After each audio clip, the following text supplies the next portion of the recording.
Mallikarjun Kharge, and as I just mentioned, the first non-Gandhi to head the Congress party in many, many years, close to about 24 years.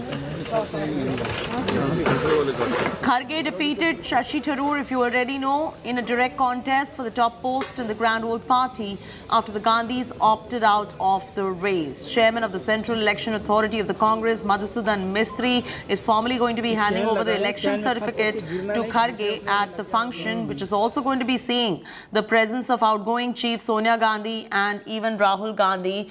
So Sonia Gandhi to pass on the baton. Mallikarjun Kharge headed to Rajghat. He's reached Rajghat already. New Congress chief Mallikarjun Kharge at the Rajghat. Live visuals coming in on your screens at the moment. Supriya Bhardwaj is now joining us for the latest. Well, Supriya, it's official. The new chief is here. The Congress chief, who is a non-Gandhi. He's at the Rajghat at the moment. What is going to happen next? Well, today the entire action is jam-packed in the first half of the day, Cheti. Mr. Mallikarjun Kharge has reached Rajghat, and here at the Congress headquarters where we are, I would like to show you how the entire area has been decked up. Well, the entry inside the Congress headquarters will be around 9 a.m. And what we are hearing from the sources is that the entire ceremony will start from 10:30 a.m. and is going to last up to 11:30 a.m. And who's who of the Congress party will be present here. The certificate would be given to Mr. Mallikarjun Kharge, and the Congress party sources are saying that with Mr. Mallikarjun Kharge coming into the center stage, party will be witnessing a lot of changes in coming days. There will be a new team which will be taking over alongside him, is what the senior leaders, including that of Mr. Dinesh Gundurao, have maintained so far. So we will be seeing a complete change, a revamp in the party also. But one thing is for sure, when we spoke to a lot of leaders, they said that Mr. Kharge is going to take the reins of the Congress organization, but Mr. Rahul Gandhi will remain the face. He will be leading the Bharat Jodo Yatra, and on 31st of October, he will be addressing a press conference in Telangana. Well, absolutely. And what's the sentiment you're picking up amidst the Congress party workers and the leaders right now? After 24 years, they're going to be seeing a non-Gandhi at the helm. Are you picking up a sense that the Congress party is likely to go through a change, or is it just going to be the same where Kharge acts at the behest of the Gandhis? What are you picking up? Well, as far as the Congress workers are concerned and the leaders are concerned, they are saying that there is internal democracy in the party. They are saying that, see, we have got an election done in our organization, but what about the other political outfits as well as the organization, the smaller parties as well as the national level party, BJP also, the Congress party leaders have been targeting them. They are saying that as far as the Congress is concerned, there is internal party democracy, and this entire mammoth election process was taken in. A lot of new members, up to 6 crore, were made. And now the party is battle ready. The biggest challenge is the 2 assembly elections. One is that in Himachal Pradesh, which has already been announced, and second being that of Gujarat, and following that will be the elections of key states, which includes Karnataka, Rajasthan, Madhya Pradesh, Chhattisgarh, as well as that of the southern states, including that of Telangana as well as Andhra. So Congress is going all out, charting out a strategy as to how to see not just the upcoming state elections, there will be around 11 up to 2024, as well as the 2024 Lok Sabha elections. This is what we are picking up from the sources, from the Congress party workers. Yeah, if you could walk us through the live visuals that are coming in at the moment. I'm just seeing those live visuals of how Mallikarjun Kharge is seeking Mahatma Gandhi's blessings also before he takes charge as the new Congress chief.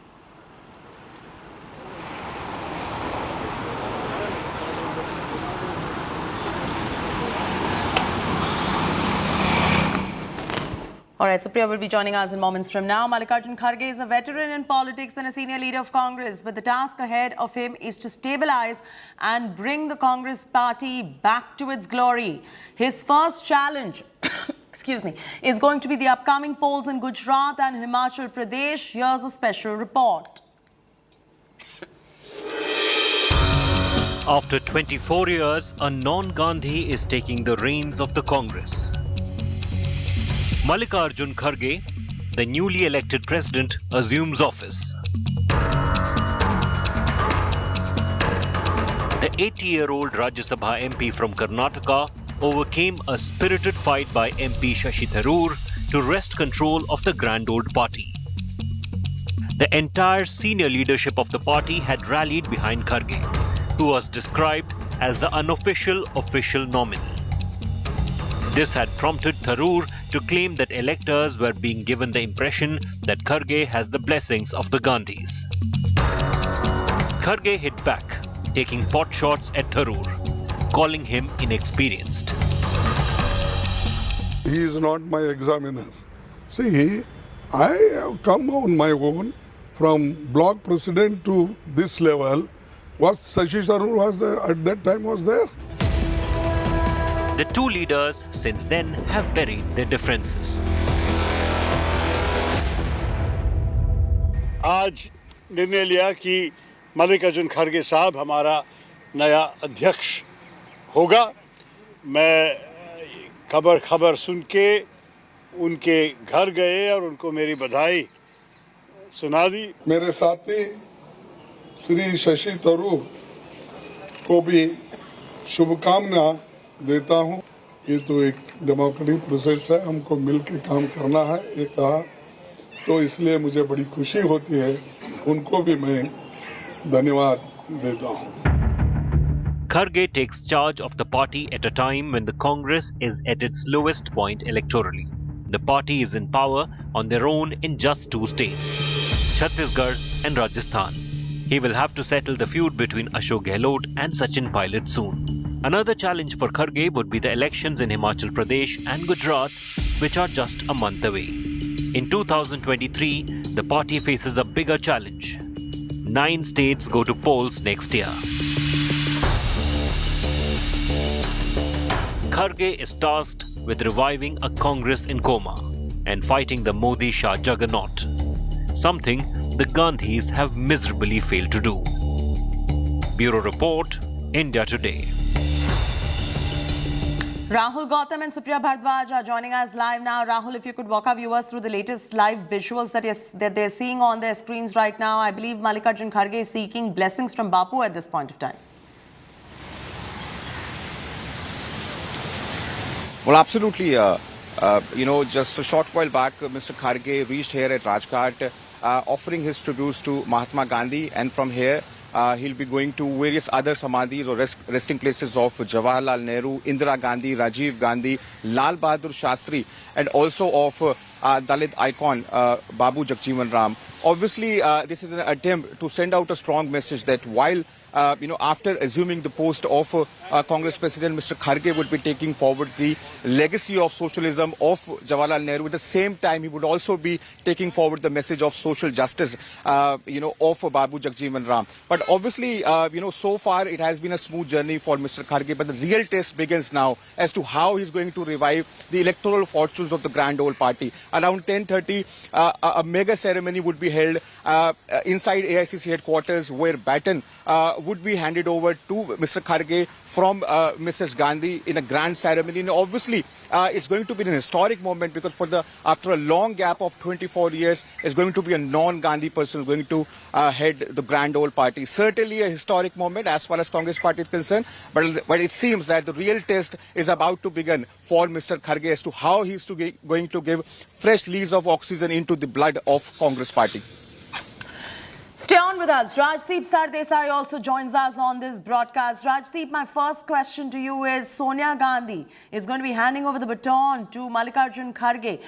In your opinion, are things likely to change or are they going to remain the same? The more things change, the more they remain the same.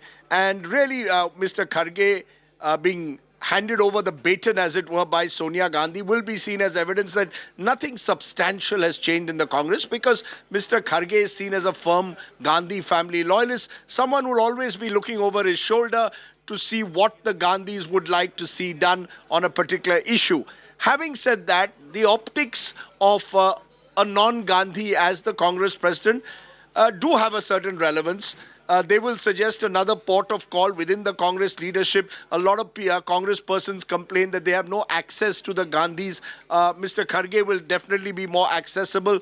Will he be more energetic? Will he be able to travel across the country and rejuvenate the Congress? That's a big question mark. Will he be able to organizationally refit the Congress? I think that's the biggest challenge. Will Mr. Kharge's election now be followed by elections to the Congress Working Committee, to various district bodies? And in that sense, will it democratize the Congress? I think that's the challenge. Then we'll know whether this is just a cosmetic change, as most of us fear it is, or does it mean something more substantive to have Mr. Kharge, a Dalit from Karnataka, who's been a several-time MP, who knows the party inside out?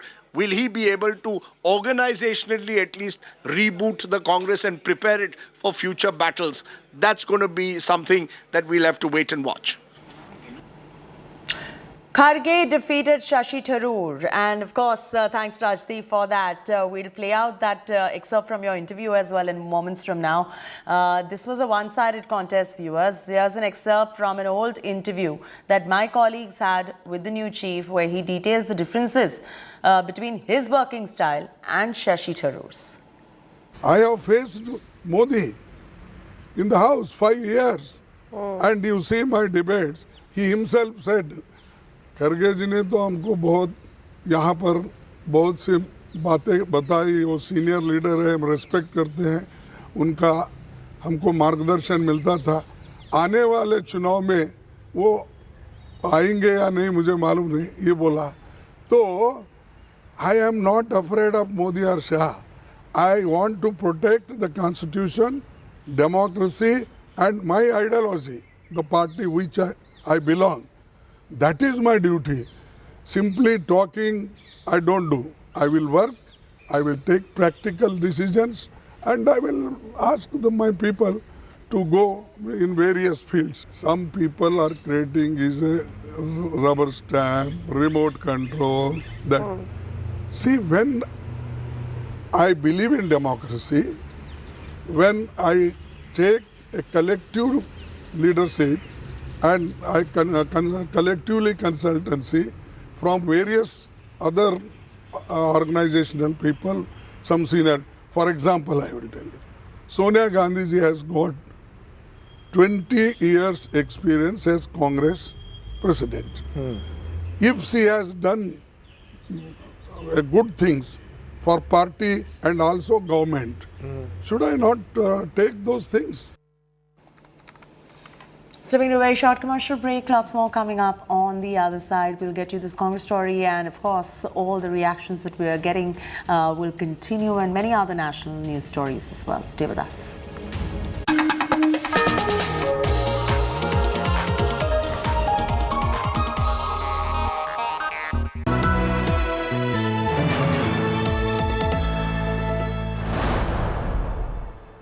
Everyone's busy finding what's trending. You're busy finding out why. India Today, for those who research before reacting. Download the India Today app now.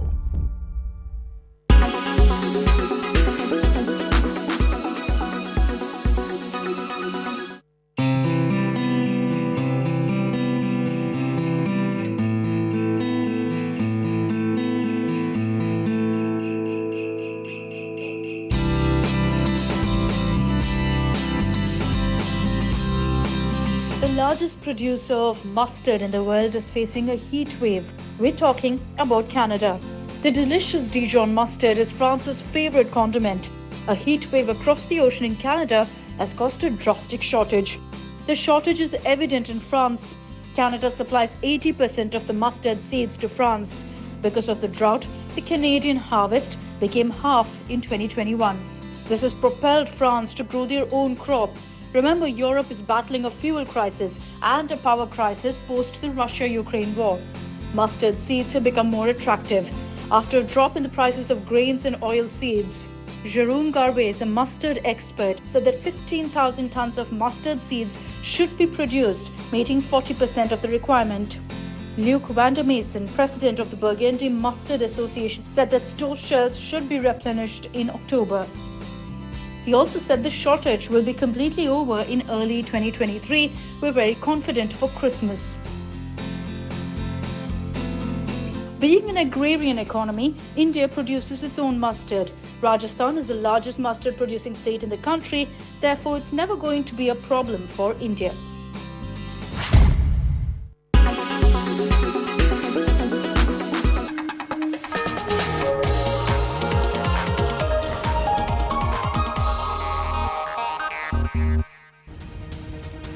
Cylinder car blast in Coimbatore has triggered a political slugfest hours after a person was burnt to death in the Ukadam area of Coimbatore district on Sunday. Tamil Nadu BJP chief Annamalai accused DMK government of hiding information.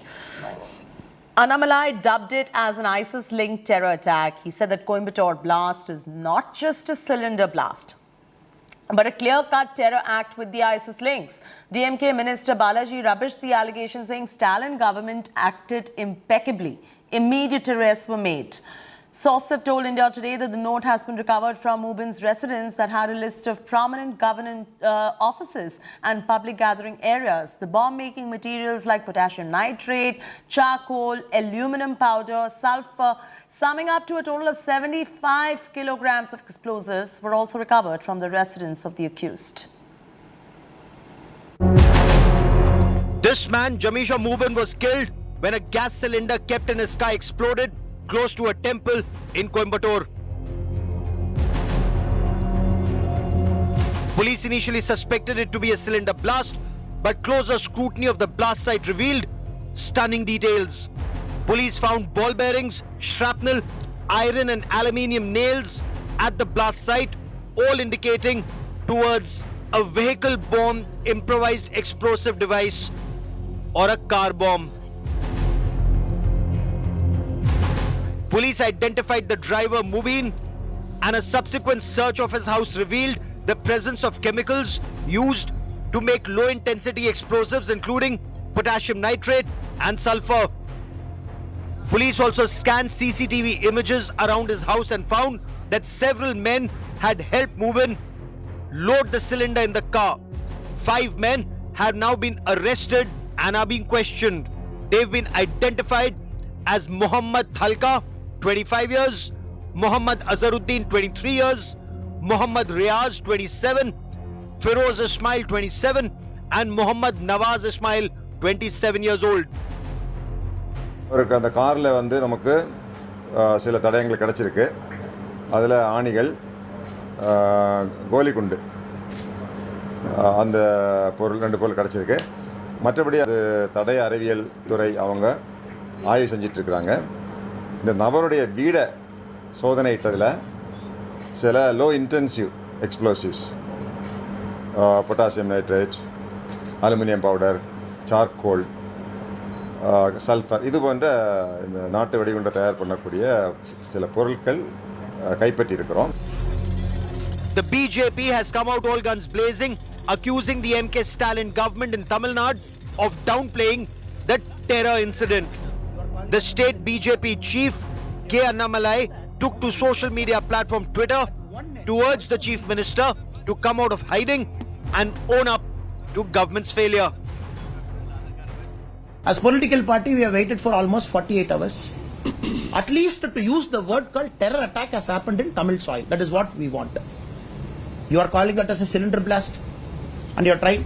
So that moment you say a terror attack, at one end it also means people will take extra precaution when going out. It also means. That is also you have to say. If you call this as a cylinder blast, let us imagine one more module is active. That module might do an attack in the next 1 week or 10 days. Then what will the state government do? All we are doing is telling the government, people have started to know this is a terror attack, this is a suicide attack. Please don't hide anymore. Please arrest people, give us confidence. Top police officials rushed to Coimbatore after the blast, which was initially suspected to be a cylinder blast in the car. But the recovery of explosives, ball bearings and shrapnel and the background of the killed suspect have led the police to widen the scope of the probe. The killed accused Mubin had been on the radar of the NIA even in 2019. He had been questioned for trying to set off explosives but was let off because of lack of evidence. The BJP says this was an Islamic State-style attack planned similar to the Easter church bombing in Sri Lanka. Investigators are now probing whether there is a link of the accused with the plotters of the Sri Lanka church attack. Bureau Report, India Today. So stunning details emerging right there from Coimbatore at the moment, and a political slugfest has ensued after that. Pramod Madhav is now joining us for the very latest. Pramod, first, outside of the political slugfest, where does the investigation really and actually stand?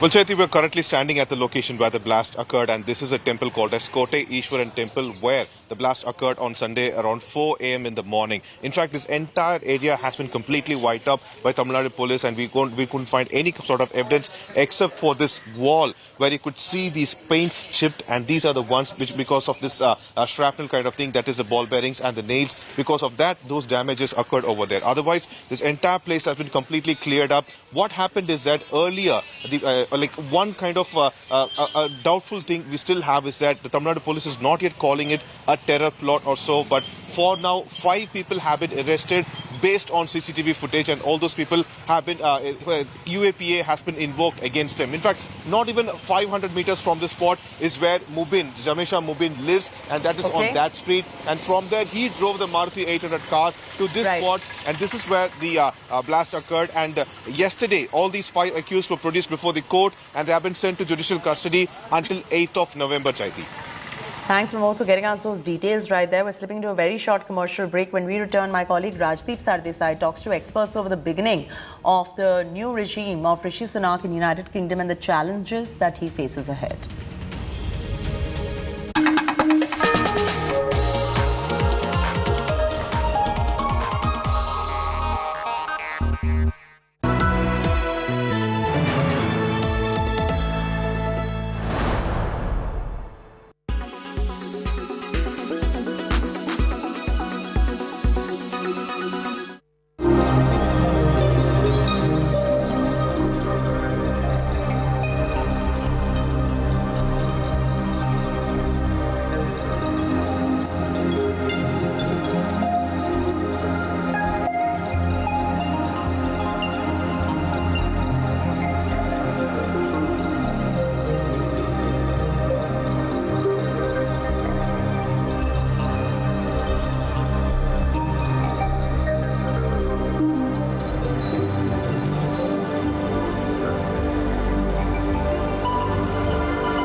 Make your media plan smarter with India Today Live TV on your connected devices. Amplify your brand with 100 million smart internet viewers. To advertise, mail us at sales@aajtak.com. Make your media plan smarter with India Today Live TV on your connected devices. It's been 15 long years. In the air, Srishant takes it. India win. Since Team India got their hands on the ICC T20 World Cup.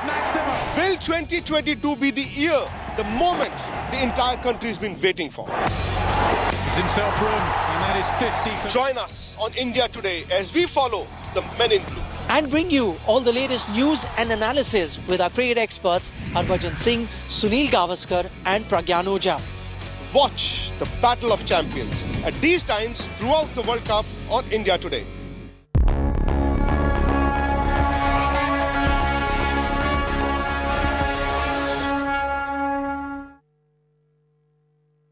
Let's start with you, Swapan Das Gupta. Do you believe that this is a moment that should be for us to pause and reflect as much as celebrate? No, I think it's a very important day for the history of Britain. But let's just get one thing clear. Rishi Sunak was made Prime Minister because they thought, the Conservative Party thought, he was the most appropriate man to deal with the financial and economic crisis that is affecting Britain. He wasn't elected because he was Asian. The fact that he was Asian, the fact that he was of Indian origin didn't matter. It was his competence that mattered. And I think that's very important that today that Britain has been able to, in its own way, create a reasonably meritocratic society whereby the color of your skin has become not primary. I mean, I still believe that there is some prejudice which exists in Britain, but that's inevitable. It's witnessed the most fundamental demographic transformation since 1950, which has never been seen in its history. So to some extent, some residual prejudice is bound to happen.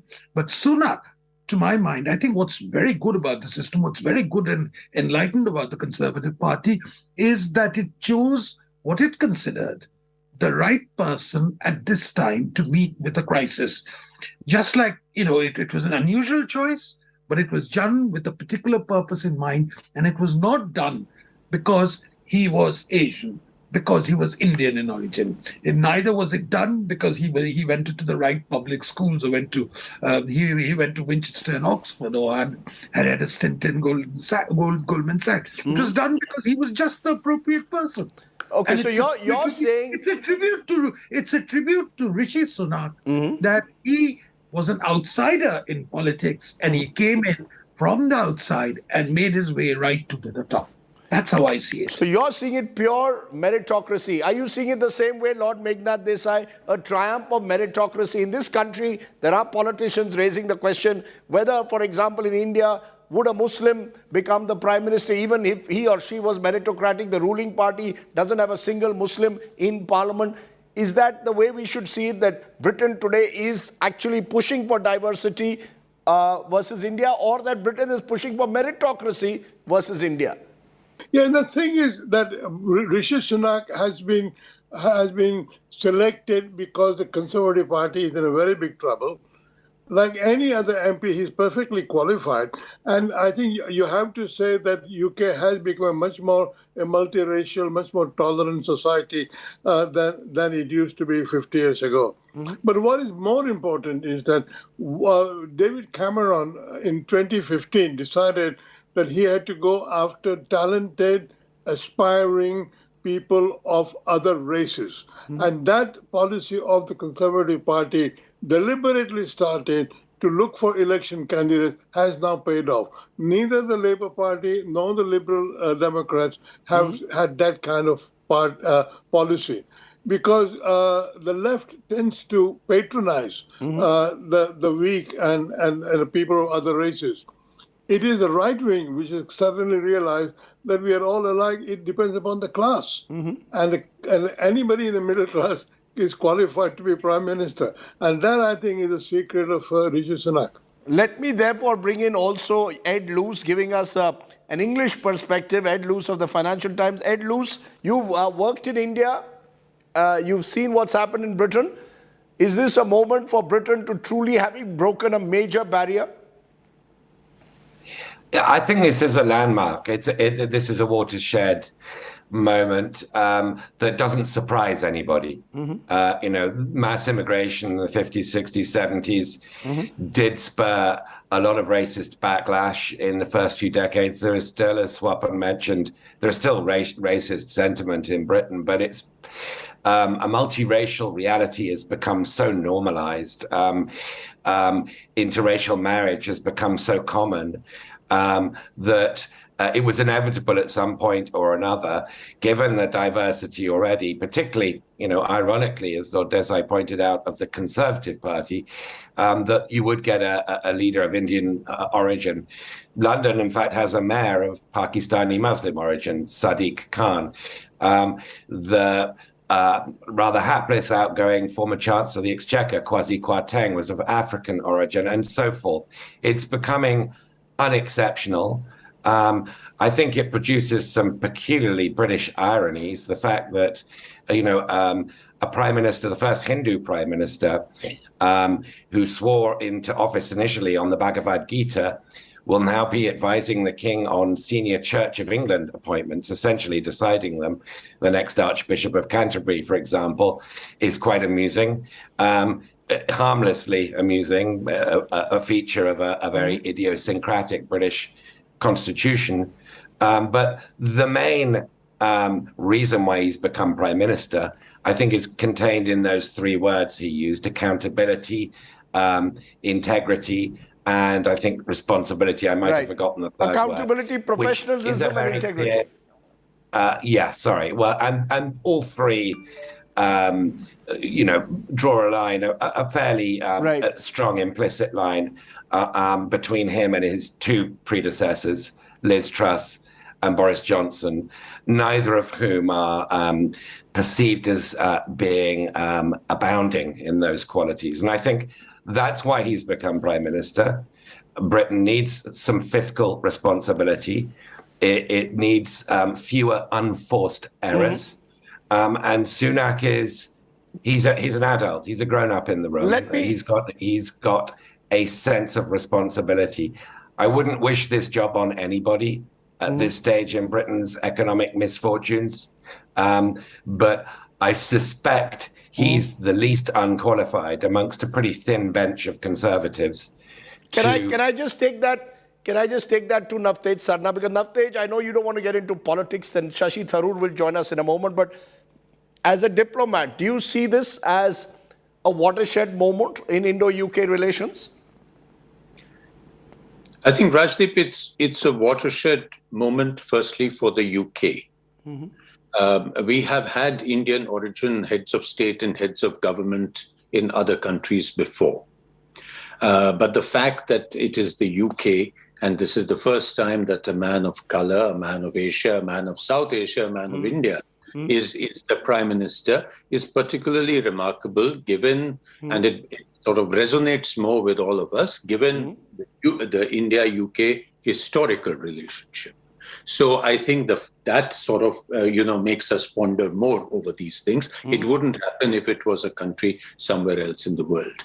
I think the fact is, and here I reflect what some of your other speakers have said, I think this is a moment when the Tory party was, honestly speaking, in such a mess that Rishi seems a very safe pair of hands to be put into this place, with the hope that there will be some stability, there will be some economic, uniformity, and he's promised to bring about unity in the party. Whether he can do that or not, I think, is still an open question. Right. But diplomatically speaking, I think it is important that India-UK story, India-UK relations, which have lost a few months because of the inherent instability here, should be put back in the rails. Our FTA negotiations, which were pretty advanced, should be pushed. And now you have a government which, at least on day one, at least, the Prime Minister looks set to be more stable than the last 2 months. Let me though turn to the Indian origin question, because Shashi Tharoor, you are the one who threw the cat among the pigeons, because suggesting on Twitter and other places that would you see in India what you've just seen in Britain?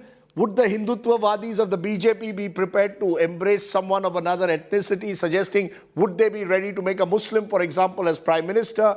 Explain yourself.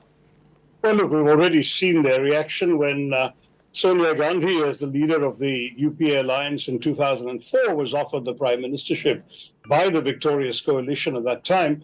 And the BJP reacted ferociously, with the BJP MP threatening to shave her head and sit in dharna outside Parliament. And the result, in the end, was that Sonia Gandhi chose to decline the offer.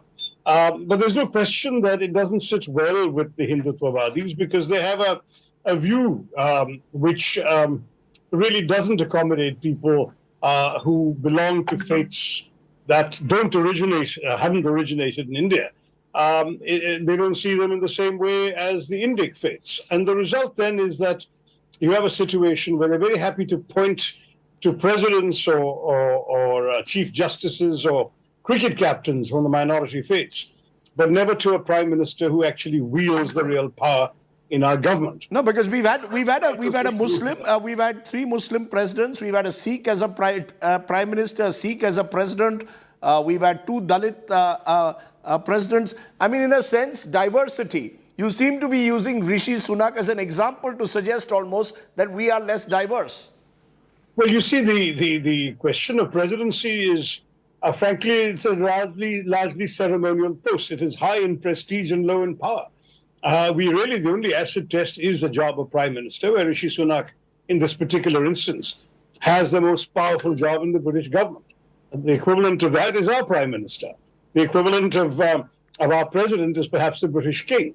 So you really can't compare that. Now, we have had a Sikh prime minister, and he's certainly from a visible minority, but the Hindutvawadis have always drawn a distinction between faiths whose Punya Bhumi is in India, namely the Hindus, Sikhs, Buddhists, and Jains, whom they more or less see as alike, and they have no particular problem with a Jain or a Buddhist or a Sikh becoming prime minister. But they would have a problem if it were somebody who had to look outside the Indian subcontinent for their spiritual, for the fount of their spiritual faith. And that's really what the problem is for them with Muslims and Christians. So, I mean, there is that's not the only aspect of Rishi Sunak that I argue would be very difficult to imagine in India. Yes, the fact that they overlooked race and they overlooked religion are both very significant, that the British people have evolved to such a degree that the same land that inflicted 200 years of racial discrimination on various foreign peoples around the world when they're impressed in their empire has now chosen to elect a brown-skinned Indian Hindu prime minister. That's really remarkable. There's also his age. I mean, can you imagine in India a 42-year-old with 7 years of total parliamentary experience, elected for the first time in 2015, becoming finance minister in 5 years and prime minister in 7? In India, he'd be lucky to find himself a minister of state. You were born in the wrong country, Mr. Tharoor. You were born probably in the wrong country at the moment, Dr. Tharoor, at 67. No, I was born in Britain, but I chose to make my life and my career in India. So I'm paying the price for that. No, but I just want Shashi Tharoor, hold on, because Swapan Dasgupta, who's with us, wants to respond. You heard what Shashi Tharoor said. Would the Hindutvawadis, because you've got 300 MPs in the Lok Sabha and 100 in the Rajya Sabha, and not a single one of them are a Muslim, that makes the argument that a Dr. Tharoor a little bit more powerful. Otherwise, you'd say it's just a political pot shot. I think, Rajdi, firstly, on a very important day when Britain is elected, has chosen a prime minister who comes from a very, very different background, I think it's very, very unfair to Rishi Sunak to suggest that he is where he is solely because of the color of his skin, solely because of his ethnicity, and solely because it is a tokenistic project. He is not. No, that's not what Dr. Tharoor suggested. No, that's not what Dr. Tharoor says. Would we go the direction that Britain has? That there has been a certain degree. What Shashi was arguing was that there has been a degree of affirmative action. No. I'm not saying otherwise. That. I think it's pure merit. I think he's a one. I think that's one thing. One by one, please. One by one. I'll get you back, Dr. Tharoor. I'll get you. Let's very simply this. That Rishi Sunak has got in because they feel he's the right man, and it's not very consequential that what his religion is, what his ethnicity is, or some other background. Just as it's not very consequential what his class is in this matter. Now in India, Abdul Kalam, APJ Abdul Kalam, no one cared about what his religion was.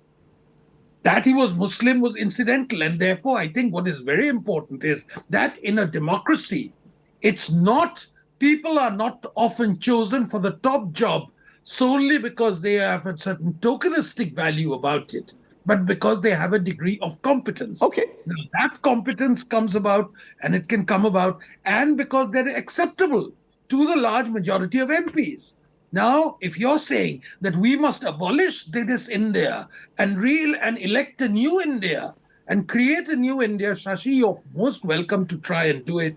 Unfortunately, you see India as a land of prejudice. You see India as a land of bigotry, but you don't see the positive features of so many languages, of so many faiths. I'll get Dr. Tharoor to respond to what you said. And at the same time, maintaining your inheritance intact. Okay. That's what you don't see. Okay. Because now you're looking at India as a dark chapter. Okay, let Dr. Tharoor respond. Yes, Dr. Tharoor. I'm sorry, it's absurd to call me on a show and then put words in my mouth that I never said and then refute them. I have written an article today in which I made explicitly clear that Rishi Sunak was there because of his merit, because he was seen as a safe pair of hands at a time of economic meltdown in England, that they're going through a financial crisis. They wanted somebody with his background, his demonstrated competence over 2 years as Chancellor of the Exchequer. But in order to appoint him, they were willing to overlook his religion and his race and his age and his experience, all of which in India might have been insuperable obstacles to purely judging somebody by merit. That was the point I was making. When I say, could it happen here? In India, all of those considerations would also have applied, whereas in Britain, none of them applied when they were looking for the right person to steer Britain through its economic crisis. That was all I was saying. You can't put words in my mouth that I never said. No, but are you refute that argument? Are you saying, Dr. Tharoor, that if today there was let me be direct, if there was a very well-qualified Muslim, for example, who perhaps could be a candidate for a top job, you're telling me India's largest party would not choose them. Am I correct? I'm saying that they would have to demonstrate otherwise. If they did, I'd be happy to say shabash. But to begin with, they wouldn't have an MP eligible because they don't have a Muslim MP in either House of Parliament right now. I mean, they have chosen to say that they are only rewarding merit. But when it's merit linked to the exclusion of a particular minority, that certainly does raise questions. That was my point. But the point, again, is Chopin is quite right that we should look at Rishi Sunak in his own right. In his own case, he's a British Prime Minister, he's not an Indian. I merely made the point this is a marvelous thing that Britain has outgrown its long history of racial prejudice, its long history of in fact, it has an established church. It may be a secular state in practice, but the Anglican Christian Church is the established church. Then you do have an astonishing anomaly that you have a Hindu Prime Minister who will, as Ed Luce was saying, be advising the king on the appointment of the Archbishop of Canterbury, because it is an established church and therefore the government nominally appoints the Archbishop of Canterbury. Right. Now, all of this is quite extraordinary, and I take my hat off to the British, whom I've excoriated, I believe justifiably, for their behavior as an empire. I do believe that here they've shown they've outgrown their prejudices, and that's something we should celebrate. In fact, to take that point right round this fantastic gathering of very fine minds, let me ask the direct question. Therefore, is Britain today, or British politics, more inclusive than India? Lord Meghnad Desai, is British politics more inclusive? I look at the numbers, gender-wise, no doubt about it. About 34% of your country's parliament is women. Ours is about 14%. On the other hand, we could argue we've given more representative over the years to Dalits, OBCs, tribal groups now than we did 50 years ago. How do you see it? Well, I think it's an obvious answer to that question, Rajdeep. What's very interesting is how many non-Brahmins have ever been Prime Minister of India. And even Narendra Modi is an OBC? Narendra Modi is the first OBC Prime Minister of India? Exactly. How many have been non-Brahmins? Forget about OBC. How many have been non-Brahmins? So, I think let's leave all that question aside. Are we discussing India or are we discussing UK? No, I'm comparing the two. I think Shashi Tharoor triggered this off in a way earlier today by suggesting, would India be as willing to embrace someone of non-ethnic or of ethnic origin or foreign origin into India? You saw what happened when Sonia Gandhi was being pitched. The BJP opposed it. Now, do you believe Rishi Sunak, of course, born in Southampton, lived all his life in England, so a different case. I'm just saying, which is more diverse? Is British politics more diverse than India's? British society is definitely more diverse, especially during the time I have lived there. It has become more diverse and more inclusive and more meritocratic. We don't ask people's caste or religion. Luckily, it's not a secular society, you see. It is not a secular state. and that's why we are a Christian monarchy. We're not a secular state. Interesting. And which is why it's easy to be intolerant. Ed Luce, which is more diverse? You've seen both worlds. Which is more diverse today politically, India or the United Kingdom?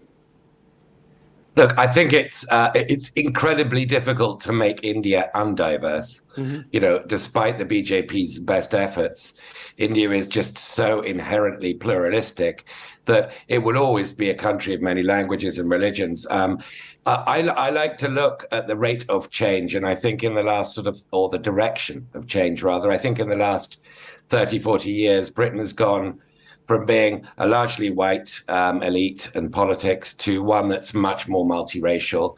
I think in the last 10 years or so, India has become a more Islamophobic place, and that the chances of a Muslim becoming prime minister are just considerably narrower than they were before. And I think that was the point that Shashi was trying to make, and I do agree with it. You want to respond to that, Swapan Dasgupta? Are we more diverse today than we were 50 years ago? Are we less diverse today than we were, say, 25 years ago? And Britain, by contrast, is more diverse. Well, Britain is certainly very diverse in terms of the sheer range of ethnicities which are there. And I think, you know, the people's backgrounds are very, very different. But of course, there is a certain uniformity, and that's class is very much a dominant factor in Britain, which is not so pronounced in India. India is certainly far more diverse when it comes to the range of people of backgrounds who actually get to the top. And that's certainly been the case in the past 10 years. But yes, in certain respects, India is far more sort of authentic in its politics, partly because of the nature. And Britain is a smaller society, and therefore there was a conscious decision taken by David Cameron to incorporate, and I think it was a very wise one, to enlarge the social base of the Conservative Party, and that's paid a lot of returns, and some of which you're seeing now. And in India, we have a far more fixed in terms of social categories who vote and do not vote for political parties. But although that's being broken in a very way, the number of other communities which, for instance, are supporting the BJP at this rate has certainly broken the stereotype of it being an upper-class trader party. You can't win elections in this way. The geographical expansion of the party is also there. But yes, it's work in progress, and it's something which everyone aspires so that you can get the support of all sections and communities. That's the goal which Democrats in Britain, Democrats in everywhere aspire to. So there's no real difference. It's again the situation there. The demographics are very, very different. So please don't compare apples and oranges.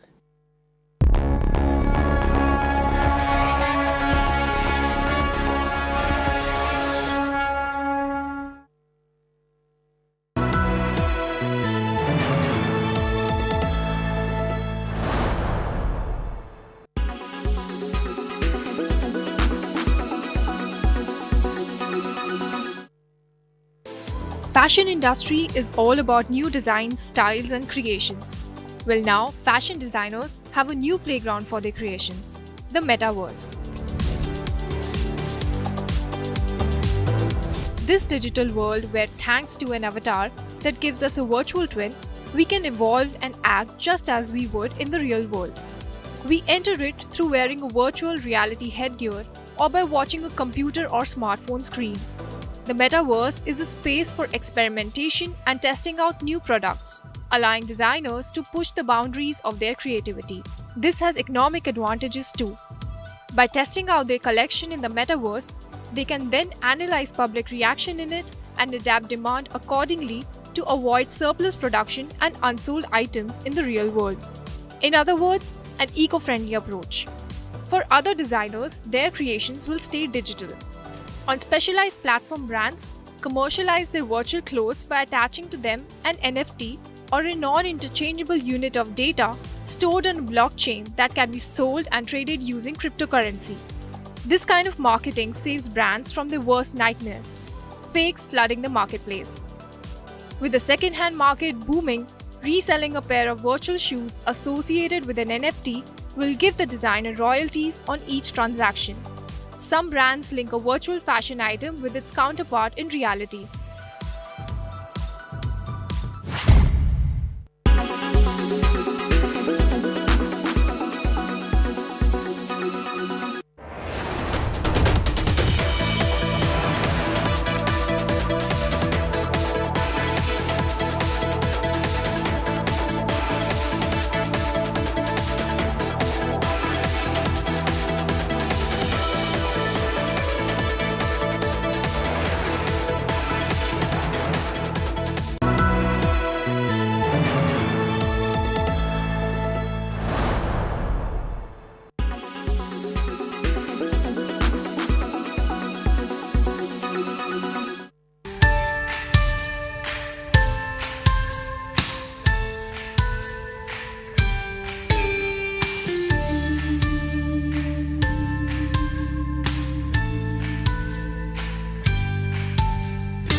Make your media plan smarter with India Today Live TV on your connected devices.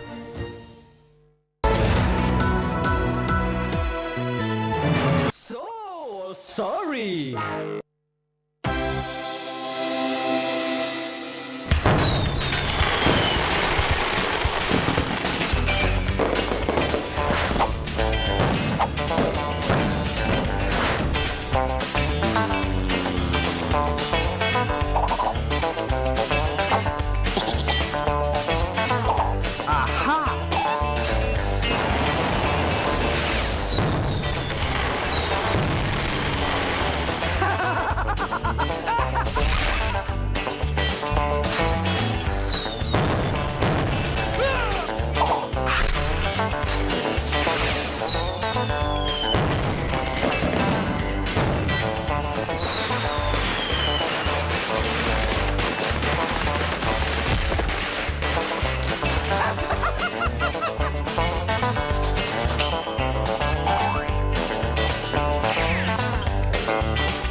Co-powered by only OLX Autos gives the best price for your car.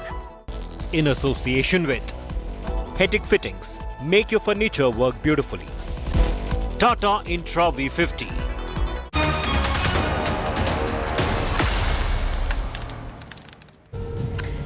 Very good morning. You're watching The Burning Question. I'm Chaiti Narula, getting you all the top headlines. Let's start off this bulletin with the most defining headlines today. The Kharge era is set to begin in Congress today. He will officially take over as Congress president. The veteran will be the first non-Gandhi chief of the grand old party after 24 years. Massive politics has broken out over the attack outside temple in Coimbatore on 23rd of October.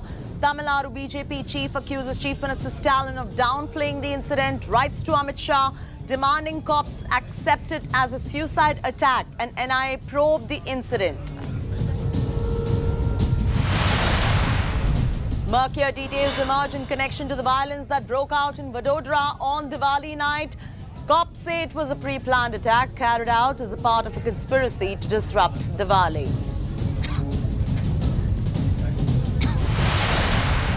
Team India has got a very bad reception at Sydney in the ongoing T20 World Cup, with BCCI sources saying the players have been provided with cold, stale food during their stay.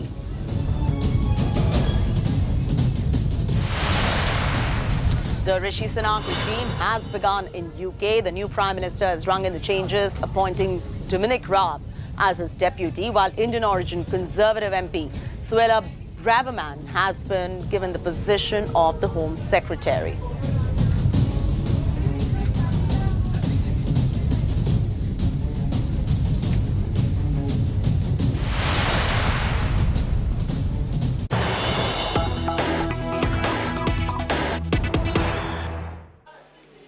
Breaking news just coming in. Kannada actor Chetan has landed in a controversy after making a derogatory remark on the movie Kantara. The actor is facing flack now from netizens for criticizing ISRO and Environment Ministry celebrating Panchabhuta.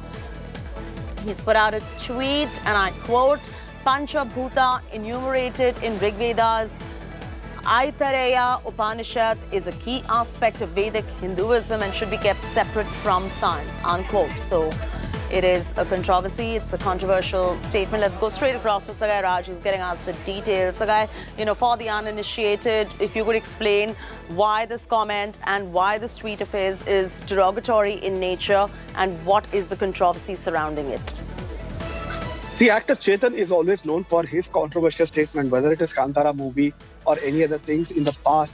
He has always been vocal criticizing the government or the system which has been practiced supporting Hindu religion.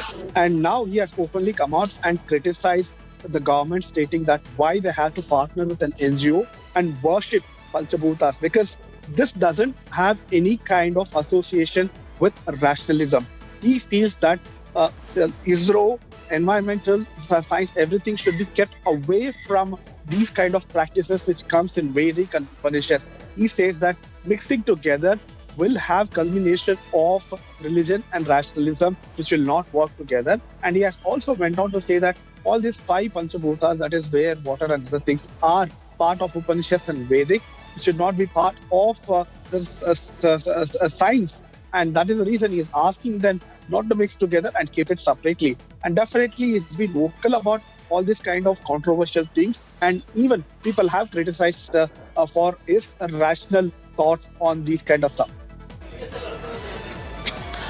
All right, thanks, Sagai, for joining us with the very latest details on the story. We've got some more breaking news coming in. We're cutting straight across to it.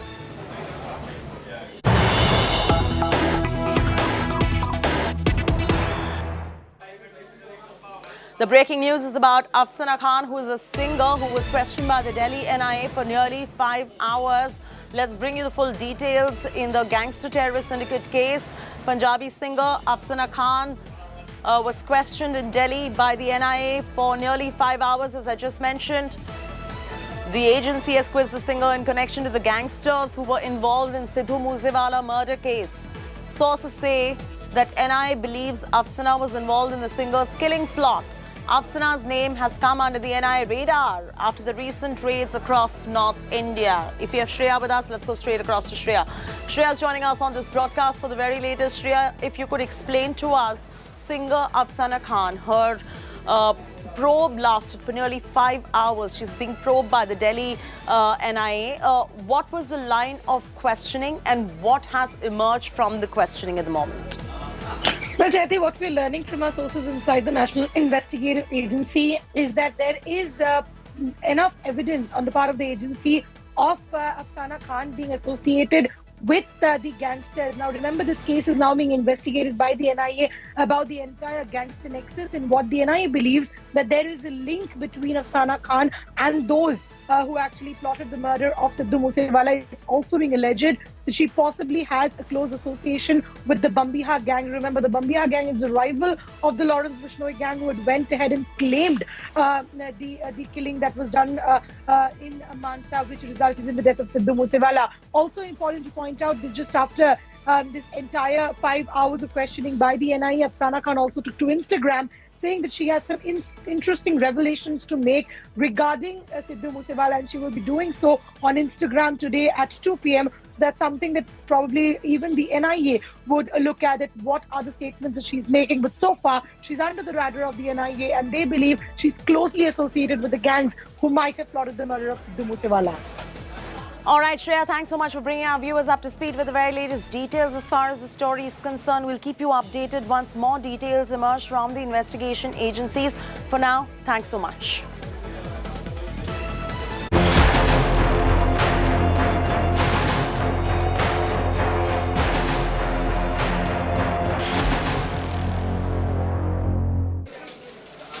And the Congress has a new chief, Mallikarjun Kharge, taking charge and taking over the baton from Sonia Gandhi. After 24 years, Congress gets a non-Gandhi chief. Mallikarjun Kharge all set to take charge as the new Congress president.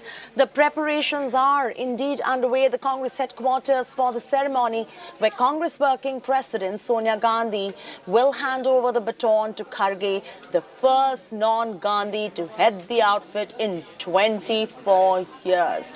Kharge has defeated Shashi Tharoor, as you already know, in a direct contest for the top post in the Grand Old Party after the Gandhis opted out of the race. The chairman of the Central Election Authority of Congress, Madhusudan Mistry, is formally going to be handing over election certificate to Kharge at the function, which is also going to be seeing the presence of outgoing chief Sonia Gandhi and Rahul Gandhi. आज खड़गे साहब बने और आज वो उनको charge दिया जाएगा, तो मैं समझता हूँ कि चुनौती बहुत बड़ी है, इसमें कोई दो राय नहीं।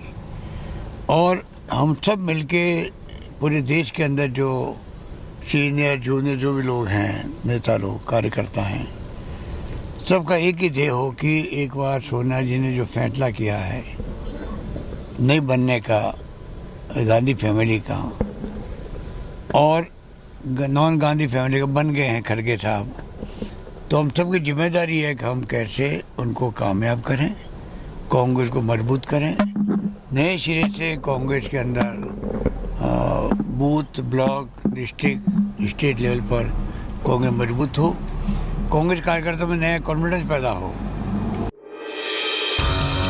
After 24 years, a non-Gandhi is taking the reins of the Congress.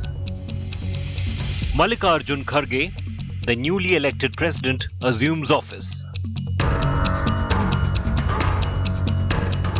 The 80-year-old Rajya Sabha MP from Karnataka overcame a spirited fight by MP Shashi Tharoor to wrest control of the Grand Old Party. The entire senior leadership of the party had rallied behind Kharge, who was described as the unofficial official nominee. This had prompted Tharoor to claim that electors were being given the impression that Kharge has the blessings of the Gandhis. Kharge hit back, taking pot shots at Tharoor, calling him inexperienced. He is not my examiner. See, I have come on my own from block president to this level. Was Shashi Tharoor was there at that time was there? The two leaders since then have buried their differences. आज निर्णय लिया कि मल्लिकार्जुन खड़गे साहब हमारा नया अध्यक्ष होगा। मैं खबर सुन के उनके घर गए और उनको मेरी बधाई सुना दी। मेरे साथी श्री शशि थरूर को भी शुभकामना देता हूं। ये तो एक डेमोक्रेटिक प्रोसेस है, हमको मिलकर काम करना है, ये कहा, तो इसलिए मुझे बड़ी खुशी होती है। उनको भी मैं धन्यवाद देता हूं। Kharge takes charge of the party at a time when the Congress is at its lowest point electorally. The party is in power on their own in just 2 states, Chhattisgarh and Rajasthan. He will have to settle the feud between Ashok Gehlot and Sachin Pilot soon. Another challenge for Kharge would be the elections in Himachal Pradesh and Gujarat, which are just a month away. In 2023, the party faces a bigger challenge. 9 states go to polls next year. Kharge is tasked with reviving a Congress in coma and fighting the Modi-Shah juggernaut, something the Gandhis have miserably failed to do. Bureau Report, India Today.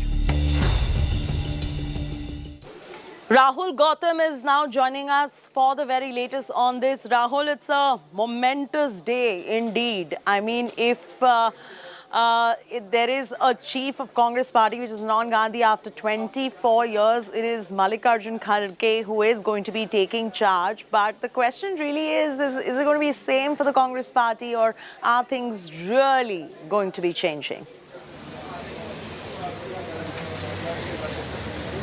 Absolutely, Chaiti. After a long gap of 24 years, it's going to be a non-Gandhi person who will be heading the Congress party from today onwards. Officially, he would be handed over the baton by Mrs. Sonia Gandhi, amidst the presence of entire top leadership. In fact, Mr. Rahul Gandhi is also going to attend this important function. But you rightly pointed out that we have to really wait and watch that whether things are really going to change or is going to be status quo. Because you name a problem, Congress party is already facing that one. You have infighting, you have low morale, off cadre, then obviously, there's confused ideology. So there are many things which Congress party is facing. One of the toughest spaces as far as Congress party is concerned. And there are a number of challenges which are before Mr. Kharge. We can easily say that the most convenient part is over. Thanking Congress workers, expressing gratitude to Nehru Gandhi family, meeting people. But now the most challenging part begins as to how he's going to revive the electoral fortune, how he's going to retain the lost glory of the Congress party. There are a number of challenges. For example, there are 2 important polls before him. One is obviously Himachal Pradesh and the other one is Gujarat. How he's going to tackle the infighting which is there in Rajasthan? How he's going to strike a balance between young guns and old guard? So there are a number of challenges before Mr. Mallikarjun Kharge, and we have to really wait and watch how he is going to take on these challenges. Yes, absolutely. You said it right. We have to wait and watch to see what happens really next. In fact, to understand what he plans ahead for the Congress party, some of my colleagues interviewed Mallikarjun Kharge. Now, he has defeated Shashi Tharoor in what was a one-sided contest. But what are his ideologies going to be going forward? What are his plans going to be going forward as far as the Congress party is concerned? My colleagues, Maushami and Rajdeep, spoke to Mallikarjun Kharge, and here is what he had to say. I have faced Modi in the house 5 years, and you see my debates. He himself said, Kharge जी ने तो हमको बहुत यहाँ पर बहुत सी बातें बताई, वो सीनियर लीडर है, हम रेस्पेक्ट करते हैं, उनका हमको मार्गदर्शन मिलता था. आने वाले चुनाव में वो आएंगे या नहीं मुझे मालूम नहीं, ये बोला. तो I am not afraid of Modi or Shah. I want to protect the constitution, democracy and my ideology, the party which I belong. That is my duty. Simply talking, I don't do. I will work, I will take practical decisions, and I will ask my people to go in various fields. Some people are creating is a rubber stamp, remote control, that.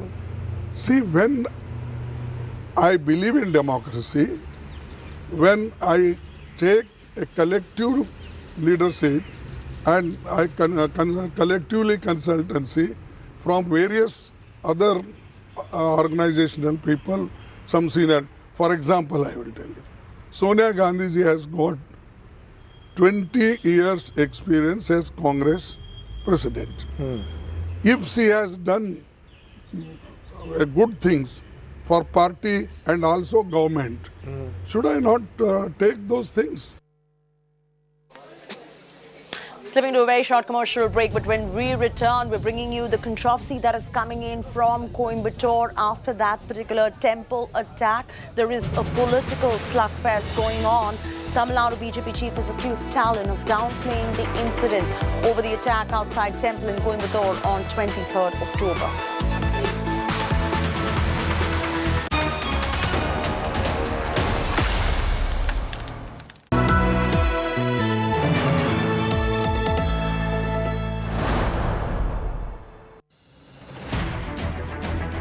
I don't read the news.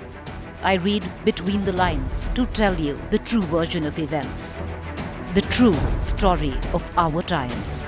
To document grief, the toughest assignment for any journalist to be. From those who matter. Women politicians going to stick up for each other. Of those who should matter. I document the truth. I don't distort the truth. I don't glamorize the truth. I don't gloss over the truth. The ghosts of India's contentious medieval history have come knocking again. I hustle for the truth. On the ground, in the newsroom, in the studio. I don't try to grab eyeballs. I inform you to make you see the point. To the Point with Preeti Chaudhary. At these times, only on India Today.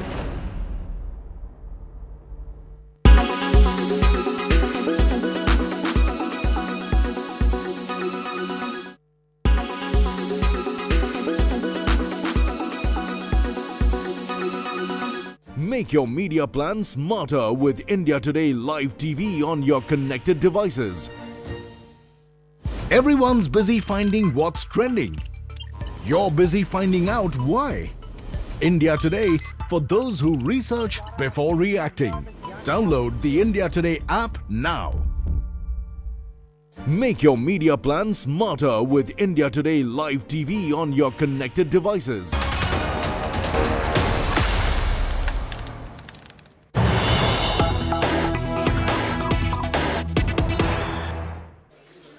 Big breaking news coming in after we broke the story about how BCCI sources said that our Indian players received stale and cold food. The ICC has now responded.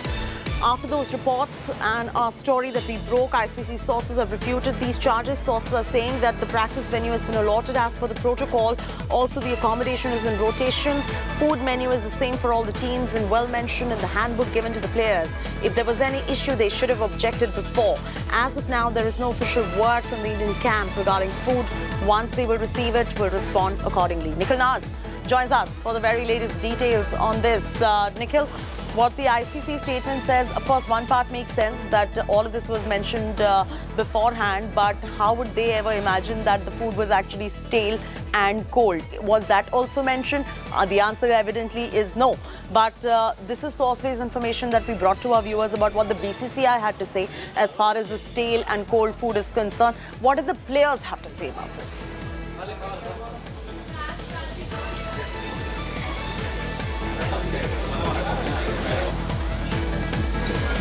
Nikhil, can you hear me? Yes, I can. Sorry, you'd have to repeat your question once again. I'm saying that we broke the story about how the BCCI sources mentioned that stale and cold food was provided. The ICC refutes, saying that, look, it was all mentioned in the handbook before. And if there was any problem, they should have objected before. But how can anyone, for that matter, object on food which they find out to be stale later? That is one big question. And hence my question to you is, while we broke the story of what the BCCI sources are alleging, what are the players saying at this point? Have you spoken to them? Well, I tell you what, there is always two sides to the story. I mean, to a certain extent, the Indian team is right to be aggrieved a bit because, after a hard days of practice session in a tournament as big as the T20 World Cup, they would have expected that, better facilities were provided. But I think we'd have to really dig deep and take a closer look at the situation of what really happened. Remember, this was 2 days before the match day. Usually it's match day -1, where all the facilities are up to the mark. It's usually the match day where all that entire catering is provided. The ICC, to its extent, is right. That the Indian team is saying that they were provided cold food and wasn't enough food available at that day. To which the ICC is right that, listen, we have a handbook. We exactly mention the menu of what is going to be provided to a team. If you had any sort of objection, you could have raised it earlier. Let us know and we could have tried to have arranged the food that we wanted. Or the other option is the BCCI themselves have a very big Nikhil, I'm going to butt in here. Nothing stops I'm going to interject here. Nikhil, while you're absolutely right about what the ICC stance is, and the ICC is well in its right to say that, look, the menu was provided before. You had a problem, you should have objected. But once the food is served and it is stale, how does one object to it prior, is the question.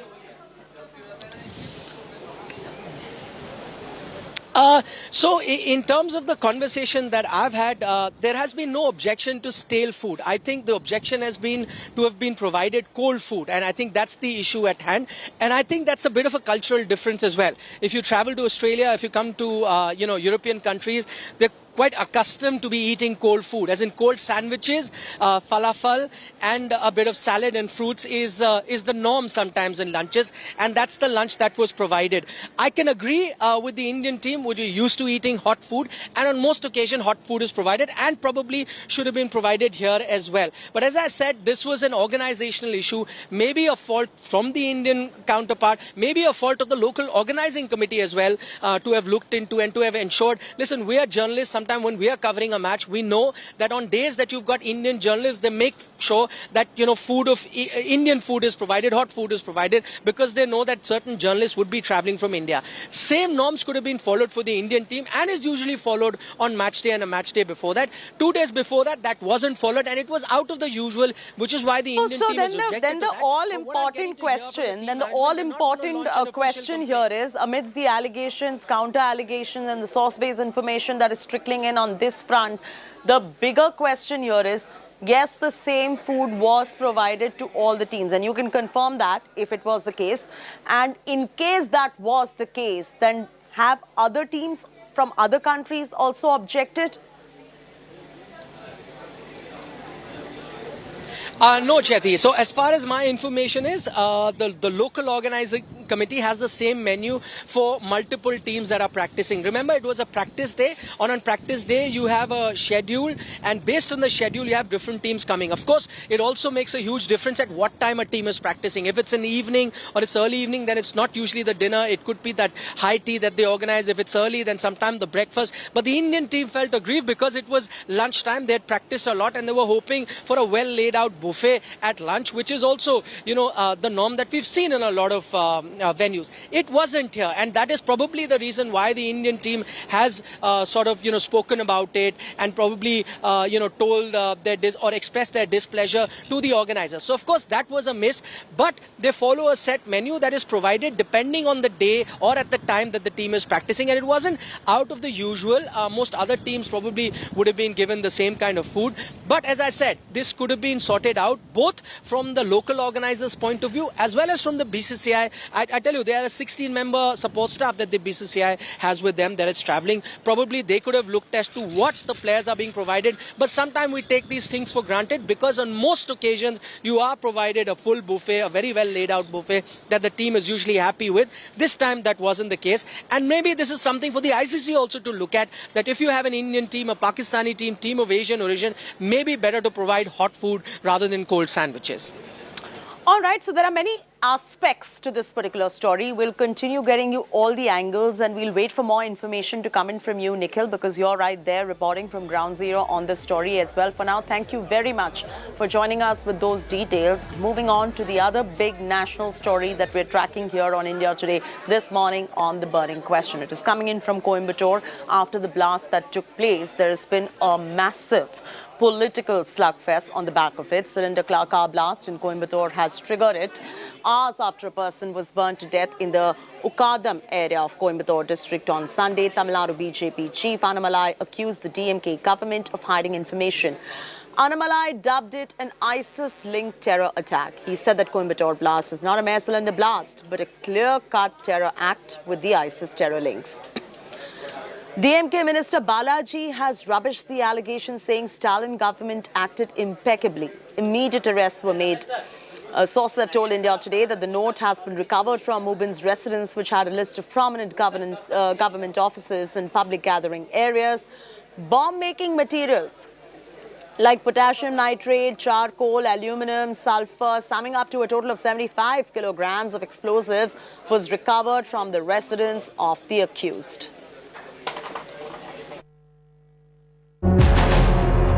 This man, Jamisha Mubin, was killed when a gas cylinder kept in his car exploded close to a temple in Coimbatore. Police initially suspected it to be a cylinder blast, but closer scrutiny of the blast site revealed stunning details.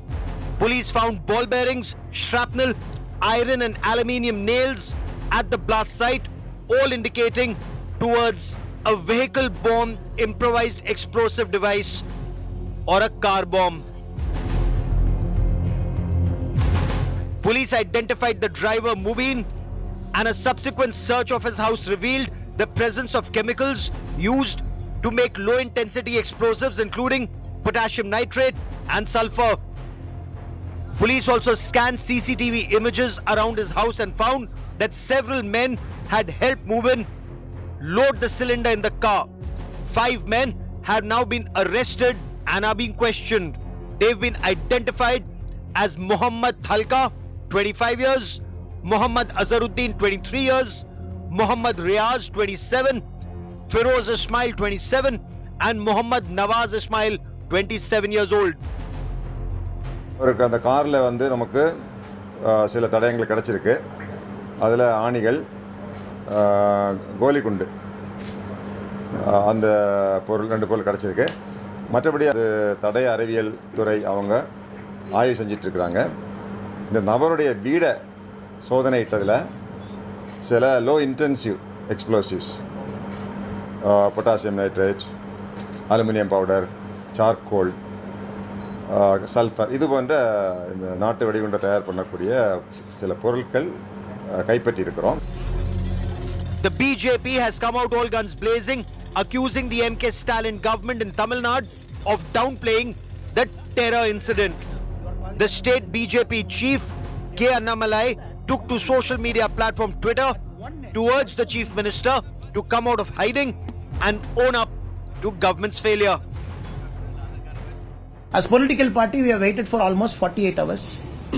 At least to use the word called terror attack has happened in Tamil soil. That is what we want. You are calling that as a cylinder blast, and you are trying. So that moment you say a terror attack, at one end it also means people will take extra precaution when going out. It also means. That is also you have to say. If you call this as a cylinder blast, let us imagine one more module is active. That module might do an attack in the next 1 week or 10 days. Then what will the state government do? All we are doing is telling the government, people have started to know this is a terror attack, this is a suicide attack. Please don't hide anymore. Please arrest people, give us confidence. Top police officials rushed to Coimbatore after the blast, which was initially suspected to be a cylinder blast in the car. But the recovery of explosives, ball bearings and shrapnel and the background of the killed suspect have led the police to widen the scope of the probe.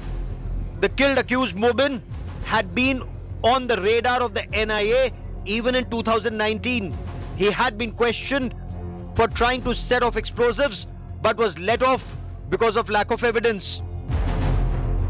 The BJP says this was an Islamic State-style attack planned similar to the Easter church bombing in Sri Lanka. Investigators are now probing whether there is a link of the accused with the plotters of the Sri Lanka church attack. Bureau Report, India Today. Pramod Madhav now joins us for all the very latest on the story. Pramod, there's a lot of political slugfest on the back of this development. If you could walk our viewers through the bickering and the back and forth politically that is going on.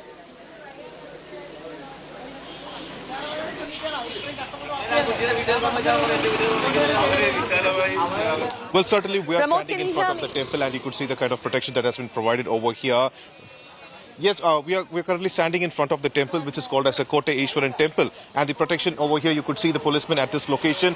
And we are also getting through sources that one of the important targets for Zamesha Mubin was not exactly this temple, but another temple called as Kundiammal temple, which is at the center point of Coimbatore, which if this explosion had occurred over there, it would have been a completely different spot. In fact, here you could see on the ground, even though this place is completely cleaned up, these are the nails that were apparently made to be used as modified shrapnels, along with marbles also. I could just see a part of those marbles had been placed over here. This entire spot has been completely cleared, but these nails and marbles shrapnels are over here, and this is what the plan was exactly. Now, police claim that the investigation is still going on. 5 people have been arrested, slapped with UAPA, but it doesn't look like it's ending over here because such a huge kind of explosion that tore up the vehicle using cylinders, using modified shrapnels and things, it definitely is a huge plot, and police claim that they are still looking into it. For now, they have increased the protection across all the place of worship in Coimbatore, and more and more checkpoints have also been placed at this spot.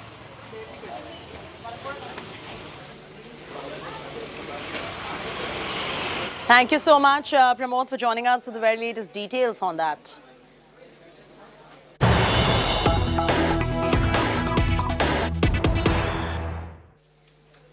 Big breaking news coming in from Bangladesh. There has been serious allegations. There's high drama in Bangladesh where Hindus have alleged that extremists attacked and vandalized Kali temple in Gobindapur in Dinajpur district in Bangladesh.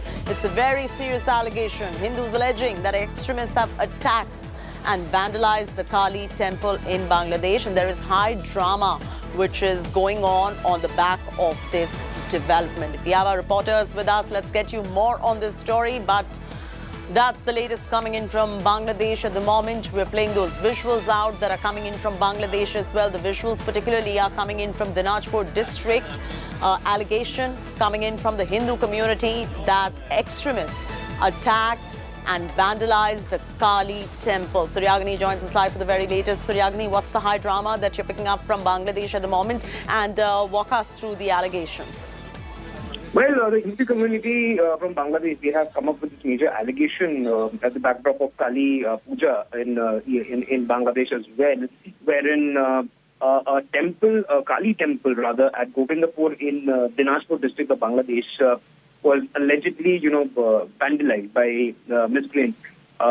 So far, we, still do not know whether someone has been arrested in this particular case or not, and that, a hashtag has been running that, Save Bangladeshi Hindus on Twitter.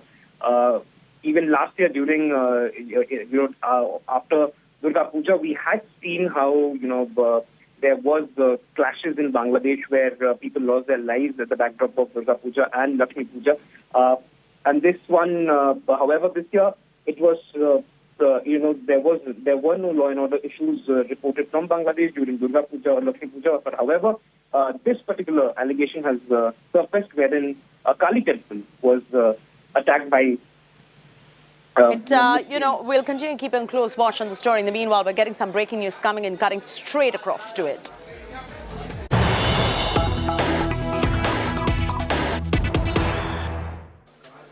Breaking news coming in from Ontario in Canada, where there has been a face-off between Khalistani, pro-Khalistani and anti-Khalistani supporters. The clashes have broken out. Indians in Ontario in Canada, that's the breaking. Indians living in Canada have alleged that after reaching the Diwali celebration, Khalistani supporters created a ruckus. People living in Canada gave a befitting response to the Khalistani supporters. Slogans of Bharat Mata Ki Jai and pictures of fireworks have also surface. Latest coming in from Ontario in Canada on the back of the Diwali celebrations. Clashes being reported between pro-Khalistani supporters and anti-Khalistani supporters. Indians living in Ontario in Canada alleged that after reaching the Diwali celebrations there, Khalistani supporters created a ruckus, and they gave, that is the Indians in Canada, gave a befitting response to the Khalistani supporters. There were slogans of Bharat Mata Ki Jai, and pictures of fireworks have surfaced, which are running on your screens at the moment.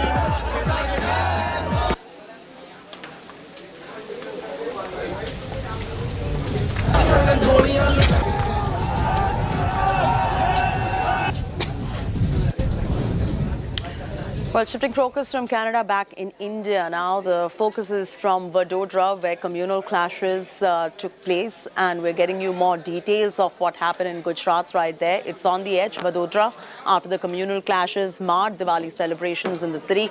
Gujarat police is now probing the matter. A communal conspiracy angle has emerged. Cops said riots broke out between two groups. It was pre-planned as street lights were turned off when petrol bombs were hurled. Vehicles were torched, heavy stone pelting ensued. Dramatic CCTV also has been accessed that shows how the violence erupted. 20 have been arrested for now. SIT has been formed to investigate this matter further. Meanwhile, security has been beefed up. The area is communally volatile and has witnessed 3 riots in the past few months.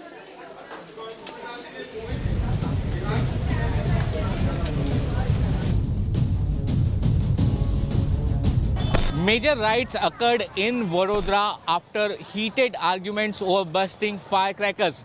We are present at the spot where this whole incident started. Let me tell you, at this Panigat area of Vadodara, there were some people, some small children over here who were busting crackers. After which, there was a rocket which was thrown on them from the other side. And after which, the heated argument started. And let me tell you, it was so instant that after which stone pelting started, petrol bombs were hurled on each other. And let me tell you, most importantly, as soon as this particular incident started, the entire street lights on this particular roads were completely switched off. And that is what the police officials are saying, that this whole incident was pre-planned. There's a sabotage behind this. Because let me show you the entire visuals of this particular area. There is the police station, just 100 meters from this particular place where this incident took place. There is the Panigate police station, and behind me is the Zone 3 DCP office. So you can understand the proximity that how this whole incident has taken place. And let me tell you, when this whole incident started, there were so many of stones available. There were petrol bombs, the street lights were off, and so many of the shops and all the other vehicles are completely vandalized. Over here you can see that how this particular vehicle is also vandalized. And let me tell you, when the Zone 3 DCP was passing from this particular area, when this patrolling, he was doing this patrolling, a petrol bomb was thrown from that particular building. Now, the police officials have started the investigation. They have made a special team to investigate this whole particular case. They have detained over 20 people in this matter. But clearly, a politics has started. BJP's Amit Malviya and other leaders are saying that this was a proper pre-planned incident, a pre-planned riots to actually target the Hindus. With camera person Sajid Alam, this is Saurabh Vakhtania in Vadodara for India Today. As soon as the riots broke out, the people started to stone pelting on each other. Here in the visuals, you can clearly see that how this whole vehicle is damaged. Several of the shops are damaged. India Today has accessed the exclusive CCTV camera footage of this particular shop. Let me tell you, the Reuters actually broke the several CCTV cameras which was installed in different shops. Here you can see the house, many stones are been kept. And in this particular shop, there was a CCTV camera that too was broken by the rioters, and clearly the police are telling that this was an extremely pre-planned riots which happened on the eve of Diwali. With camera person Sajid Alam, this is Saurabh Vakhtania in Vadodara for India Today. क्या हुआ था, कैसे ये पूरी घटना हुई, क्या ऐसा हुआ कि हमारी गाड़ी 12:40 को भारत डेयरी का दूध यहाँ पे उतरा था, और यहाँ से उतरने के बाद गाड़ी थोड़ी दूरी आगे गई, यानी ये अलवी अपार्टमेंट है ना, यहाँ तक पे गई, और स्ट्रीट लाइट जो थी ना वो बंद हो गई। वो बंद होने के बाद ये एक दूसरे को पे फटाकड़े फोड़ रहे थे, इधर से हवाई उधर छोड़े, उधर से हवाई इधर आवे, इधर से एक दूसरे पे डाल रहे थे। पहले यहाँ से शुरू हुआ, फिर वहाँ से भी शुरू हुआ। 1 बजे मेरी वाइफ ने मेरे को उठाया, बोले कि अपनी दुकान के पास बोले धमाल हुई है, तो बोले अपना दूध का जो माल आया था ना वो सब सारा फेंक दिया हुआ है। ये लड़के लोग यहाँ पे बैठे थे, त्योहार मना रहे थे, फटाके जला रहे थे, ये लोग ने सब मतलब उनका माल वाल सब बेच लिया, पूरी दुकानें इनकी यहाँ है, सब धंधा पानी सब अच्छे से कर लिया। और रात को 12:30 बजे के बाद ये लोग ने अग्गासियों के ऊपर से पेट्रोल के बम के गोले बना बना के ऊपर से नीचे फेंके लड़कों के ऊपर। और ये जो भी सरकारी लाइटें थी वो पूरी टोटली सब बंद कर दी, सरकारी लाइटें पूरी बंद कर दी और लड़कों के ऊपर डायरेक्टली हमला कर दिया ढाबों के ऊपर से। और हमारे लड़के तो इतनी संख्या में थे भी नहीं, 8-10 लड़के थे, छोटे छोटे बच्चे फटाके फोड़ रहे थे। पूरी तरीके से प्लानिंग के साथ किया गया आपको? प्लानिंग ऐसा था कि इनका कोई भी त्योहार ही नहीं मनाने देने का, हिंदुओं को कोई भी त्योहार ही नहीं मनाने देने का। हम घर में ही थे, सब जन हमको लेने आए थे ना, मेरे लारी ऊंधी कर दी, तोड़ डाले, मैं बेवा हूँगी, मेरा कोई कमाने वाला नहीं है, ये गल्ले पे मेरा घर चलते ला, ने मेरा गल्ला तोड़ डाला। क्या कुछ पूरा ही तोड़ दिया और क्या अंदर कुछ सामान था वो भी? सब ले गए, मेरा सामान भरेला था अंदर 10,000 का, सब मेरा नुकसान करा है अंदर। Slipping into a very short commercial break, but the new regime of Rishi Sunak as the Prime Minister of United Kingdom is here. Lots of cabinet changes. And how is the new regime and the new cabinet going to look like? We'll bring you all these details in moments from now.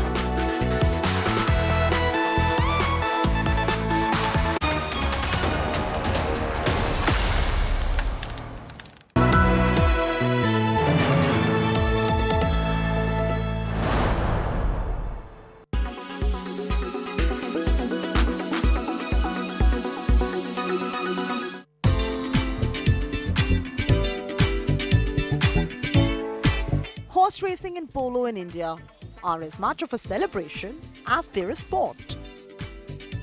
With big classics and important race days comes a lot of fashion. While you will see women sipping champagne in their colourful fancy dresses, the hats and fascinators are a delight to the eye. The crown of your head had to be covered by something in the presence of the Queen. So that's how really fascinators and hats originated at the race courses all over the world. And then, as always, it became a fashion statement. So you have like the best of designers making hats and fascinators. It's not so big in India. It's huge in England. How one wears a fascinator or a hat is equally important. So the color and cut can be anything. I mean, that's absolutely fine. But what you have to remember is not to wear something like a gown, like you're going to an event, because it's a day affair. Then not to wear like you're going clubbing, not to dress like you're going to a cowboy show. It's elegant dressing. So it can be a dress which is very cool and easy to wear for our climate. I love jackets, and right now jackets with statement shoulders is something I would love to see. So anything smart, a skirt and a jacket tied up with a belt. You can even wear jeans on a casual day with a really nice top. The face cuts, overall shoulder size and dress play a huge part in deciding the right hat or fascinator. I've worn a red dress and kept it quite simple because the color is bold, and my shoes are nude, but we have a lot of options that we can play around with this. As you saw, I wore a red and nude fascinator. You can also wear a plain red fascinator. You can also wear a black fascinator or just a nude fascinator. So if the color is loud and bold, then you keep the fascinator either neutral or the same color. And same goes with the shoes. You can keep neutral shoes, you can keep red shoes, and you can keep black shoes. But what I would like one of the pieces to stand out. So if you're wearing a red dress and a red hat, the rest has to be neutral, the shoes and the handbag. If you're wearing a red dress and a red handbag, then keep the fascinator in line with that.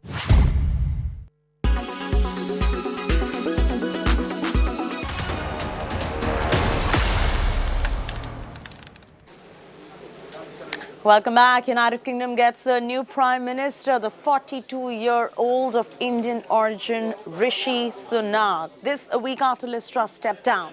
In his first address after taking charge, UK's youngest Prime Minister said that there will be difficult decisions ahead, but vowed to win the trust of the people. Sunak said he wanted to bring the country and the party together, promising economic stability and confidence. Rishi Sunak has appointed his team of top ministers on his first day as UK's Prime Minister. Indian origin Conservative Party MP Suella Braverman has been appointed as UK's Home Secretary in Sunak's cabinet. जो भी आया है ये अपना रीत रिवाज है, सब लोगों को खुशी का मौका में लड्डू और या मिठाई खिलाए हैं, तो हम लोग ये खुशी का मौका सबसे बांटने के लिए यहाँ आए हैं।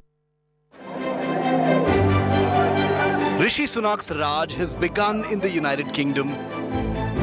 King Charles III appointed Britain's first Indian origin and Hindu Prime Minister on Tuesday. In his first speech as the UK PM, Sunak vowed to unite the country and fix its battered economy.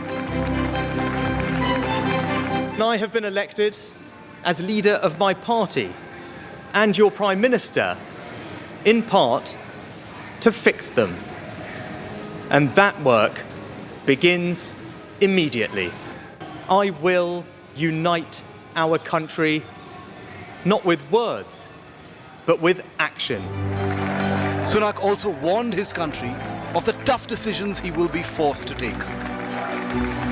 You saw me during COVID doing everything I could to protect people and businesses with schemes like furlough. The government I lead will not leave the next generation, your children and grandchildren, with a debt to settle that we were too weak to pay ourselves. Former UK Prime Minister Boris Johnson congratulated Rishi Sunak, urging the Tories to give the new Prime Minister their full support. Liz Truss, from whom Sunak takes the reins, wished him success in her final speech as Prime Minister.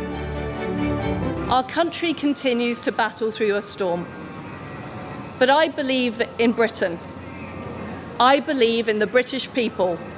And I know that brighter days lie ahead. And I wish Rishi Sunak every success for the good of our country. From political instability to the cost of living crisis, there's a cacophony of problems on Sunak's plate. As the youngest UK Prime Minister in 200 years, Rishi Sunak faces the unenviable task of picking up a reeling nation after Truss's disastrous 45-day tenure. His first task would be to restore Britain's credibility and the world's confidence in the UK's economy. With Lavina Tandon in London, Bureau Report, India Today. Slipping into a very short commercial break here on India Today. But when we return, we're bringing you all the news from the world of sports. We've spoken exclusively to Sunil Gavaskar, who says Indian team should not take any match lightly. He says this ahead of India's playoff against the Dutch.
After that thrilling win against Pakistan, our men in blue are going to be facing the Dutch. So it is going to be India versus Netherlands next. And this is what Sunil Gavaskar feels about it. Listen in. Saiva, we understand, the three fast bowlers that played the previous game in Arshdeep Singh, Mohammad Shami, Bhuvneshwar Kumar, they did not come out to practice, nor did Surya Kumar Yadav and Akshar Patel. But the other man that I'm going to talk to you about is Hardik Pandya.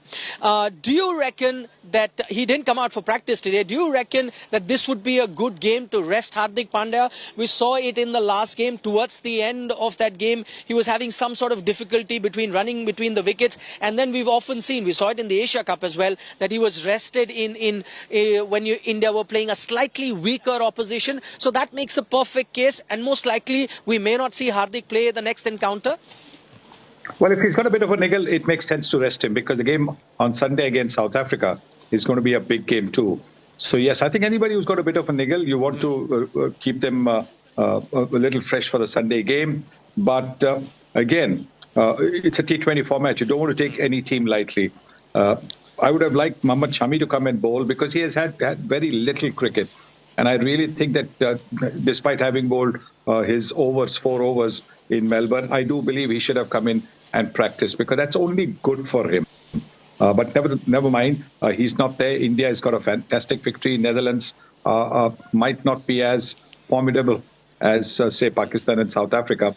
But India can't relax against anybody, particularly in the shortest format of the game. Saibai makes a very valid point that he would have liked to have seen someone like Mohammad Shami, and that becomes even more important when you consider the fact that India are not going to be practicing a day before the Netherlands game. So they had a practice session today. Majority of the team members were here, including Virat Kohli, who seems to be the man in form, but spent a lot of time in the nets batting today, looked very fluent as well. But they're not going to have a practice session just a day before the game. Of course, the captain is going to come, speak to the media. We'll bring you all those latest reactions. Just going on to that Hardik Pandya point, Sunny, as you said, maybe if he's got a bit of a niggle, it would make a case for him to be rested. What does the Indian team do then to get the balance right? Do you then get another all-rounder, because you need the 6th bowling option, but the other all-rounder that you have at the moment is going to be Deepak Hooda, but then he's a spinner. So how do you manage that? Do you then go in with 3 spinners as your 6th bowling option, or do you look at, no, let's get Harshal Patel, he's handy enough with the bat, and go in and get the balance right that way? No, I think I would like to see Deepak Hooda in the team, simply because if Hardik Pandya is not there, then you have got Dinesh Karthik coming in at number 5.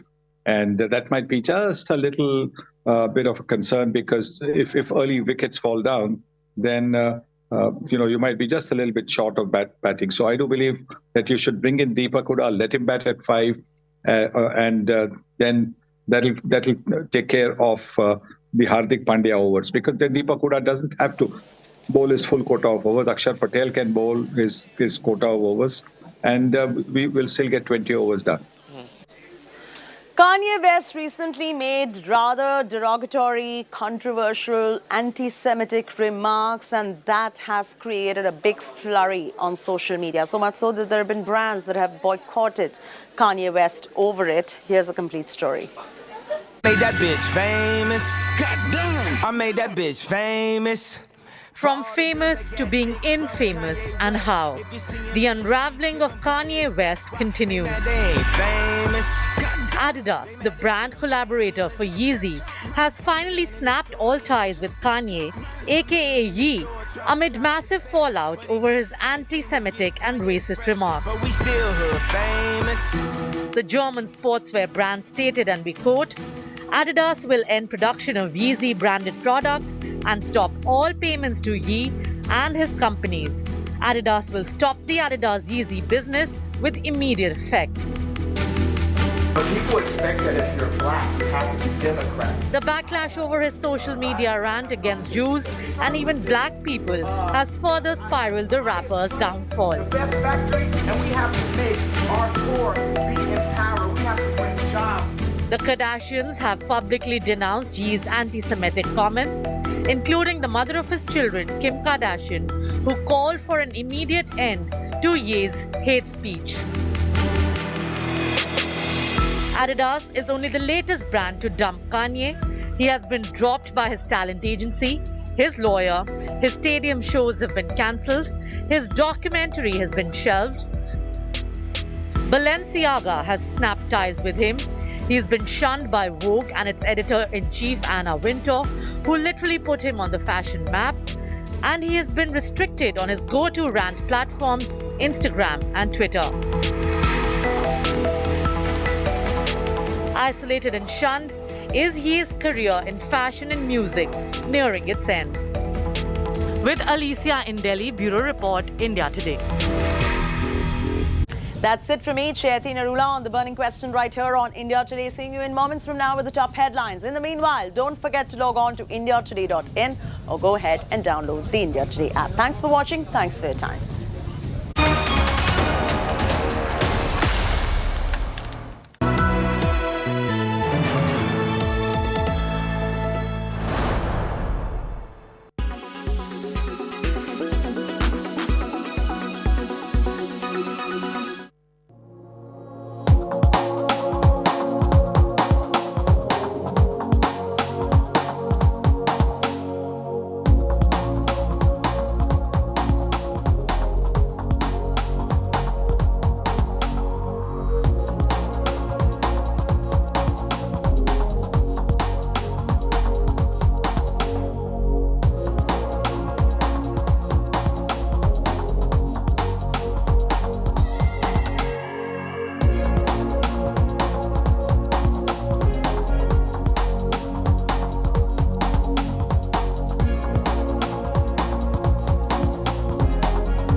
Everyone's busy finding what's trending.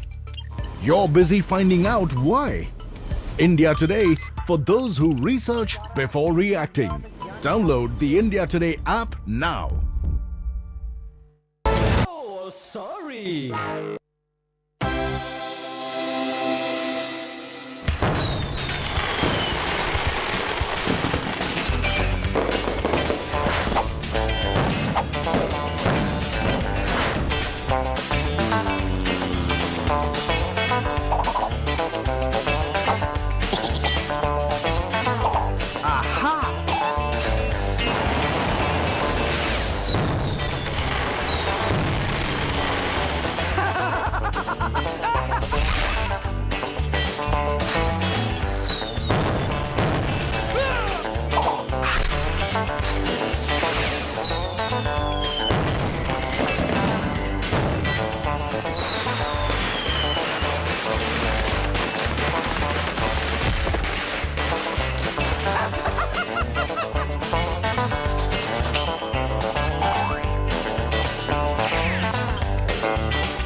Very good morning and thanks so much for being with us on India Today. You're watching India's Agenda. I'm Chaiti Narula. Let's start with the headlines first.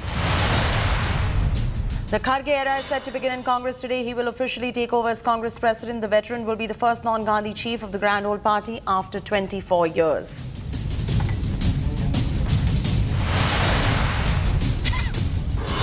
Massive politics has broken out over the attack outside temple in Coimbatore in October. On October 23rd, Tamil Nadu BJP chief accuses Stalin of downplaying the incident, writes to Amit Shah demanding cops accept it as a suicide attack and NIA probe the incident.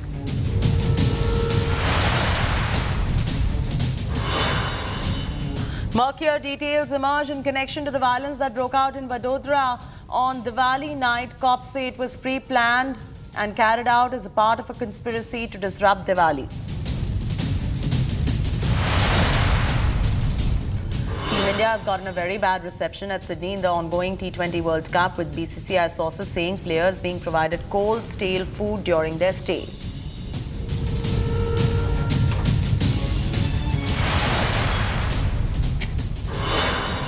Rishi Sunak regime has begun in UK. The new Prime Minister has rung in the changes, appointing Dominic Raab as his deputy, while Indian origin Conservative MP Swela has been given the position of Home Secretary.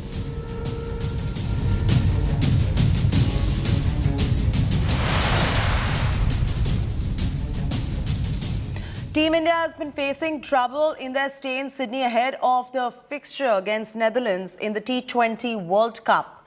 As per the BCCI sources, the men in blue have been receiving stale food, cold food, with sandwich being the only item that is being provided post their practice sessions. Further, Team India has refused to attend a practice session after they were offered a venue in Blacktown, over 40 kilometers away from the hotel that they're presently staying at.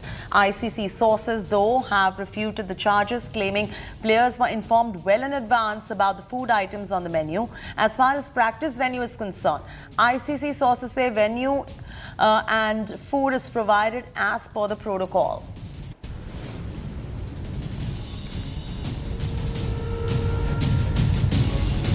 So latest coming in right there, it's a controversy that is breaking out over cold food being served to our men in blue. BCCI sources have raised a serious concern over this. BCCI sources have told India Today about the kind of food that our Indian players are receiving right there. It's cold food, and according to sources, it is stale food too. But the ICC has refuted the team's claim, saying that it's standard protocol for all the players of all the countries. And they've also said that accommodation has been provided on a rotational basis. They've refuted these charges. Nitin Srivastava is now joining us for the very latest. Nitin, there are a couple of issues that really emerge out of this. One is that the BCCI sources have said that stale and cold food was provided.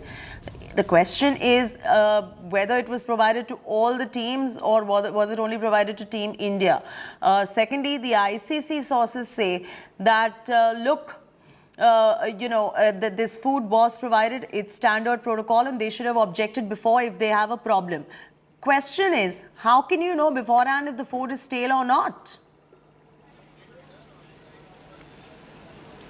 Well, there are two things, as you rightly mentioned. The first is that why the practice venue was so far away, and secondly, that why the snacks and the foods were not up to the mark, and why the players are not happy. So when we contacted ICC and some sources over there, they are clearly saying that this is the protocol, and all the arrangements in terms of having the accommodations and in terms of planning of the practice venue are as per the protocol, and this is the same with all the teams. Secondly, when it comes to the food and snacks, they are saying that again everything is same with all the teams. It is not just the Indian side that they are getting some food which is not up to the mark. ICC sources are also saying that if there is any issue, if there is any concern, if there is any change they want to make in the catering, they should have informed the concerned department, and catering department is very happy to make the changes. So as of now, there is no verbal, there is no official communication from BCCI to ICC in regard with the food. And again, our sources in BCCI is saying that we have informed ICC verbally, but as of now, there is no official statement. So ICC is also waiting for the official word from BCCI team management, and once they'll receive the official confirmation, official statement from BCCI, ICC will respond to the complaint against. Thanks so much, Nitin, for bringing us those details. Team India started the T20 World Cup campaign with a win against Pakistan, with Virat Kohli delivering a masterclass. As on one hand, this win will boost the morale of the team, but on the other, there's a concern regarding the opening pair of Captain Rohit Sharma and KL Rahul. Here's a complete report. Have a look at that, yes. First KL Rahul and then Rohit Sharma. Both dismissed cheaply. Pakistan were on top, and for the Indians, that sinking feeling was creeping in. Now here's something interesting. Here's a freebie. Had it not been for Virat Kohli's epic knock, emotions would have been far different from what they currently are. That victory, however, should not cover up some of the loose ends. India have traditionally relied on their top three. Rohit Sharma and KL Rahul have played an important role in that aspect, with Virat at number 3. Still good balance, just checks out beautifully. Of late, Rohit's form has been a bit of a concern. His intent, though, has been that of going after the bowling. This year in T20 internationals, the Indian captain has played 24 games in which he has scored 554 runs at a below par average of 24.72. KL Rahul, meanwhile, has a better average of 31 from his 11 T20Is with 330 runs. A strike rate of just over 126, however, is something that he would have wanted to improve upon. Against Pakistan, both the openers looked tentative to start with and preferred to curb their instincts. Rohit has been insisting on a template where he wants his team to go hard at the bowlers, and he himself has been following it. However, against Pakistan, while chasing a par score, he chose to go into a shell right at the start. Despite their cheap dismissals, India didn't lose the game, and the two can breathe a sigh of relief. But more importantly, it has given them an opportunity to assess their game plan, because there is still a long way to go if India are to win this T20 World Cup. Sports Bureau, India Today. That take you beyond the present.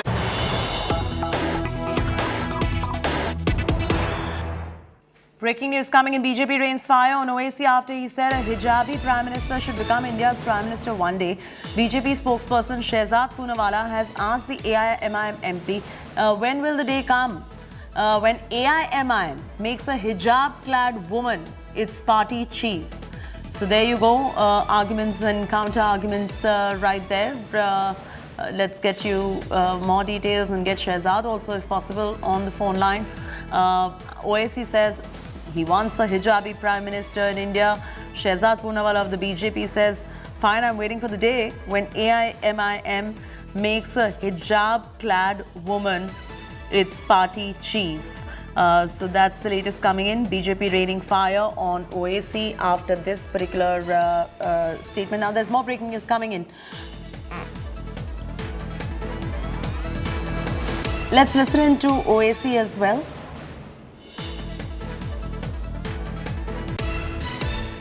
मैं तो बोला कि इंशाल्लाह मेरी जिंदगी में या मेरी जिंदगी के बाद एक हिजाब पहनने वाली बच्ची भारत की प्राइम मिनिस्टर बनेंगी बोल मैं तो बोला हूँ ये बात मैं तो बोला कि इंशाल्लाह मेरी जिंदगी में या मेरी जिंदगी के बाद एक हिजाब पहनने वाली बच्ची भारत की प्राइम मिनिस्टर बनेंगी बोल मैं तो बोला हूँ ये बात. All right, when there are so many breaking news coming in, we're just getting you one after the other. One is about Rishi Sunak. The other one is, of course, about the AIMIM chief as well. The big focus right now is back in India on the news coming in from India. Vadodara is now on the edge after the communal clashes which marred Diwali celebrations in the city. While Gujarat police is probing the matter, a communal conspiracy angle has emerged.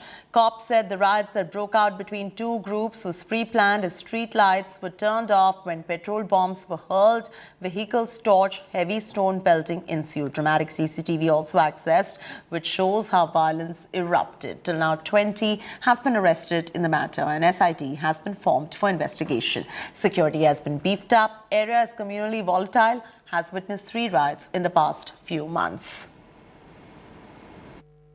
Major riots occurred in Vadodara after heated arguments over bursting firecrackers.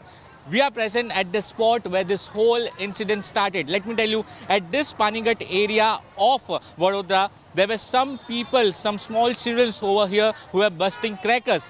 After which, there was a rocket which was thrown on them from the other side. And after which, the heated argument started. And let me tell you, it was so instant that after which, stone pelting started, petrol bombs were hurled on each other. And let me tell you, most importantly, as soon as this particular incident started, the entire street lights on this particular roads were completely switched off. And that is what the police officials are saying, that this whole incident was pre-planned. There's a sabotage behind this. Because let me show you the entire visuals of this particular area.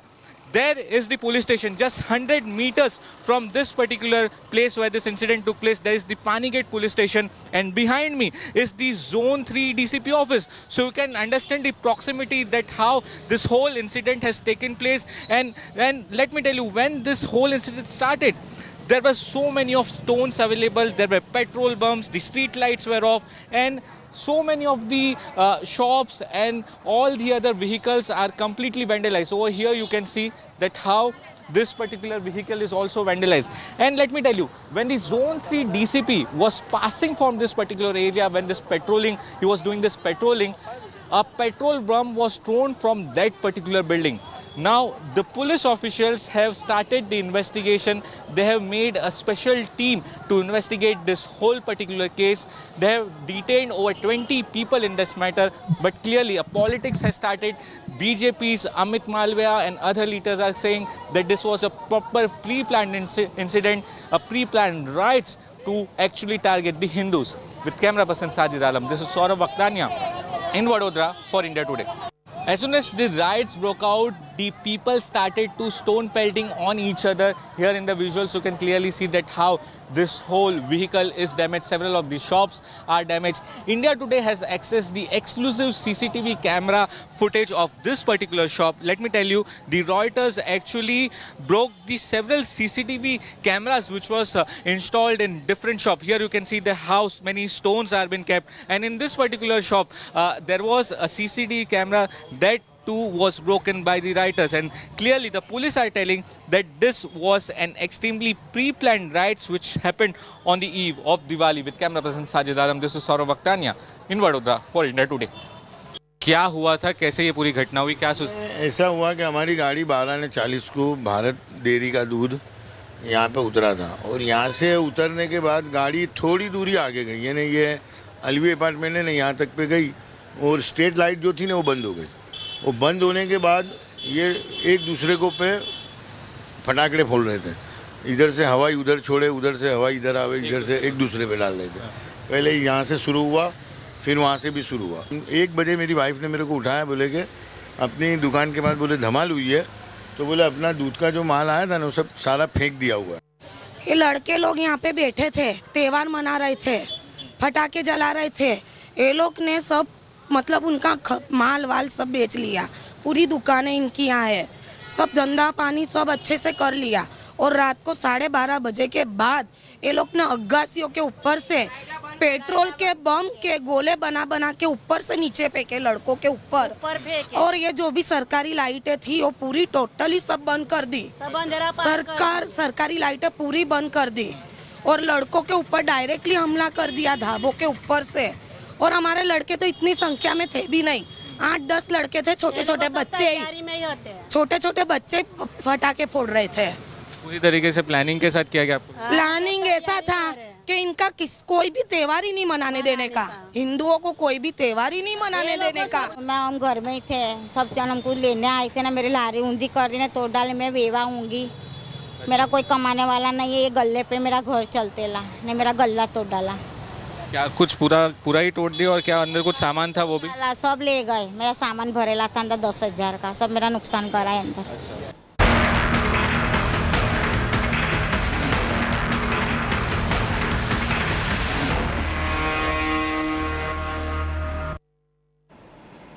Massive update in connection to the attack near temple in Coimbatore. Sources have told India Today that the note has been recovered from the deceased Mubin's residence that had a list of prominent government offices and public gathering areas. Bomb-making materials like potassium nitrate, charcoal, aluminum powder and sulfur, summing up to a total of 75 kilograms of explosives, were also recovered from the residence of the accused. Meanwhile, political slugfest has broken out over this matter.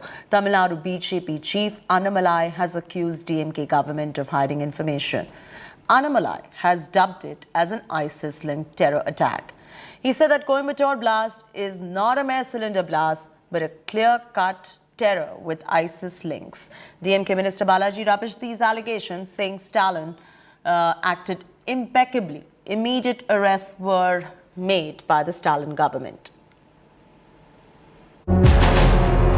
This man, Jamisha Mubin, was killed when a gas cylinder kept in his car exploded close to a temple in Coimbatore. Police initially suspected it to be a cylinder blast, but closer scrutiny of the blast site revealed stunning details. Police found ball bearings, shrapnel, iron and aluminium nails at the blast site, all indicating towards a vehicle-borne improvised explosive device or a car bomb. Police identified the driver Mubin, and a subsequent search of his house revealed the presence of chemicals used to make low-intensity explosives, including potassium nitrate and sulfur. Police also scanned CCTV images around his house and found that several men had helped Mubin load the cylinder in the car. 5 men have now been arrested and are being questioned. They've been identified as Muhammad Thalka, 25 years, Muhammad Azharuddin, 23 years, Muhammad Riaz, 27, Feroz Ismail, 27, and Muhammad Nawaz Ismail, 27 years old. அந்த காரில் வந்து நமக்கு சில தடயங்கள் கிடச்சிருக்கு. அதில் ஆணிகள், கோலிக்குண்டு, அந்த பொருள் 2 பொருள் கிடச்சிருக்கு. மற்றபடி அது தடய அறிவியல் துறை அவங்க ஆய்வு செஞ்சிட்ருக்குறாங்க. இந்த நபருடைய வீடை சோதனையிட்டதில் சில low intensive explosives, potassium nitrate, aluminium powder, charcoal, sulphur, இது போன்ற இந்த நாட்டு வெடிகுண்டை தயார் பண்ணக்கூடிய சில பொருட்கள் கைப்பற்றியிருக்கிறோம். The BJP has come out all guns blazing, accusing the MK Stalin government in Tamil Nadu of downplaying the terror incident. The state BJP chief K. Annamalai took to social media platform Twitter to urge the chief minister to come out of hiding and own up to government's failure. As political party, we have waited for almost 48 hours. At least to use the word called terror attack has happened in Tamil soil. That is what we want. You are calling that as a cylinder blast, and you are trying. So that moment you say a terror attack, at one end it also means people will take extra precaution when going out. It also means. That is also you have to say. If you call this as a cylinder blast, let us imagine one more module is active. That module might do an attack in the next 1 week or 10 days. Then what will the state government do? All we are doing is telling the government, people have started to know this is a terror attack, this is a suicide attack. Please don't hide anymore. Please arrest people, give us confidence. Top police officials rushed to Coimbatore after the blast, which was initially suspected to be a cylinder blast in the car. But the recovery of explosives, ball bearings and shrapnel and the background of the killed suspect have led the police to widen the scope of the probe. The killed accused Mubin had been on the radar of the NIA even in 2019. He had been questioned for trying to set off explosives but was let off because of lack of evidence. The BJP says this was an Islamic State-style attack planned similar to the Easter church bombing in Sri Lanka. Investigators are now probing whether there is a link of the accused with the plotters of the Sri Lanka church attack. Bureau Report, India Today. Pramod Madhav is joining us. Pramod, in the last broadcast, you did mention about the political slugfest that is going on at the back of this story. Now, politics aside, where does the real investigation stand? Because this is a matter of huge concern.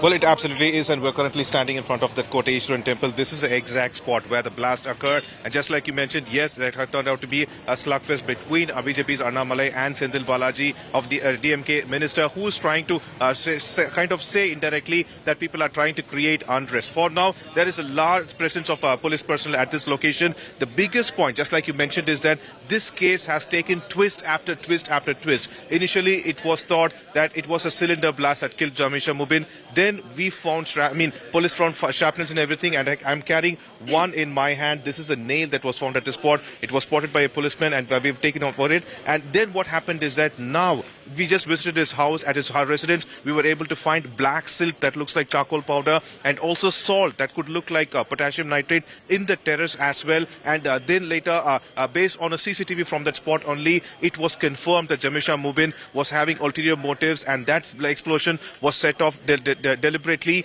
And apparently, we also got information that this was not the actual target. The actual target could be Konyaman Temple, 300 meters from there. And if the blast had occurred, it would have been an entirely different scene. Unfortunate life loss could have been seen, but thankfully, it looks like Tamil Nadu police was extremely lucky, because there was one checkpost at this spot, and DGP said that probably looking at the checkpost, Jamisha Mubin could have either tried to earlier set off the explosive or abandon the vehicle. Either way, the blast occurred at the spot. This entire tree in front of us, on one portion, is completely burnt out. This is a kind of tree that is in front of the temple. And finally, a lot of people have gathered today here. BJP leaders also expected at this temple today. They are all demanding answers and demanding justice. And it looks like this case is going to only expand, because the Commissioner of Coimbatore has very clearly mentioned that of the 5 people arrested, a couple of them had also gone to Kerala, perhaps to meet NIA suspects, Mohammed Azharuddin also, which means this is how they are trying to connect this particular case to the Easter Sunday bombings.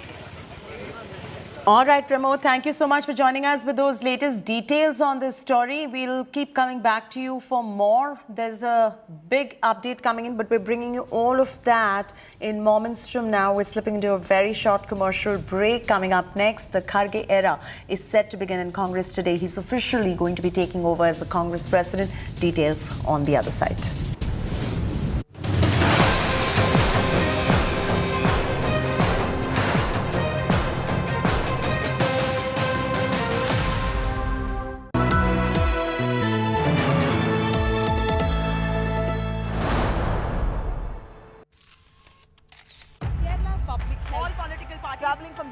Armed with facts, she takes the news by its horns. Do you think the future of these students are not hampered? Fierce, bold and direct, setting the tone for the biggest stories from every corner and every angle. Expect nothing but the unfiltered truth. News first, niceties later. Watch me, Nabila Jamal, on India Today.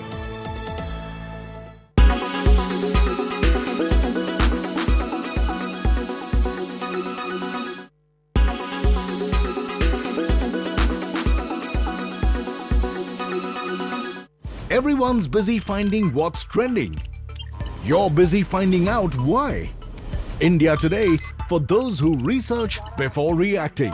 Download the India Today app now. Make your media plan smarter with India Today Live TV on your connected devices.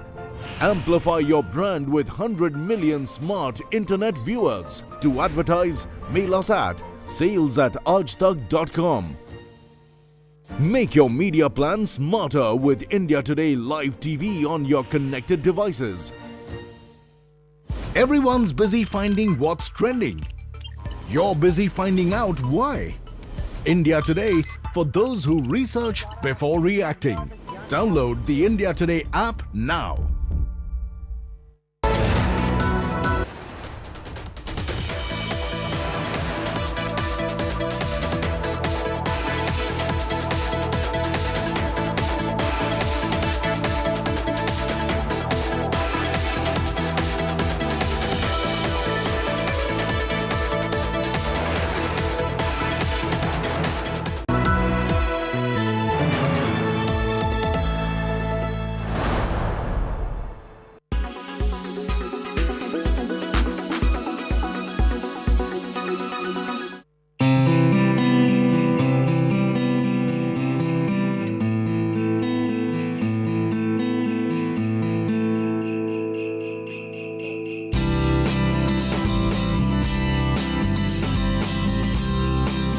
largest producer of mustard in the world is facing a heat wave.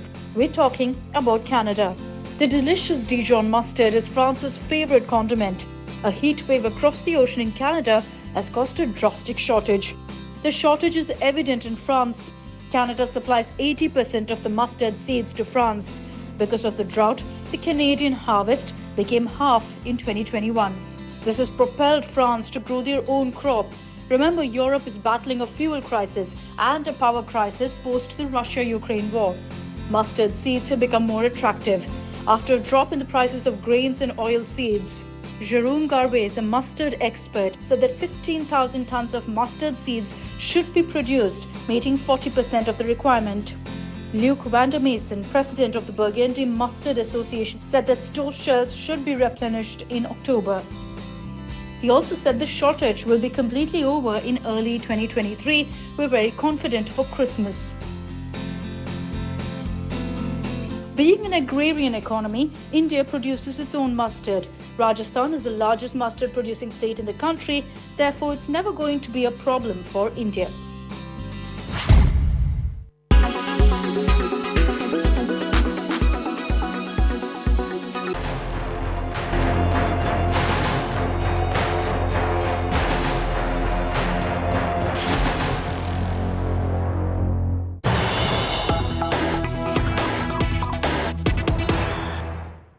There's breaking news coming in. The Kharge regime is well and truly underway now. Nameplate of the veteran leader designated as Congress president is now being put.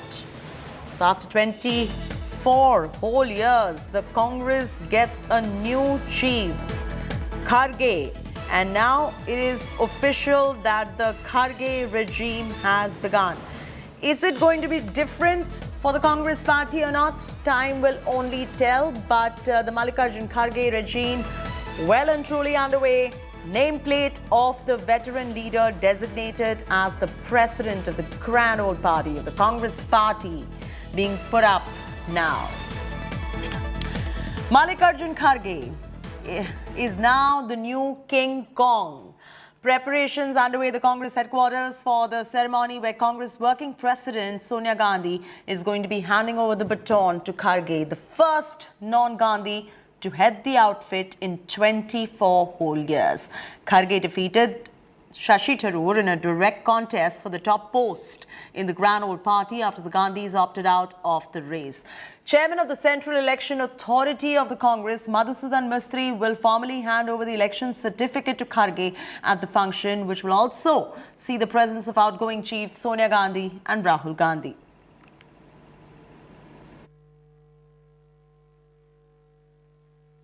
आज खड़गे साहब बने और आज वो उनको charge दिया जाएगा, तो मैं समझता हूँ कि चुनौती बहुत बड़ी है, इसमें कोई दो राय नहीं। और हम सब मिलके पूरे देश के अंदर जो सीनियर जूनियर जो भी लोग हैं, नेता लोग, कार्यकर्ता हैं, तो हम सब की जिम्मेदारी है कि हम कैसे उनको कामयाब करें, कांग्रेस को मजबूत करें, नए सिरे से कांग्रेस के अंदर booth, block, district, state level पर कांग्रेस मजबूत हो, कांग्रेस कार्यकर्ताओं में नया कॉन्फिडेंस पैदा हो।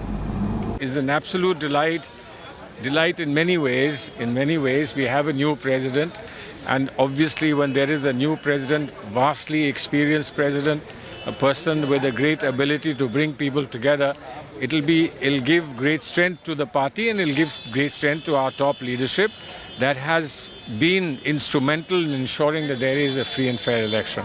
कांग्रेस पार्टी ने अध्यक्ष के पद पर ला करके देश को यह संदेशा दिया है कि अगर इस देश में राजनीति में कहीं लोकतंत्र है, आंतरिक लोकतंत्र है, तो वो कांग्रेस पार्टी में है। और एक भारी भरकम व्यक्ति, मैं ये भी कहूँगा कि उनका व्यक्तित्व भारी भरकम है, उनकी राजनीतिक जीवन शैली बहुत भारी भरकम है और उन्होंने संघर्ष किया, तो संघर्ष को न्याय मिला है और उन्हें सही पद मिला है और हम कांग्रेस पार्टी के तमाम कार्यकर्ताओं को एक सही अध्यक्ष मिला है, तो हम सब खुश हैं। आज का दिन बड़ी खुशी का दिन है हमारे लिए। A very loyal man was the block president of the town of Gulbarga to a AICC president. This shows that anyone can rise to any level who works hard and who are loyal to the party. This is a great example, and I am sure with this rich experience, the Congress party in the Karnataka and the national level will grow. and he will contribute very much to the growth of the party. We're all happy that Kharge become the president of the AICC. Not that Kharge belongs to Karnataka. He has put in 50 years of service in Congress and he is very loyal to the Congress party. And he has served the nation and the state in various capacities. Supriya Bhardwaj joins us from the Congress headquarters, the AICC headquarters, and Rahul Gautam joins us live from the Kharge residence. First up, Supriya, what are the preparations at the AICC HQ looking like as the Congress party finally after 24 years is going through such a big moment of getting a non-Gandhi chief? Well, Cheti, at AICC headquarters, who's who of the party are present here. Behind me, you can see as to how the leaders who are part of the Bharat Jodo Yatra also are here. And this is the stage where the certificate will be handed over. We have seen Mr. Mistry, who has just come here. At the same time, also you can see as to how the leaders after leaders are meeting Mr. Kharge's family, who's just sitting here. We'd like to show you in a short while that the situation at Ground Zero is that around 10:30 a.m., just in a couple of minutes after this, we are hearing that Congress President Ms. Sonia Gandhi, along with Rahul Gandhi and Mallikarjun Kharge, will be coming here. And there will be also Mr. Madhusudan Mistry, and the baton will be passed on to Mr. Kharge today at AICC headquarters. So the mood over here is that Rahul Gandhi has taken a break, especially for the first time after 7th of September when he started his Bharat Jodo Yatra. He has taken a break from Bharat Jodo Yatra and he's coming here at AICC headquarters. As far as Mr. Kharge is concerned, we spoke to a lot of leaders. They said that his elevation, his election is actually going to strengthen the party. As far as Rahul Gandhi is concerned, he is the face of the party. He is the Jananayak. Oh, yes, absolutely. Continue to be with us right there, Supriya. Rahul Gautam is joining us from Mallikarjun Kharge's residence. Of course, the family must be extremely happy. Since you're at the residence, what is the mood looking like live from the Kharge house? Well, I'm reporting live from 10 Rajaji Marg, which is the official residence of Mallikarjun Kharge. And although it's a 5-minute ride from here to AICC headquarters, it took almost 24 years for a non-Gandhi person to head the organization. We all know that around 11 a.m., this is what we are learning, Mr. Kharge would be handed over baton officially by Mrs. Gandhi in this grand ceremony, which is obviously attended by the entire top leadership. And everybody is now looking forward to the first address of Congress President Mr. Mallikarjun Kharge as to what is the roadmap going to be, how is going to revive the electoral fortunes of the Grand Old Party, because that's the biggest challenge before him as to how he's going to retain the lost glory of the Grand Old Party. And we all know that there are several problems before him. We all know there's infighting in Rajasthan, there are elections coming in Himachal Pradesh and Gujarat, and obviously he would need to fresh lease of oxygen into the veins of the Congress Party. How is going to energize the cadre? All these are actually going to be the main challenges before Mr. Mallikarjun Kharge, and that's why everybody is looking forward to the address of Mr. Kharge as to what is the blueprint going to be, as to how he's going to change the tide into the favor of Congress Party. Everybody is waiting here for Mr. Kharge, who will be leaving shortly from here and would be going to attend this ceremony where he'll officially be assuming charge. And one thing is very important here, it's a historic moment for Congress Party because it took 24 years for the Grand Old Party to have a non-Gandhi person at the top post. Oh yes, absolutely. We'll come back to you for more on this. Mallikarjun Kharge is a veteran leader in politics, a senior leader of the Congress Party. But the task ahead of him is to stabilize the party, bring the Grand Old Congress Party back to the glory days. His first challenge is going to be the upcoming polls in Gujarat and Himachal. Here's the report. After 24 years, a non-Gandhi is taking the reins of the Congress. Mallikarjun Kharge, the newly elected president, assumes office. The 80-year-old Rajya Sabha MP from Karnataka overcame a spirited fight by MP Shashi Tharoor to wrest control of the grand old party. The entire senior leadership of the party had rallied behind Kharge, who was described as the unofficial official nominee. This had prompted Tharoor to claim that electors were being given the impression that Kharge has the blessings of the Gandhis. Kharge hit back, taking pot shots at Tharoor, calling him inexperienced. He is not my examiner. See, I have come on my own from block president to this level. Was Shashi Tharoor was there at that time was there? The two leaders since then have buried their differences. आज निर्णय लिया कि मल्लिकार्जुन खड़गे साहब हमारा नया अध्यक्ष होगा। मैं खबर सुन के उनके घर गए और उनको मेरी बधाई सुना दी। मेरे साथी श्री शशि थरूर को भी शुभकामना देता हूं। ये तो एक डेमोक्रेटिक प्रोसेस है, हमको मिलकर काम करना है, ये कहा, तो इसलिए मुझे बड़ी खुशी होती है। उनको भी मैं धन्यवाद देता हूं। Kharge takes charge of the party at a time when the Congress is at its lowest point electorally. The party is in power on their own in just two states, Chhattisgarh and Rajasthan. He will have to settle the feud between Ashok Gehlot and Sachin Pilot soon. Another challenge for Kharge would be the elections in Himachal Pradesh and Gujarat, which are just a month away. In 2023, the party faces a bigger challenge. 9 states go to polls next year. Kharge is tasked with reviving a Congress in coma and fighting the Modi-Shah juggernaut, something the Gandhis have miserably failed to do. Bureau Report, India Today. Our reporters still continue to be with us, Rahul and Supriya both. Let's begin with Supriya first. Supriya, we've been talking about what next as far as the Grand Old Party is concerned. Is the Grand Old Party going to be different or not? And I know it's a premature question, because that is something only time can tell. But what are you picking up from the leaders over there?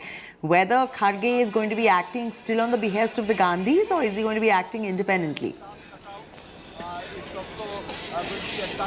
Well, Cheti, as far as the Congress leaders we have spoken to have said clearly, and even our sources are telling us that there will be a change. When a new president is going to come, there will be a change in his team also. I would like to show you over here is Mr. Mallikarjun Kharge's family, which is sitting here. Priyank Kharge, along with all the other family members, reached here, and they are sitting here at the moment. This is the enclosure for all the top leaders of the Congress party. Chhattisgarh Chief Minister Mr. Bhupesh Baghel is there. Then Ambika Soni is there. You can see Priyanka Gandhi has just walked in, AICC General Secretary. We are showing you as to how the Priyanka Gandhi is present here. She's meeting all the leaders who are sitting here at the moment, and this is what we are showing. Just in a couple of minutes, we are hearing that Congress's outgoing president, Sonia Gandhi, along with Mr. Rahul Gandhi, will be coming here. Also, the sources are informing that Mrs. Sonia Gandhi most likely can address the gathering who's present here. Here, I'd like to show you. I'll ask Anil Chaudhary ji and other leaders to just give us some space there. You can see Priyanka Gandhi ji present here at the AICC headquarters. So this is what the mood over here at Ground Zero is. In just a couple of minutes, we are hearing from that very gate, Mr. Rahul Gandhi, Ms. Sonia Gandhi and Mr. Kharge is most likely to arrive here at Ground Zero where we are. Who's who of the Congress party are present here. Mr. Venu Gopal is here. He's the organization in charge, the General Secretary. I beg your pardon. Also, now you can see the scene over here. I will ask my camera person Shailendra to show you the situation over here at Ground Zero, wherein the Congress's General Secretary in charge of Uttar Pradesh, the senior leader, Mrs. Priyanka Gandhi, who is present here at the moment. There you can see she's interacting here at Ground Zero where we are at the moment. Just in a couple of minutes, the entire function will start. We are hearing that around 11 a.m. the certificate will be handed over. Here you can see, we are showing you the shots over here, Priyanka Gandhi meeting all the leaders over here present at the moment. at AICC headquarters, and Mr. Rahul Gandhi and Ms. Sonia Gandhi are expected to reach here at the headquarters in a couple of minutes. That's not fair, this is what you can say is that all the who's who from the Congress party are present here, Cheti, and we are giving you ground zero report from over here, where we are at the AICC headquarters. Well, there is Mr. Kharge's family members also who are interacting with Priyanka Gandhi. There you can see they came along with Mr. Priyank Kharge, who is the former Chief Minister in Karnataka and also happens to be a senior leader, where at the moment we are showing you at the ground zero what is going on. Well, nearly after 2 decades, Congress party picked its next chief, and there was election which took place. All the APROs and PROs are present here. I'd like to ask my campus and show you all these people who are responsible to ensure that free and fair election takes place.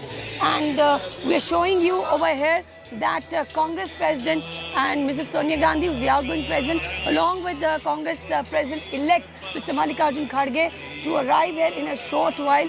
Priyanka Gandhi has just arrived. We are hearing that Rahul Gandhi will be accompanying his mother, Mrs. Sonia Gandhi. There is Priyanka Kharge, the family members of Mr. Kharge are already present here at the moment, Cheti.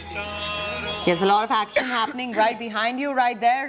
Supriya, we're going to be staying with you and bringing our viewers up to speed. And I understand from you that Rahul Gandhi and Sonia Gandhi are also reaching there in moments from now. Any idea when? Well, yes, Cheti, what the information is that they will be reaching at any given point of time. You can see that the protocol has been put in place. The officers from the CRPF there, you can see they're going. There is Mr. Madhusudan Mistry, and in any point from now, any minute from now, from that very gate, Mr. Rahul Gandhi along with Mrs. Sonia Gandhi, and we are hearing that Mr. Mallikarjun Kharge will be coming here at this moment where we are over here at AICC headquarters. So we'd like to show you as to what is the ground zero situation. That is the data man of the Congress party, Mr. Praveen Chakravarti, who was there. You can see Congress's former president, Mr. Rahul Gandhi, along with Mrs. Sonia Gandhi, are present here at the AICC headquarters. They have reached here. I'll ask people over here. I'll ask my camera person to show you. There you can see from that very railing. They have from the gate. They have entered here, and they'll be going on the stage in just a couple of minutes. They are just waiting for Mr. Mallikarjun Kharge. And what we are hearing is from the sources is that Congress's president, Ms. Sonia Gandhi, along with Mr. Rahul Gandhi, will be coming here. We would like to inform our viewers that Mr. Rahul Gandhi Breaking news coming in. Sonia Gandhi likely to speak at Kharge's swearing in. So we will likely hear the address from Sonia Gandhi as well. Kharge is officially going to become Congress's big boss in just moments from now. Gandhi Parivar is going to be attending Kharge's swearing in. Supriya, breaking news coming in. Sonia Gandhi will also make her address. It will be very interesting to know what she has to say, Supriya. Well, nearly 2 decades, I'd like to show you there. Rahul Gandhi along with Mrs. Sonia Gandhi are present here. You can see this is the first shots where we are showing you that both Congress President Ms. Sonia Gandhi is coming here, and who's who from the Congress party are present here at the moment. And I'll ask my camera person to just show you the shots over here wherein all the top leaders are getting here at the AICC headquarters. And we'd like to show you these shots. Rahul Gandhi along with Mrs. Sonia Gandhi are present here, and this is what is happening at AICC headquarters, where she's Congress President Sonia Gandhi, she's the outgoing president, is meeting all the top leaders of the party and also meeting the leaders who are present here. And there is Rahul Gandhi, who has come back from the Bharat Jodo Yatra and is meeting all the leaders. Well, this is for the first time Rahul Gandhi has come back from the Bharat Jodo Yatra. He had gone there on 7th of September, and after that, for the first time, he has come here. You can see Rahul Gandhi interacting with all the top leaders of the Congress party. On the other hand, Priyanka Gandhi is there, and Mrs. Sonia Gandhi has just come and met all the leaders who are present here at this moment. This is the who's who of the Congress party who are present. Both Rahul Gandhi and Priyanka Gandhi, you can see, are present there. and they are meeting the chief ministers, both Mr. Ashok Gehlot as well as Mr. Bhupesh Baghel. All the leaders are present here at the moment. Chethi, we are showing you the shots from AICC headquarters.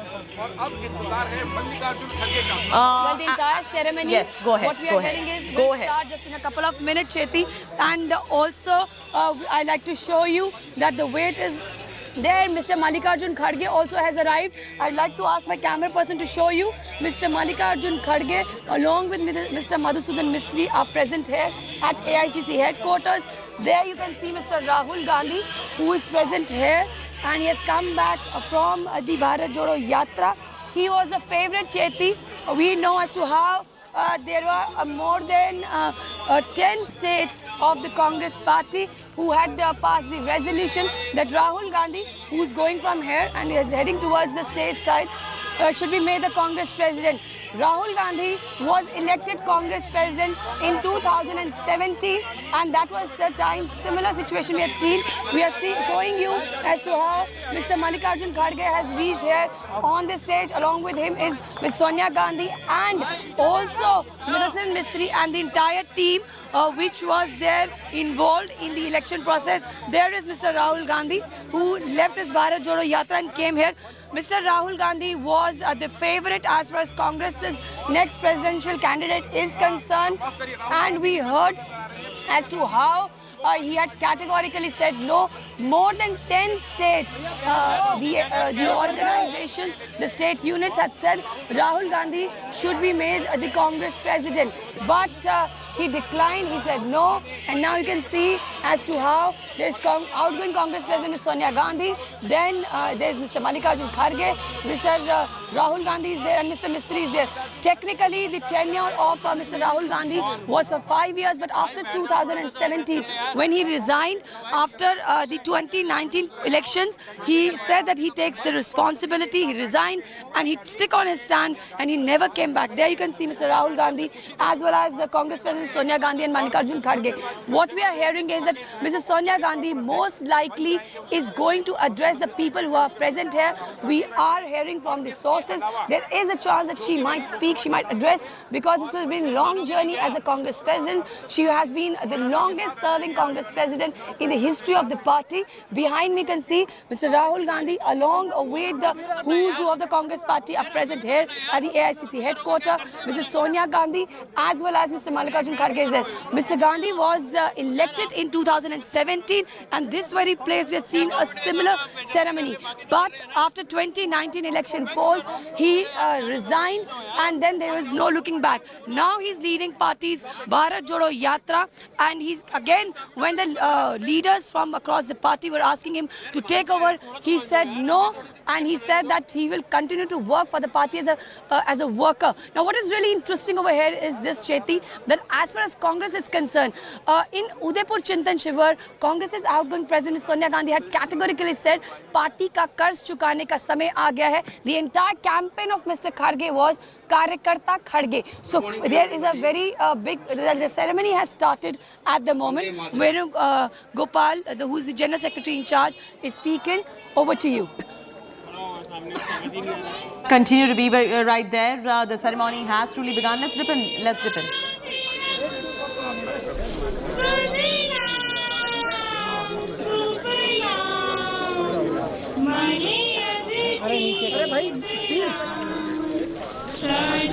There, the ceremony has begun.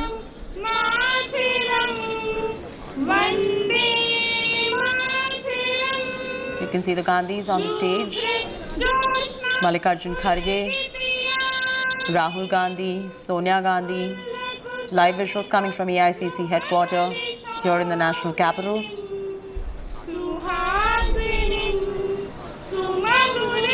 Mallikarjun Kharge all set to take charge as the new chief of the Congress party. The Gandhi family Raj finally ends in the Congress party, but it's a wait and watch to see if that really happens, or whether Kharge acts independently or takes his cues from the Gandhis is still unknown. Only time will tell, but the ceremony has begun. Supriya, do you have the schedule of events?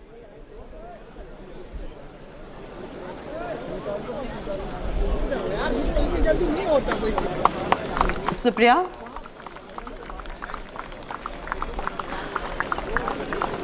Supriya will join us in moments from now. She's right there. She's right there witnessing all of that. She's right there getting you the ground report of what is going on. This is live non-stop coverage, and it's a momentous day. It's a visual that is a rather defining visual in Indian politics of the grand old party finally not going to be helmed by a Gandhi. Amit Bhardwaj is joining us. Amit, this visual really goes down in history for the moment, because finally there is a non-Gandhi chief that the Congress is about to get. But Amit, it's also a wait and watch to see if Kharge ends up taking his cues from the Gandhis or acts independently. Well, absolutely right, Chaiti. This is in many ways historic moment for the Congress party, where you have the two Gandhis sitting on the stage right there. Sonia Gandhi, the outgoing president of the Congress party, along with Rahul Gandhi, and in the middle of Sonia Gandhi and Rahul Gandhi, right there is Mallikarjun Kharge, who will take charge as the Congress president today. It is a historic moment in many ways. Now we have to decode it.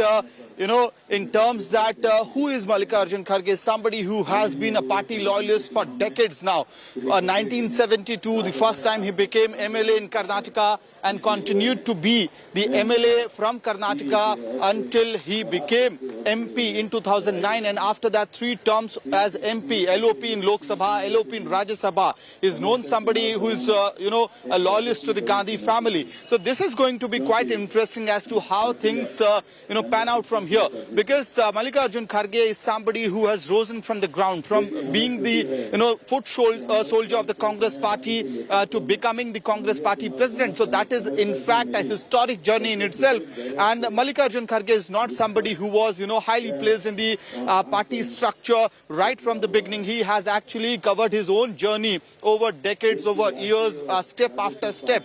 So he knows what struggle it takes. He knows what struggle the Karyakartas and the Netas on the ground go through.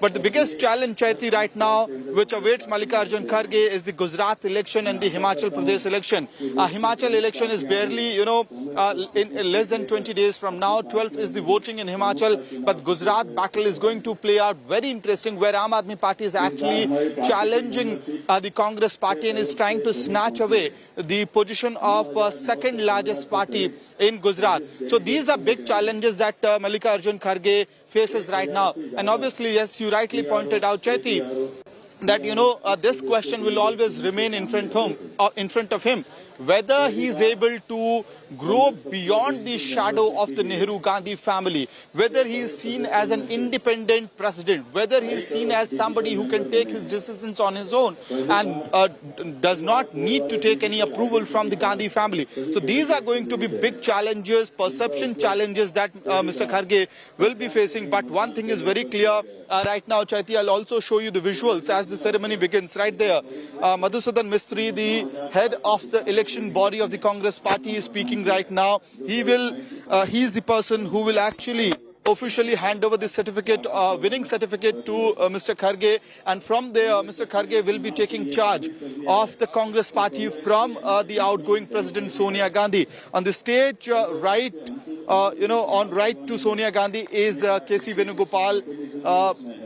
And what is very interesting is that you also have number of leaders from across the country who have come to AICC to witness this historic moment, where a non-Nehru Gandhi family member is going to take charge of the Congress party, where a Dalit leader who has covered his own journey in his own manner is going to take charge of the Congress party. And right there, all this is unfolding at 24 Akbar Road, the same office where we had seen, a lot of struggle going on when the Also, tell us about who are the other senior leaders of the Congress party who are present over there. Are all of them in attendance? Are there any misses? Where is Shashi Tharoor as well? Well, Chaiti, what we can see from here is probably all the top leadership of the Congress party, joining Mallikarjun Kharge right there. These are the important visuals coming from AICC. Madhusudan Mistry handing over a photograph to Mr. Mallikarjun Kharge. Rahul Gandhi and Sonia Gandhi is standing right next to Mallikarjun Kharge right there. Madhusudan Mistry, who's the head of the election body of the Congress party, is handing over a portrait, a photograph to Mr. Kharge. And, the Congress leaders from different parts of the country, including MPs, including Pradesh Congress in charges, Pradesh Congress heads, all those leaders. And in fact, you asked about Shashi Tharoor. I believe he's also here, the contender who fought the battle for the top post of the Congress party, who challenged Mr. Kharge unsuccessfully. And now he's in attendance today, right at the moment when Mr. Kharge is taking charge of the party as the Congress president. Chaiti. Yes, absolutely. Continue to be with us right there. Supriya Bharadwaj also is joining us. I believe she's got some updates for us. Supriya? Other senior colleagues. Well, yes, as far as the Congress party is concerned, behind me you can see that just now the certificate has been handed over and all the top leaders of the Congress party are present here. Even Chaiti, Mr. Shashi Tharoor is also present here at the AICC headquarters. Who's who of the party? Even the G23 members are also there. Well, right now, Mr. Mistry, who is the Congress party's chairperson of the election authority, has said that we have to ensure that a fair and free election takes place in our organization, but can the other opposition parties can do so or not? Well, this is what exactly Venugopal is also speaking at the moment over here. Congress party's top leadership is present. Congress President Sonia Gandhi along with Mr. Rahul Gandhi and who's who of the party are present here at the moment, Chaiti. And we can see as to how the Congress party's leaders after leaders are saying that instead of speaking, we have shown as to how there is an internal democracy in the party.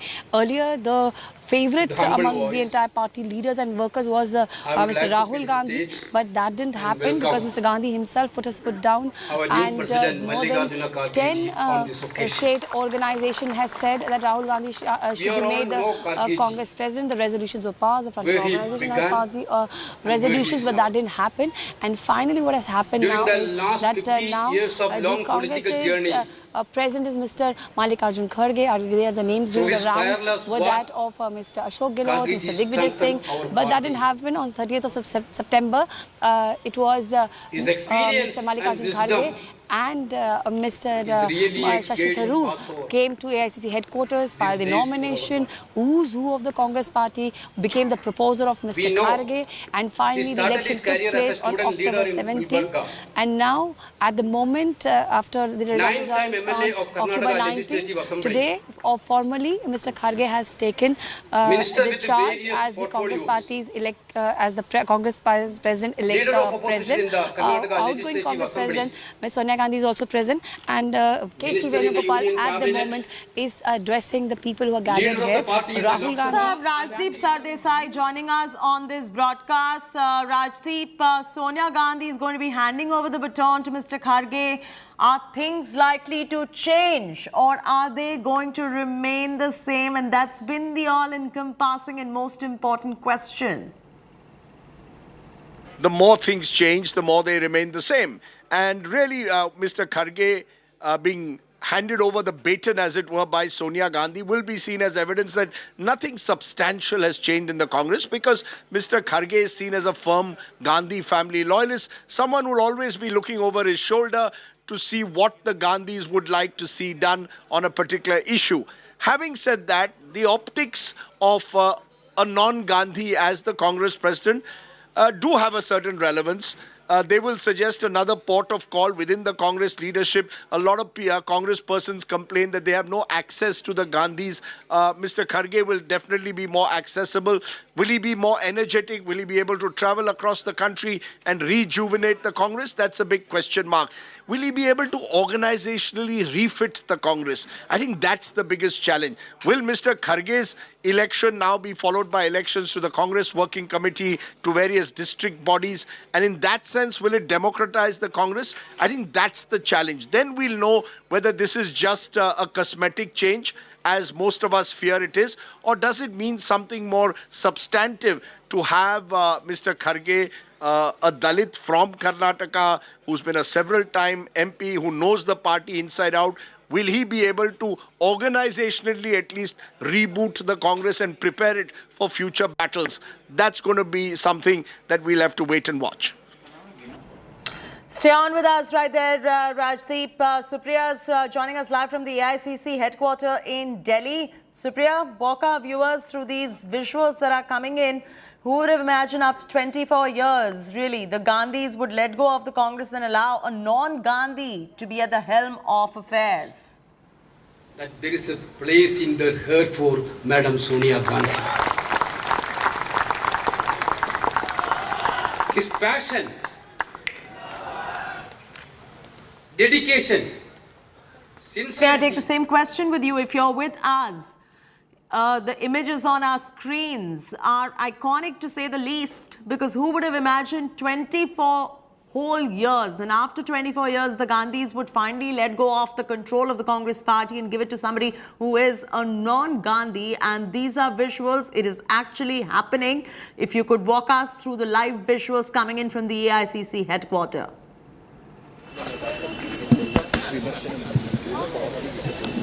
I don't want to say much word about Madam, because we are already putting forward a statement of gratitude. Patch our reporters in moments from now, but Rajdeep Sardesai from the newsroom is with us. Rajdeep, what are the immediate concerns at the moment? What are the immediate challenges at the moment that Mallikarjun Kharge will have to fix, number one, and eventually address as well going forward for the Congress party? In my earlier answer, really raised the answer to this question. The Congress faces multiple challenges. They face leadership challenges, ideological challenges, and importantly, organizational challenges. I don't think leadership-wise Kharge can be the face. Rahul Gandhi with his Bharat Jodo Yatra is clearly the most popular leader within the Congress, so he will remain, like it or not, the face of the Congress. The ideological coherence will also again have to be given in a sense by Rahul Gandhi. But I think it's the organizational refit, you know, the hard work, the nuts and bolts of building a party bottom up, because the real challenge for the Congress is bottom up. You know, there are districts where there are dysfunctional Congress units for the last decade. Almost a third of the districts in the country have dysfunctional Congress units. That's where can Mr. Kharge build a team of his own? Will he be empowered enough to take those decisions to see how can we ensure organizational rebooting at the ground level, have new faces in various district units? That's going to be challenging, because only then can Congress begin the hard road towards recovery. Else, as I said earlier, this will be seen as cosmetic change. So huge, multiple challenges really before Mr. Kharge, but they must start with rebooting the organization. All right, Rajdeep, do stay on with us. I'm going to quickly cut across to KC Venugopal, AICC General Secretary, speaking. That is what we are witnessing through this yatra. 3 days before we were in Raichur, then Telangana. Lakhs of people, they are taking Rahul Gandhi in their hearts. Sincerely welcome Rahul ji on this function. Our election authority chairman is here. In a transparent manner, conducted as organization election for party. I am sincerely thanking Madhusudan Mistry ji and all his teams to this dais. And once again, I am welcoming all of you. We will move forward under the able leadership of Mallikarjun Kharge ji for strengthening of the party. Jai Hind.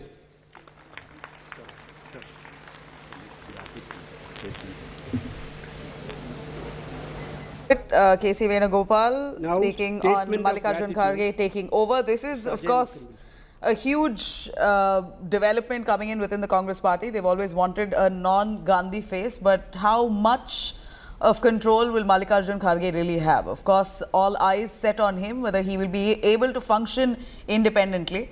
Kharge takes charge as the AICC president early this morning. One of his biggest challenges now, of course, will be the state of Karnataka. At this point, Karnataka is the state that goes to elections.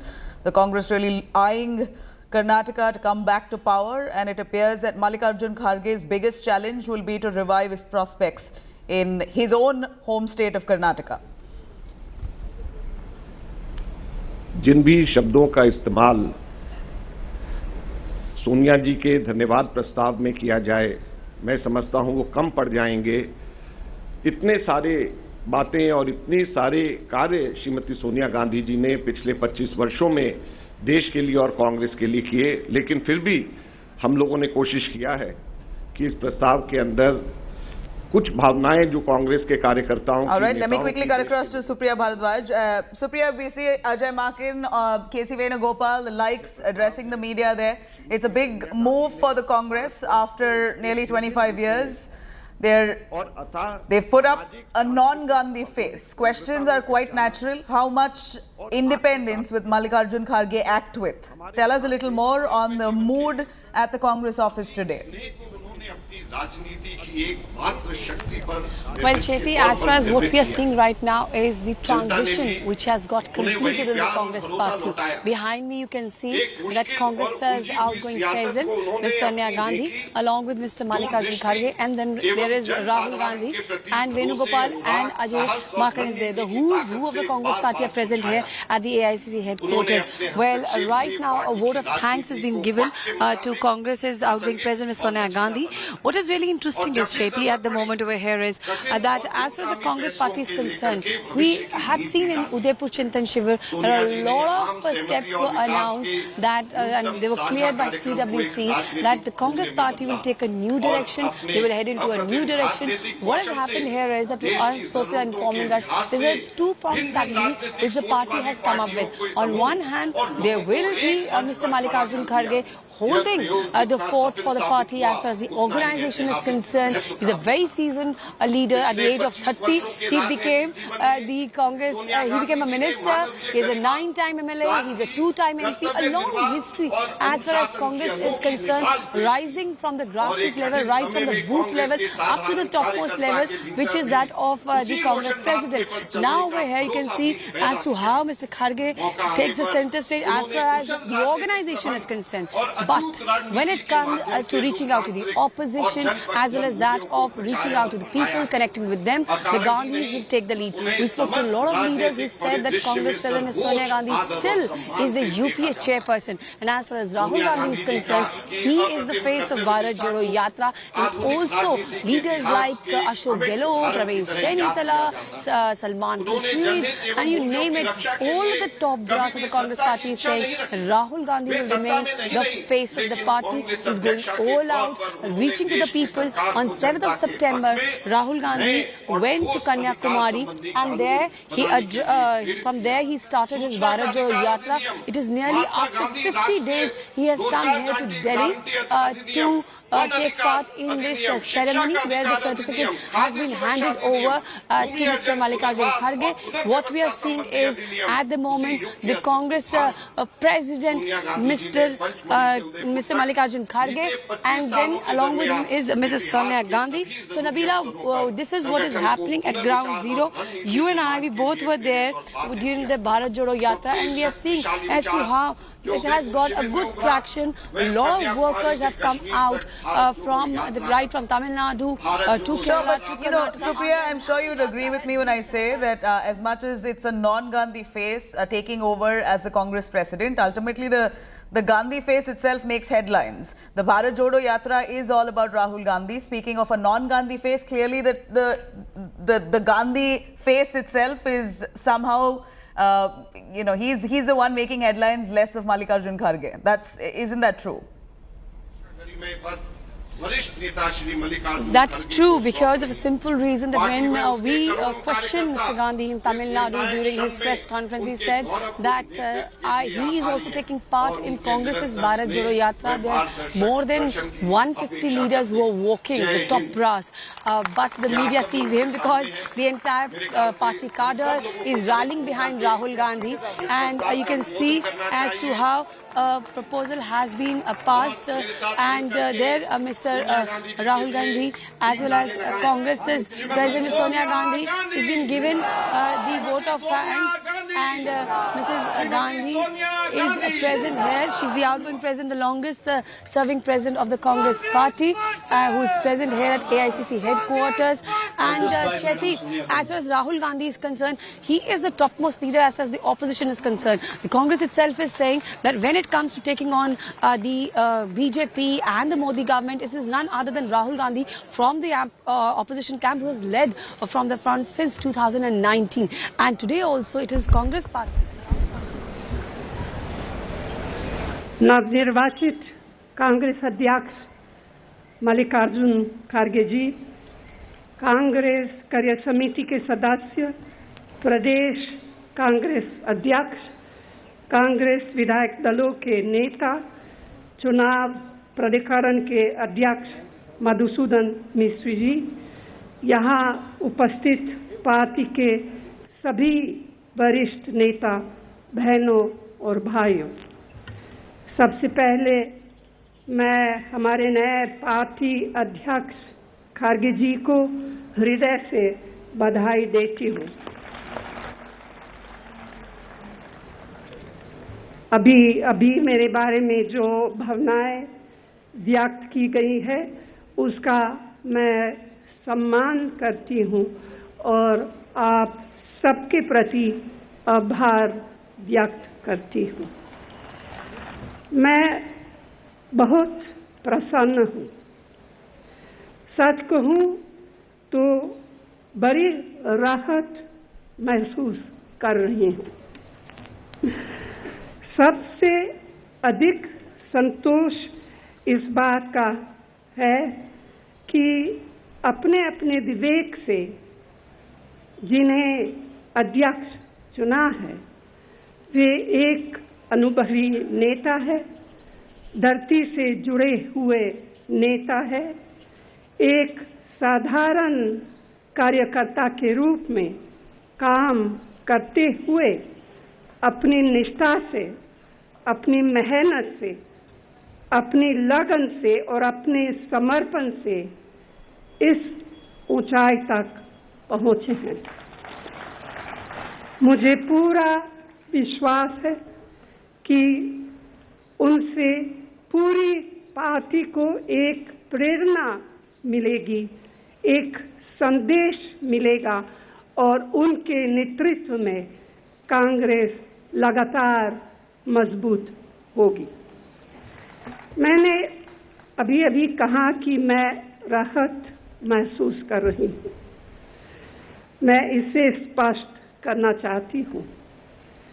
राहत इसलिए कि आपने इतने वर्षों तक मुझे जो प्यार और सम्मान दिया है, यह मेरे लिए इस तरह से गौरव की बात है कि उसका एहसास मुझे अपने जीवन की आखिरी सांस तक रहेगा। लेकिन यह सम्मान एक बहुत बड़ी जिम्मेदारी भी थी। मुझसे अपनी क्षमता और योग्यता के अनुसार जितना बन पड़ा उतना किया। आज मैं इस दायित्व से मुक्त हो जाऊंगी। यह भार मेरे सिर से उतर जाएगा, इसीलिए स्वाभाविक रूप से मुझे राहत का एहसास हो रहा है। मैं आप सबको भी दिल से धन्यवाद देती हूँ कि आपने हमेशा अपना सहयोग और समर्थन मुझे दिया है। अब यह जिम्मेदारी खड़गे जी के ऊपर आ गई है। परिवर्तन संसार का नियम है। यह परिवर्तन जीवन के हर क्षेत्र में होता रहा है और होता रहेगा, ठीक उसी तरह से जिस तरह से जीवन के हर क्षेत्र में नई नई चुनौतियां आती रहती है। आज हमारी पार्टी के सामने भी बहुत सारी चुनौतियां हैं।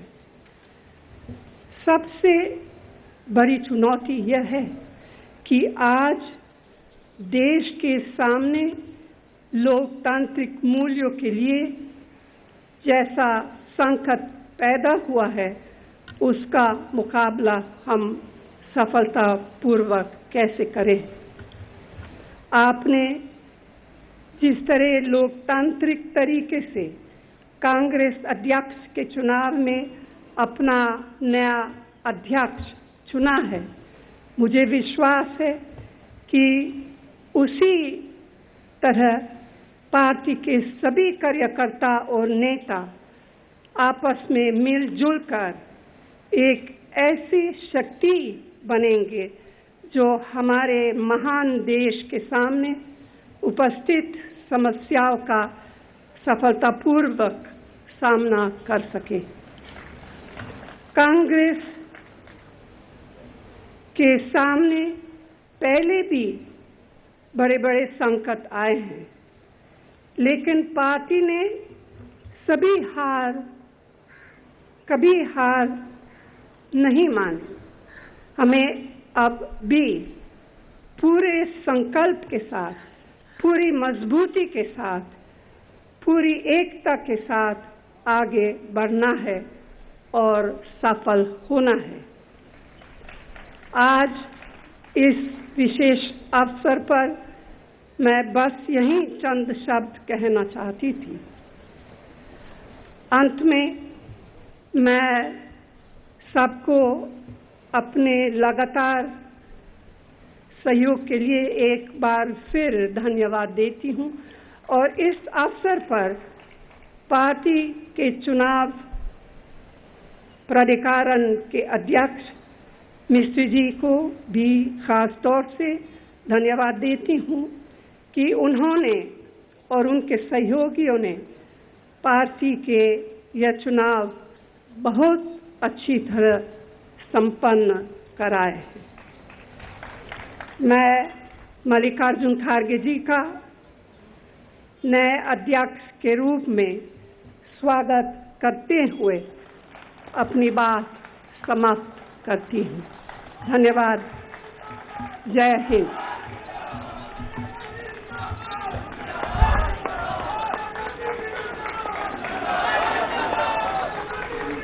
Sonia Gandhi, so long the interim Congress president, now takes over to speak and congratulates Mallikarjun Kharge, saying her burden has now been lifted. It's now Kharge's duty to lead the party in the right direction, unite the country, and she feels relieved that the responsibility has now been shifted.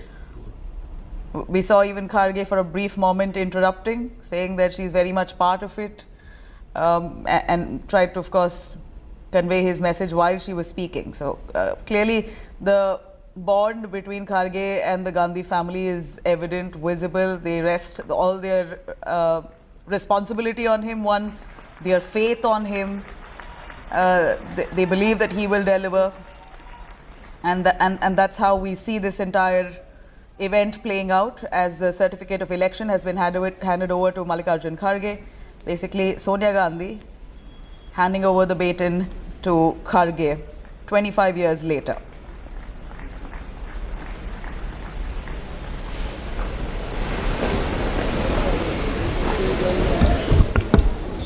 Now, the Congress President's Bhashan.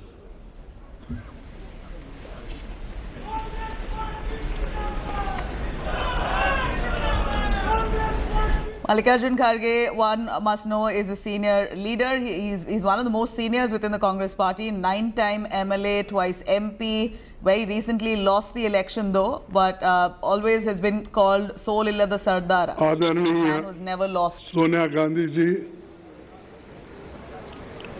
Shri Rahul Gandhi ji, K. Venugopal ji, Madhusudan मिस्त्री जी, सभा में मौजूद हमारे नेतागण और Congress party के मेरे प्रिय साथियों और मीडिया के मेरे मित्रों, आज मेरे लिए बहुत ही भावुक क्षण है। आज एक वर्कर, मजदूर का बेटा, एक सामान्य कार्यकर्ता को भारतीय राष्ट्रीय कांग्रेस का अध्यक्ष चुनकर ये सम्मान देने के लिए आप सबका हार्दिक आभार और धन्यवाद देता हूं। जो यात्रा मैंने 1969 में ब्लॉक कांग्रेस कमेटी के अध्यक्ष के रूप में शुरू की थी, उसे आपने आज इस मुकाम पर मुझे पहुंचाया है। जिस महान राजनीतिक दल का नेतृत्व महात्मा गांधी जी, पंडित जवाहरलाल नेहरू जी, सुभाष चंद्र बोस जी, सरदार पटेल जी, मौलाना आजाद जी, बाबू जगजीवन राम जी, इंदिरा गांधी जी और राजीव गांधी जी ने किया हो, उस जिम्मेवारी को संभालना मेरे लिए सौभाग्य और गौरव की बात है। डॉक्टर अम्बेडकर ने जो इस देश के संविधान को बनाने में अपनी आधुनिक भारत को निर्माण, कांग्रेस पार्टी का जो बेमिसाल योगदान है, मैं समझूंगा इसको रक्षा करना हमारा सबका फर्ज है। इसके लिए लड़ना हम सबको तैयार होना चाहिए। कांग्रेस के सभी पुराने अध्यक्षों को याद करते हुए मैं आप सबको भरोसा दिलाता हूं कि अपनी मेहनत से, अपने अनुभव से जो कुछ भी संभव होगा मैं करूंगा, लेकिन आप सबको भी मेरे साथ पूरी ताकत के साथ, लगन के साथ ठहरना होगा। यही मेरा अपील है। आज इस अवसर पर कांग्रेस के करोड़ों कार्यकर्ता की तरफ से श्रीमती सोनिया गांधी जी के बहुमूल्य योगदान के प्रति हृदय से आदर, सम्मान और आभार व्यक्त करना चाहूंगा। मुझे याद आता है 15 जनवरी 1998 का दिन, जब बेंगलुरु के नेशनल हाई स्कूल मैदान में आपने अपनी पहली जनसभा में कहा था कि मैं कर्नाटक से राजनीति की दीक्षा ले रही हूं। तब से आपने रात दिन निस्वार्थ मेहनत कर कांग्रेस को संभाला है। सोनिया जी हमेशा सच्चाई के राह पर चलती रही। सिर्फ सत्ता के लिए राजनीति करने वालों के इस दौर में त्याग की जो मिसाल उन्होंने कायम की है, उसका कोई दूसरा उदाहरण मिलना मुश्किल है। उनके नेतृत्व में ही 2 बार यूपीए की सरकार बनी। तब आम लोगों के हित में एक से एक शानदार काम हुए। MNREGA, food security act, right to information, right land acquisition, right to forest rights जैसे कितने ही कानून आपने बनाया, जो सोनिया और डॉक्टर मनमोहन सिंह जी के नेतृत्व वाली सरकार की बहुत बड़ी ये उपलब्धि है। उदयपुर के नवसंकल्प चिंतन शिविर में पार्टी को आगे लाने का जो ब्लूप्रिंट सोनिया जी के नेतृत्व में तैयार हुआ था, उसके लागू करने की जिम्मेदारी अब हम सब पर है। मैं जानता हूं कि ये दौर मुश्किल है। हम सब जानते हैं कि जैसे लोकतंत्र की स्थापना कांग्रेस ने की थी, उसको बदलने की कोशिश आज हो रही है। किसने सोचा होगा कि देश में कभी ऐसी राजनीति का दौर भी आएगा जिसमें झूठ का बोलबाला होगा और सत्ता में बैठे हुक्मरान लोकतंत्र को कमजोर करने में जुटे होंगे। लेकिन मैं ये भी जानता हूं कि झूठ, फरेब और नफरत का ये तंत्र हम तोड़ कर रहेंगे। कांग्रेस की विचारधारा भारत के संविधान की विचारधारा है और करोड़ों देशवासी उसमें दिल से यकीन करते हैं। ऐसे बहुत से लोग कांग्रेस पार्टी के साथ फॉर्मली जुड़े हुए नहीं हैं, लेकिन वो लोकतंत्र को बचाना चाहते हैं। कांग्रेस अध्यक्ष के नाते मैं उनसे कहना चाहता हूं कि आइए हम साथ चले। मैं उन्हें यकीन दिलाता हूं कि ये देश के सबके लिए और कांग्रेस की सबकी भलाई इसी में है। कांग्रेस पार्टी 137 वर्षों से लोगों के जीवन का हिस्सा है। हमारे अच्छे काम के बावजूद, हमारे नेताओं के त्याग के बावजूद मतदाता हमसे कुछ रूठ गए हैं। मैं राहुल गांधी जी की आभार मानता हूं, जिन्होंने इस बात को समझा और हर मुश्किल को दरकिनार करते हुए वो भारत जोड़ो यात्रा पर निकल पड़े हैं। वो लोगों से मिल रहे हैं, उनसे सीधे संवाद कर रहे हैं, उनके दुख और दर्द को सुनकर वो हर लोगों से मिल रहे हैं, चाहे वो एनजीओ हो, इंटेलेक्चुअल्स हो, जर्नलिस्ट हो, किसान हो, मजदूर हो, बच्चे हो, सभी के साथ रास्ते पे मिलते हैं, उनके पूछते हैं। फिर जब इंटरवल होता है उस वक्त उनसे संवाद भी करते हैं। ये बहुत बड़ा अचीवमेंट हमारे पार्टी के लिए है और यही बड़ी देन हमारे लिए है, खासकर मेरे लिए है। कन्याकुमारी से कश्मीर की इस भारत जोड़ो यात्रा में हर रोज लाखों लोग जुड़ रहे हैं। देश में एक नई ऊर्जा पैदा हो रही है। इस ऊर्जा को हम व्यर्थ नहीं जाने देंगे। कांग्रेस अध्यक्ष के रूप में ये मेरा दायित्व है। इस दायित्व को पूरा करने में मुझे आपका साथ चाहिए और मैं आपके साथ काम करने के लिए इस विषय में तैयार हूं। मैं नीचे से काम करते हुए आया हूं। एक primary members block Congress committee काम करते करते इस पार्टी को जुड़ा हूं और आपके बीच इस पद पर आकर आज पहुंचा हूं। मैंने खुद हर वक्त मुश्किल का सामना किया, जिसका सामना आम कार्यकर्ता और पार्टी के नेता करते हैं। पार्टी में काम करते हुए जो चुनौतियां आती हैं, जो उतार चढ़ाव आते हैं, जो आशा और निराशा से आप गुजरते हैं, मैं उनसे वाकिफ हूं। इसीलिए मैं विश्वास के साथ आपसे कहना चाहता हूं कि हम साथ मिलकर हर चुनौती का सामना करेंगे। आइए हम कांग्रेस की उस विचारधारा को लोगों में लेकर चले जिसे राहुल जी ने अपने कार्यकाल में एक नई धार दी है।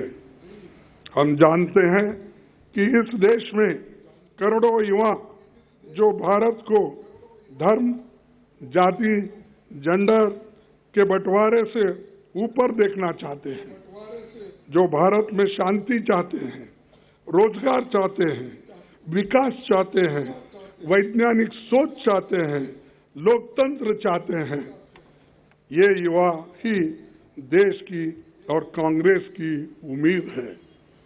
उदयपुर नवसंकल्प शिविर में हमने तय किया था कि युवाओं को पार्टी में आगे बढ़ाया जाएगा। संगठन में 50% पद 50 साल से कम उम्र के लोगों के लिए रिजर्व रहेगी।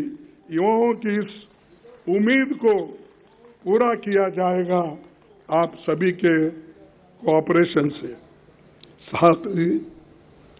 साथ ही उदयपुर में हमने तय किया था कि कांग्रेस के कार्यकर्ताओं को सशक्त किया जाएगा। ब्लॉक, जिला, राज्य और राष्ट्रीय स्तर पर सभी ऑर्गेनाइजेशनल वैकेंसीज भर दी जाएगी। ये होके रहेगा। उदयपुर डिक्लेरेशन में पार्टी के निर्णय जो लिया है कि उस चुनाव की तैयारियों के लिए भी पब्लिक इंसाइट डिपार्टमेंट और AICC इलेक्शन मैनेजमेंट डिपार्टमेंट बनाए जाएंगे। ये आज के समय की एक बड़ी जरूरत है, इसीलिए इन्हें हम तुरंत स्थापित करेंगे। सभी राज्यों में जल्दी पॉलिटिकल अफेयर्स कमेटी बनेगी। कांग्रेस प्रेसिडेंट की मदद से सोशल जस्टिस एडवाइजरी कमेटी और SC, ST, OBC वर्गों के लिए लीडरशिप मिशन भी हमें कुछ ही दिनों में बनाना होगा। हमें उदयपुर में संकल्प लिया था कि देश में मौजूदा सरकार की अराजकता को मुंह तोड़ जवाब देंगे। बीजेपी RSS का सपना है कि ये देश विपक्ष मुक्त हो।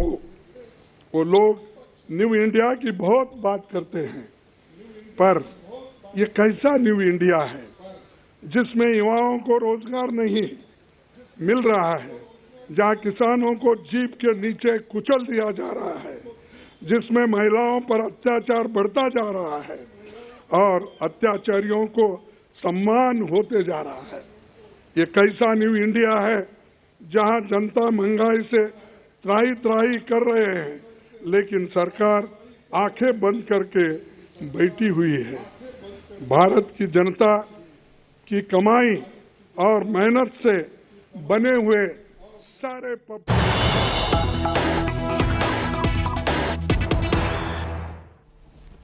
All right, I'm shifting focus here. Kejriwal's big mega Hindutva push in poll-bound state of Gujarat, as Kejriwal now asks the centre to put images of Lakshmi and Ganesh on currency notes.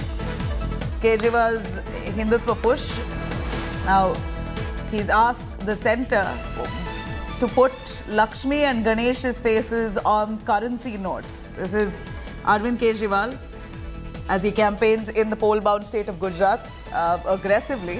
Kejriwal now trying to woo Hindu voters, asking for the centre to add Lakshmi and Ganesh's faces on the currency notes.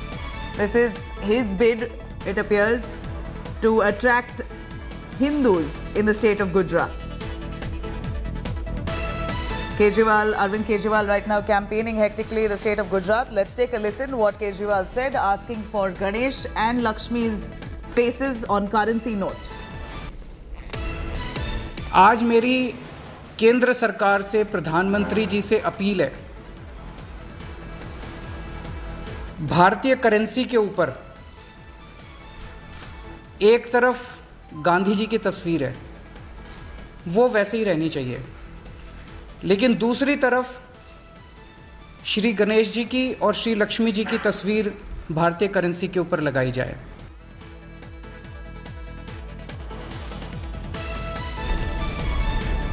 All right, that's a huge statement being made. Arvind Kejriwal asking for Ganesh and Lakshmi's faces to be placed on currency notes. Let me quickly cut across to Rahul Gautam, joining us live for more on that. Rahul, a quick word from you on Kejriwal's Hindutva push as he woos voters, particularly Hindu voters in the state of Gujarat.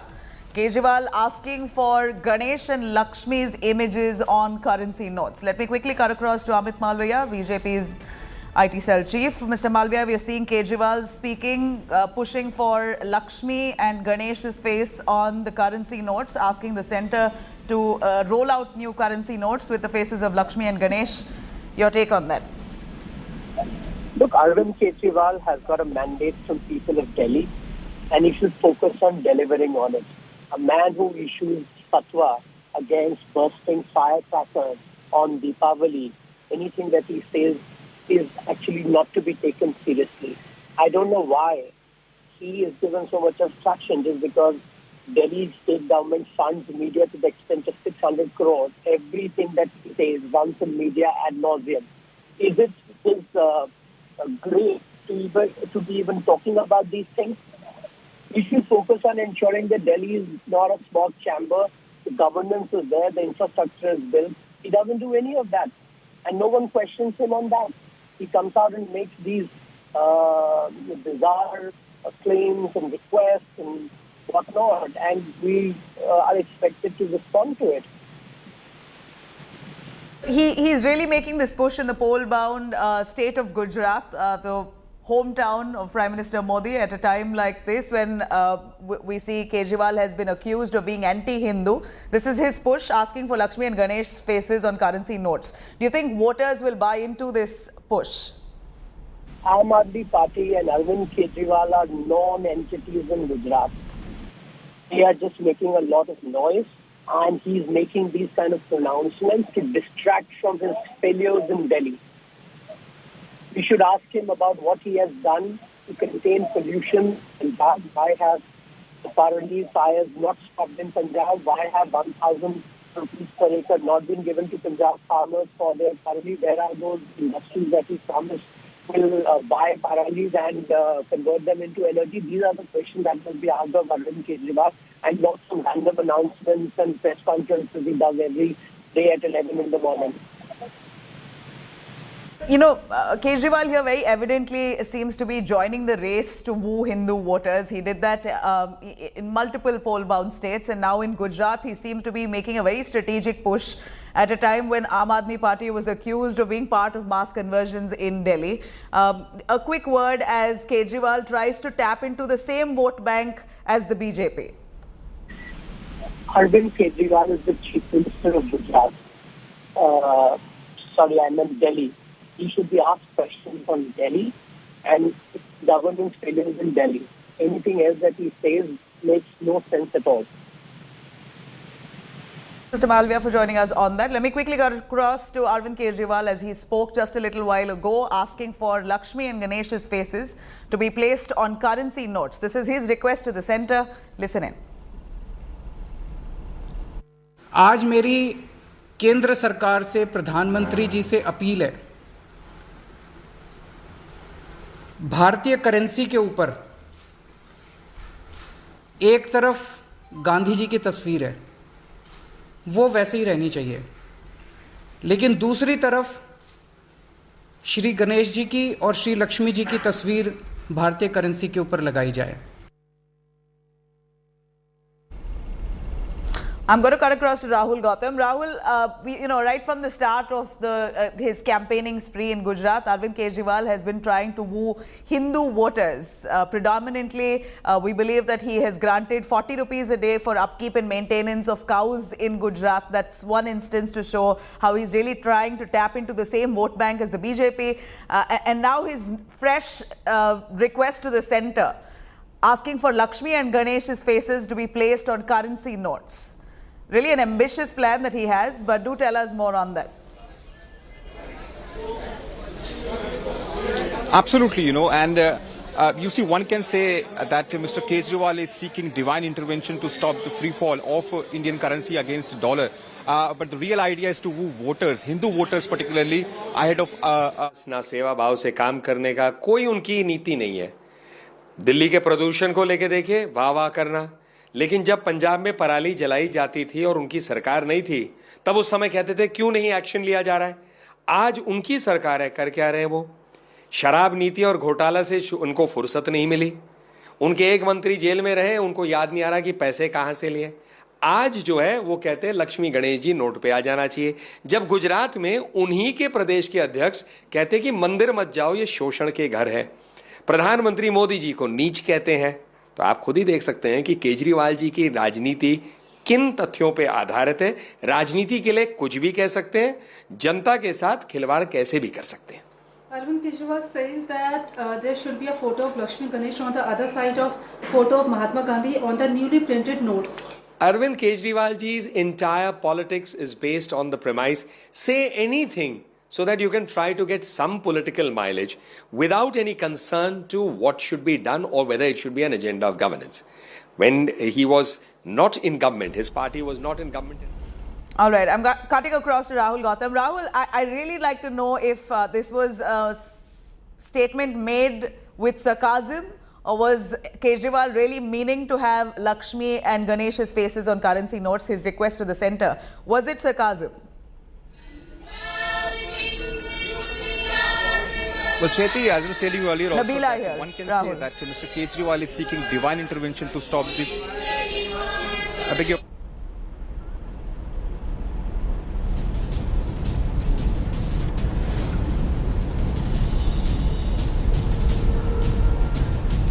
All right, Rahul Gautam there, who's standing at a place where the national anthem has just begun. We're going to cut to him. But from what we see, Arvind Kejriwal has been making a very strategic push to woo Hindu voters, the same vote bank as the BJP has held, especially in Prime Minister Modi's home turf for close to 2 decades now. Kejriwal trying to break that spell, the BJP juggernaut, especially in the state of Gujarat, the home state of Prime Minister Modi. He seems to be really pressing the buttons to woo Hindu voters in the state. Arvind Kejriwal, yet again, I'm going to take you through what he said on Ganesh and Lakshmi's photos to be added on currency notes in India. आज मेरी केंद्र सरकार से, प्रधानमंत्री जी से appeal है, भारतीय currency के ऊपर एक तरफ गांधी जी की तस्वीर है, वो वैसे ही रहनी चाहिए, लेकिन दूसरी तरफ श्री गणेश जी की और श्री लक्ष्मी जी की तस्वीर भारतीय करेंसी के ऊपर लगाई जाए. All right, I'm cutting across to Rahul Gautam. Rahul, over to you finally, if you can take us through. Was this statement made with sarcasm? We heard what Kejriwal says. He says it very seriously that he's wanting to convey this message to the centre, asking for Lakshmi and Ganesh's photos to be added on currency notes in India. What really prompted him to say this? Well, it is an attempt to woo Hindu voters in Gujarat ahead of assembly polls. And also, if you remember, several days back, there was a video that had gone viral of Mr. Gopal Italia, who is a senior Aam Aadmi Party leader from Gujarat, where he was saying that women should not go to temples. In fact, he also described temples as a center of exploitation for women community. Now, that particular comment, the Aam Aadmi Party believes had actually backfired and actually dented the electoral prospects of the Grand Old Party, which obviously the BJP had tried to paint as if the Aam Aadmi Party has an anti-Hindu mindset. And therefore, in order to correct its image, this particular statement has been given. Also, we must tell our viewers that we all know that Gujarat has always been a laboratory of Hindutva. If you remember, there were several decisions that were made by the BJP earlier in Gujarat that actually propelled them into the power at central level. Therefore, Mr. Kejriwal is also using the same trick. Obviously, he's trying to play to the gallery, trying to woo Hindu voters in Gujarat by making such statement. But his opponents are saying that Mr. Kejriwal, when it comes to Delhi, always speaks about hospitals, colleges and schools. But when it comes to Gujarat, obviously he's also taking the same route as BJP has been taking, speaking on the lines of caste and religion, trying to woo one particular community. So you can expect that this particular comment is certainly going to set a stage for confrontation between Aam Aadmi Party and his opponent, and this issue is certainly going to gather more heat in coming days. All right, stay with us, Rahul. Let me quickly cut across to some big development coming in as BJP now hitting back at Kejriwal. BJP's attack on Kejriwal after his demand. Party spokesperson Tejinder Pal Bagga tweets, and I quote, Kejriwal tried to send Hindu kids in jail for bursting firecrackers. Hindus give befitting reply. Now, just to break his Aurangzeb image, Arvind Kejriwal trying to become Hindu. This is Tejinder Bagga. In fact, we have him right with us on the phone line. Mr. Bagga, a quick word. Do elaborate for us what you mean in your tweet. Kejriwal is asking for Lakshmi and Ganesh's faces to be added on currency notes in India. And this, he claims, is the appeal to the centre. The BJP government, how do you look at it? देखिए, अरविंद केजरीवाल जी ने दिवाली से ठीक 3 दिन पहले press conference की और उन्होंने ये कहा कि दिवाली के ऊपर अगर कोई हिंदू पटाखे जलाता है तो उनको जेल में भेजा जाएगा। कोई बच्चा अगर पटाखे जलाता है उसको 6 महीने के लिए जेल में भेजने का काम अरविंद केजरीवाल की सरकार करेगी। दिल्ली के लोगों ने, दिल्ली के हिंदुओं ने उनका करारा जवाब दिया। औरंगजेब आज के बाद अरविंद केजरीवाल दूसरे व्यक्ति बने हैं, दूसरे शासक बने हैं जिन्होंने पटाखों पर बैन लगाने का काम किया। और मैं आपको बताता हूं कि कल अरविंद केजरीवाल जिस भी कार्यक्रम में गए, लोग उनको बुला रहे थे, देखो दिल्ली का औरंगजेब आ गया, दिल्ली का औरंगजेब आ गया। अरविंद केजरीवाल बौखला गए थे। अब अपनी वो औरंगजेबी हिंदू विरोधी चेहरा तोड़ने के लिए सरकार की आज उन्होंने सुबह सुबह प्रेस कॉन्फ्रेंस की। लेकिन मैं कहना चाहता हूं उनका हिंदू विरोधी चेहरा एक्सपोज हो चुका है। उनका हिंदू विरोधी चेहरा लोगों के सामने आ गया है। गुजरात चुनाव से पहले अरविंद केजरीवाल सोच रहे हैं कि इस इमेज को कैसे तोड़ा जाए, इसलिए उन्होंने आज सुबह सुबह प्रेस कॉन्फ्रेंस की। लेकिन अब अरविंद केजरीवाल जो भी करें, लोग उनका हिंदू विरोधी चेहरा पहचान सकते हैं। ये यहाँ पर जो केजरीवाल है, ये पोल बाउंड गुजरात से अपील कर रहे हैं और वही वोट बैंक को अपील कर रहे हैं जो वोट बैंक आप हैंडल करते हो या आपकी तरफ लीन करता हो। तो it's Kejriwal trying to push for the same voters who are usually voting for the BJP, the hardened Hindus in Gujarat. This is his pitch. देखिए, गुजरात के लोग कभी भी एक ऐसे व्यक्ति को वोट नहीं देंगे जो हिंदुओं पर पाबंदी लगाता हो, जो छठ पूजा के ऊपर पाबंदी लगाता हो, जो दुर्गा पूजा विसर्जन पे पाबंदी लगाता हो, जो दिवाली पे बच्चों को जेल भेजने की बात करता हो, जो पाटला हाउस एनकाउंटर को फर्जी कहता हो, जो सेना से सर्जिकल स्ट्राइक के सबूत मांगता हो, जो भारत तेरे टुकड़े करने वालों के साथ खड़ा होता हो, तो अफजल ग्रुप के साथ खड़ा होता हो, तो गुजरात के लोग राष्ट्रभक्त हैं, ऐसे लोगों के साथ नहीं खड़े होंगे।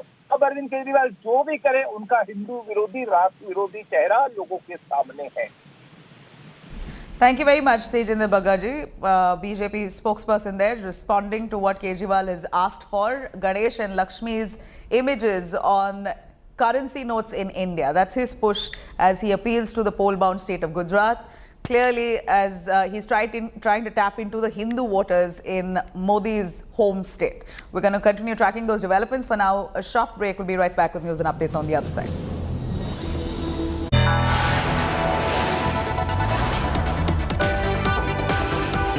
You are watching India Today.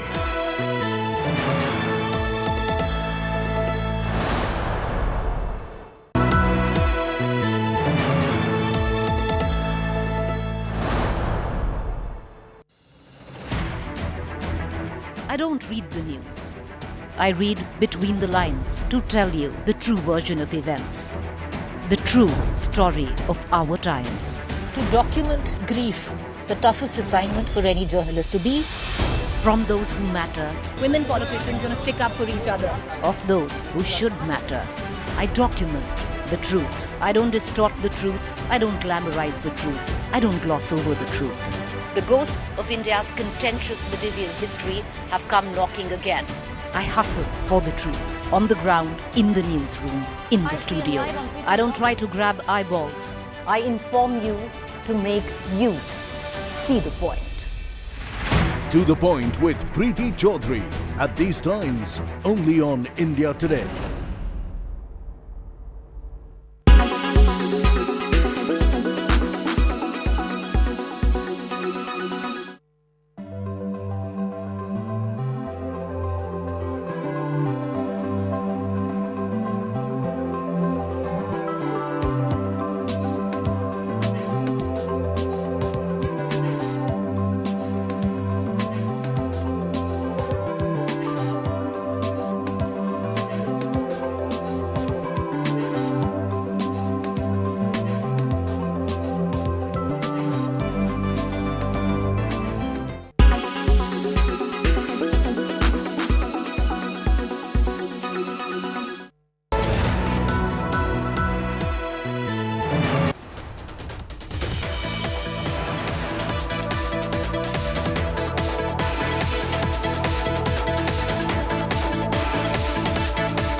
Watching India Today.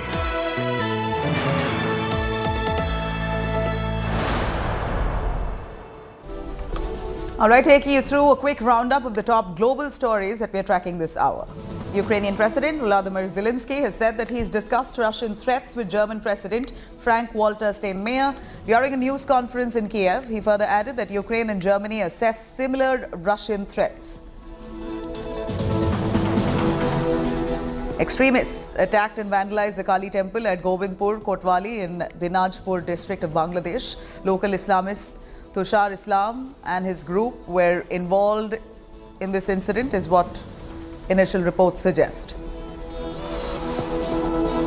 Indians living in Canada alleged that during Diwali celebrations, Khalistan supporters created ruckus. Indians living in Canada gave a befitting reply to Khalistan supporters. Slogans of Bharat Mata Jai were raised to counter them. Russia has notified United States about its plans to carry out exercises of its nuclear forces, declining to offer further details about drills expected to include test launches of ballistic missiles. Fire burned at a petrol station in southern Ukrainian city of Dnipro after a missile strike at the facility. Footage shared by Deputy Head of Ukraine's presidential office showed blazes at petrol station on Marshalla Malinovskoho Street.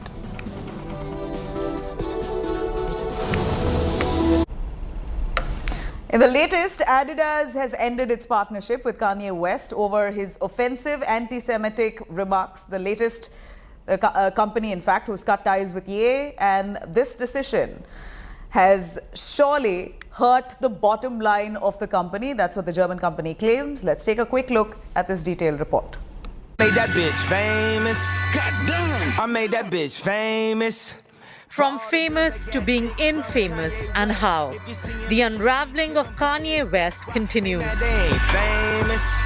Adidas, the brand collaborator for Yeezy, has finally snapped all ties with Kanye, aka Ye, amid massive fallout over his anti-Semitic and racist remarks. But we still hood famous. The German sportswear brand stated, and we quote, Adidas will end production of Yeezy branded products and stop all payments to Ye and his companies. Adidas will stop the Adidas Yeezy business with immediate effect. But people expect that if you're black, you have to be Democrat. The backlash over his social media rant against Jews and even black people has further spiraled the rapper's downfall. The best factories, and we have to make our poor be empowered. We have to bring jobs. The Kardashians have publicly denounced Ye's anti-Semitic comments, including the mother of his children, Kim Kardashian, who called for an immediate end to Ye's hate speech. Adidas is only the latest brand to dump Kanye. He has been dropped by his talent agency, his lawyer, his stadium shows have been cancelled, his documentary has been shelved. Balenciaga has snapped ties with him. He's been shunned by Vogue and its editor-in-chief Anna Wintour, who literally put him on the fashion map. And he has been restricted on his go-to rant platforms, Instagram and Twitter. Isolated and shunned, is Ye's career in fashion and music nearing its end? With Alicia in Delhi, Bureau Report, India Today. All right, for further news and updates, you could log on to indiatoday.in. You could also download our app for more. Stay tuned. I'm going to come back with the top headlines.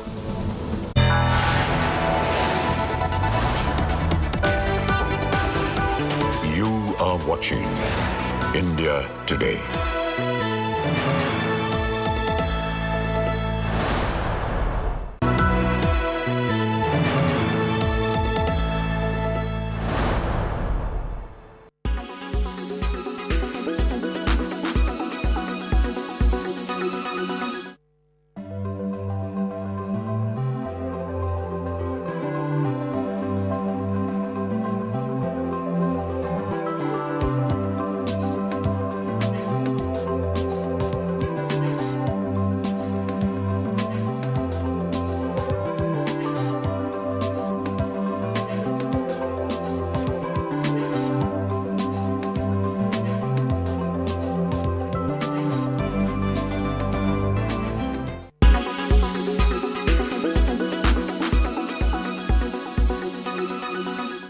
Everyone's busy finding what's trending. You're busy finding out why. India Today, for those who research before reacting. Download the India Today app now. Make your media plan smarter with India Today Live TV on your connected devices. Amplify your brand with 100 million smart internet viewers. To advertise, mail us at sales@aajtak.com.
Make your media plan smarter with India Today Live TV on your connected devices.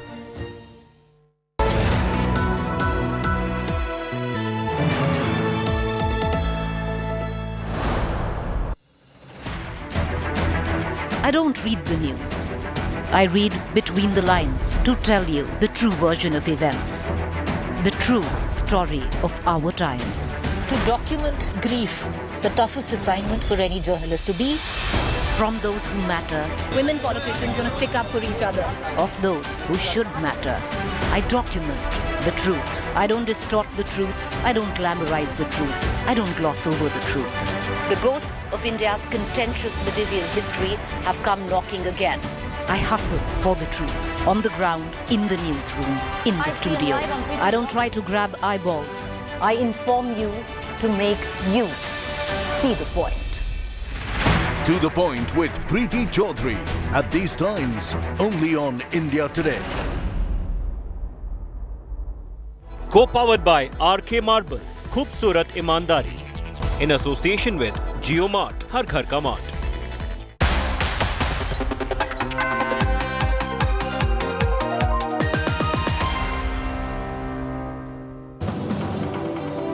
Very good afternoon. You're watching India Today. I'm Nabila Jamal. The headlines first. Kejriwal's bizarre solution to falling rupee. With months to go for Gujarat polls, Kejriwal makes fresh Hindutva push.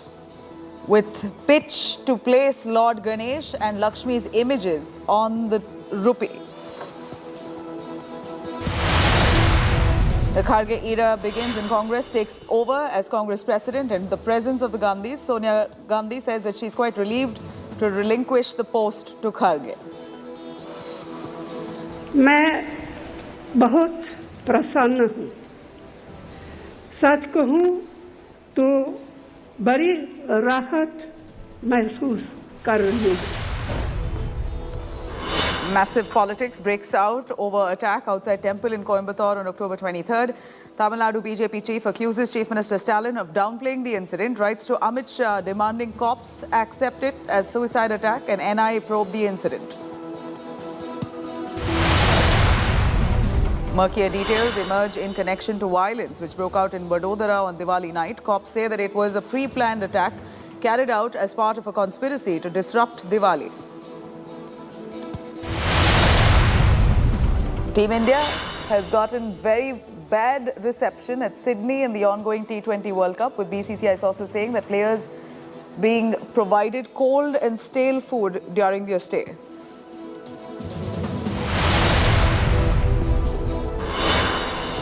The Sunak Raj has begun in the United Kingdom. The new Prime Minister has rung in the changes, appointing Dominic Raab as his deputy, while Indian origin Conservative MP Suella Braverman has now been given the position of Home Secretary.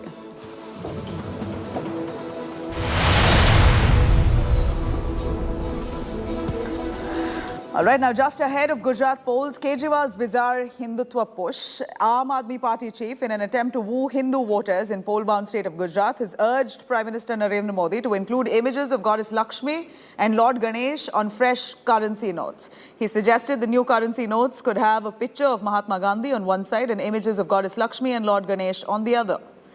Arvind Kejriwal has said that having images of the two deities on currency notes will help the country prosper. BJP has now taken the Kejriwal comments. They've in fact fired back, called it an attempt to change his Aurangzeb image. The party has said that Kejriwal jailed people for burning firecrackers in Delhi and is now trying to woo Hindu voters in Gujarat. Does not add up. आज मेरी केंद्र सरकार से, प्रधानमंत्री जी से appeal है, भारतीय currency के ऊपर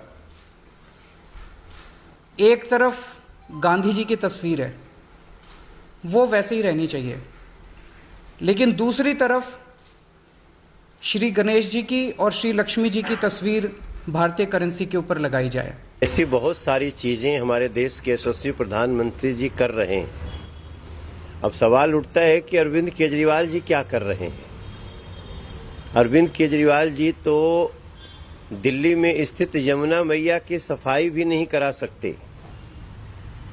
उनकी एक दिखाने का अलग है और असल स्वरूप अलग है। तो मैं समझता हूं ये अरविंद केजरीवाल जी के स्तर से ये बातें आना हास्यास्पद लगती हैं।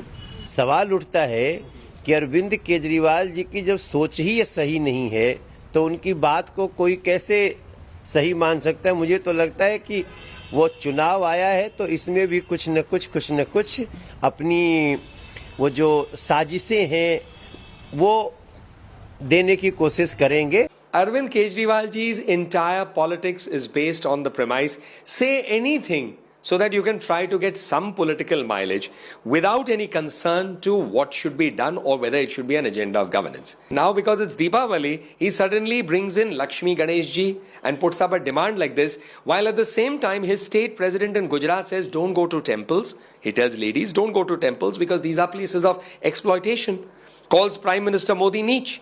So this is the politics of Kejriwal ji. Say anything for the sake of political mileage, have nothing to do with actually serving the people. देखिए, अरविंद केजरीवाल जी ने दिवाली से ठीक 3 दिन पहले प्रेस कॉन्फ्रेंस की और उन्होंने ये कहा कि दिवाली के ऊपर अगर कोई हिंदू पटाखे जलाता है तो उनको जेल में भेजा जाएगा। कोई बच्चा अगर पटाखे जलाता है उसको 6 महीने के लिए जेल में भेजने का काम अरविंद केजरीवाल की सरकार करेगी। दिल्ली के लोगों ने, दिल्ली के हिंदुओं ने उनका करारा जवाब दिया। औरंगजेब आज के बाद अरविंद केजरीवाल दूसरे व्यक्ति बने हैं, दूसरे शासक बने हैं जिन्होंने पटाखों पर बैन लगाने का काम किया।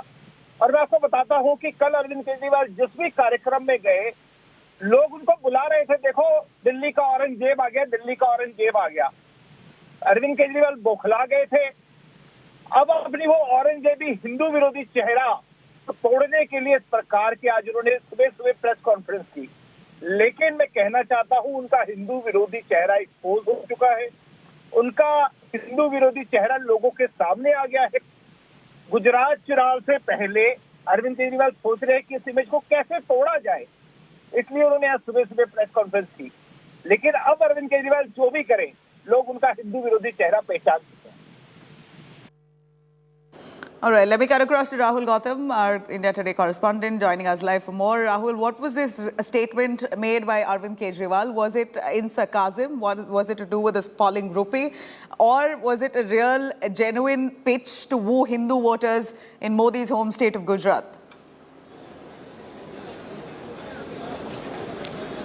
Well, obviously, this was an attempt on the part of Mr. Kejriwal to woo Hindu voters ahead of assembly polls. And obviously, the Congress party, which is getting a competition from Aam Aadmi Party in Gujarat, is obviously not impressed. I have with me Mr. Anil Chaudhary, who is the DPCC chief. Sir, how do you find this idea of Mr. Kejriwal of putting pictures of Lord Ganesha and Lakshmi Devi on the Indian currency? Because he believes that it's going to stop the free fall. देखिए, मुझे लगता है जिस तरह से अर्थव्यवस्था रुपए गिरा उससे कहीं ज्यादा तो अरविंद गिर रहे हैं। लगातार अरविंद इस तरह की बयानबाजी कर रहे हैं। अपने भ्रष्टाचारी मंत्रियों को बचाने के लिए कभी उन्हें भारत रत्न देने की बात करते हैं, कभी पद्मश्री देने की बात करते हैं, कभी वॉशिंगटन पोस्ट का उदाहरण देते हैं, स्पेशल सेशन करते हैं। तो अरविंद जो अर्थव्यवस्था रुपए गिरने के बाद लक्ष्मी गणेश जी को उस पर लगाने की बात कर रहे हैं, तो अरविंद तो कहीं उससे ज्यादा गिर गए। तो आज तो अरविंद को बदलने की जरूरत है। दूसरी बात मैं अरविंद को कहना चाहता हूं, अरविंद ये देश संविधान से चलता है। इस मुल्क में आपने संविधान की शपथ ली है। ये धर्मनिरपेक्ष देश है।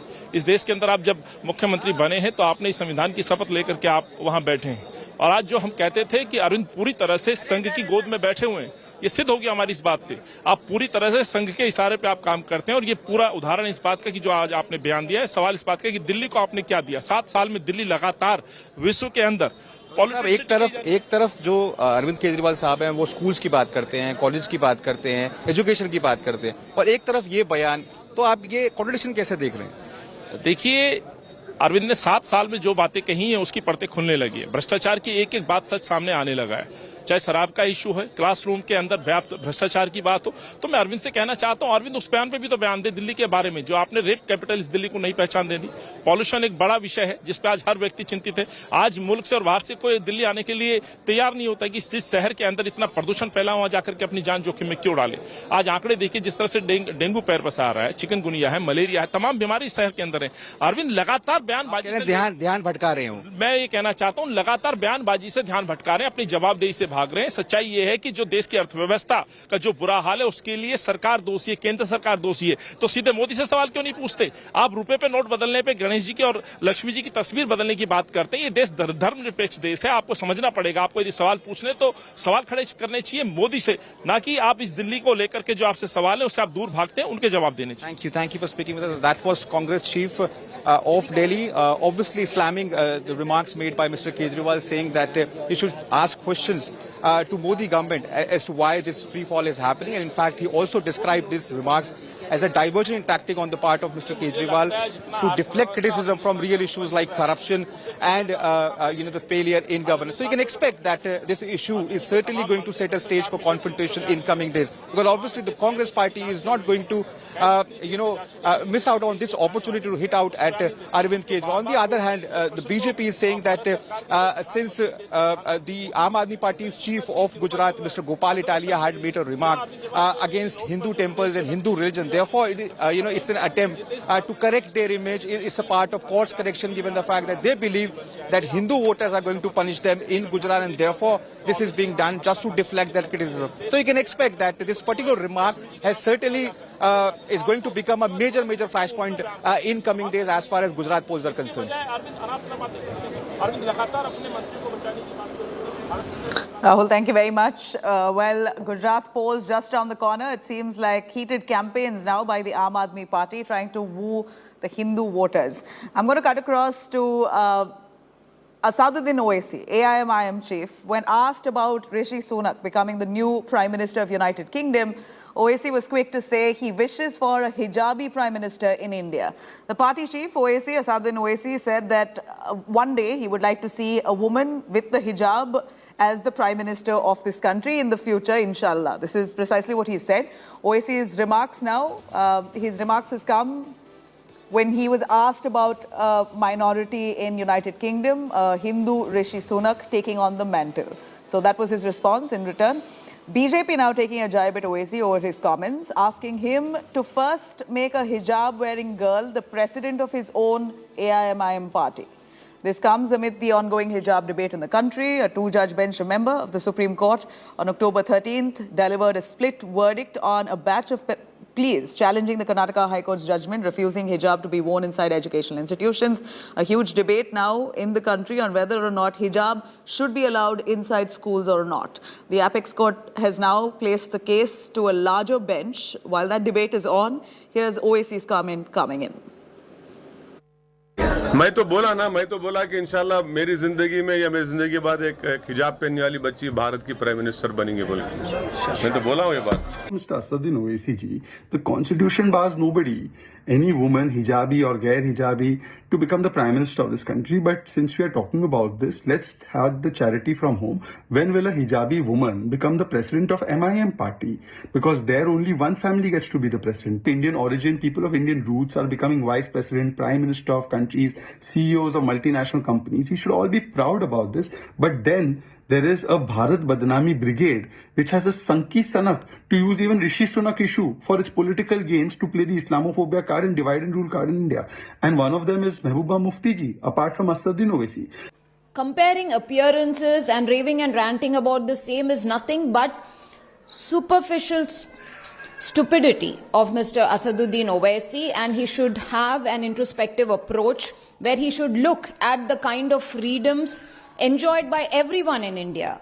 It's not just the minorities or the majorities, by everyone in India, and compare the same with the majoritarian Muslim Pakistan, where minorities in the country are absolutely deprived of even their basic rights and cannot even compete or even think about competing in examinations, in administrative services, or even dream about ascending to the highest position in Pakistan. All right, now, Videshi Prime Minister has triggered a Desi war. BJP and the opposition were sparring over Rishi Sunak's rise. The opposition parties taunted the ruling BJP, asking that under the BJP's regime, is it ever possible that a minority, a Muslim, a Christian, or anyone else from the minority can become the Prime Minister of India, while Rishi Sunak, being the minority in UK, has taken on the mantle. Here's how the war of words played out.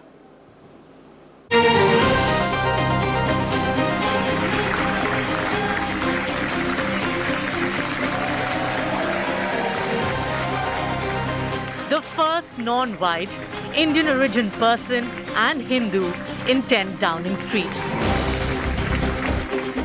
I will unite our country, not with words, but with action. This government will have integrity, professionalism, and accountability at every level. Trust is earned.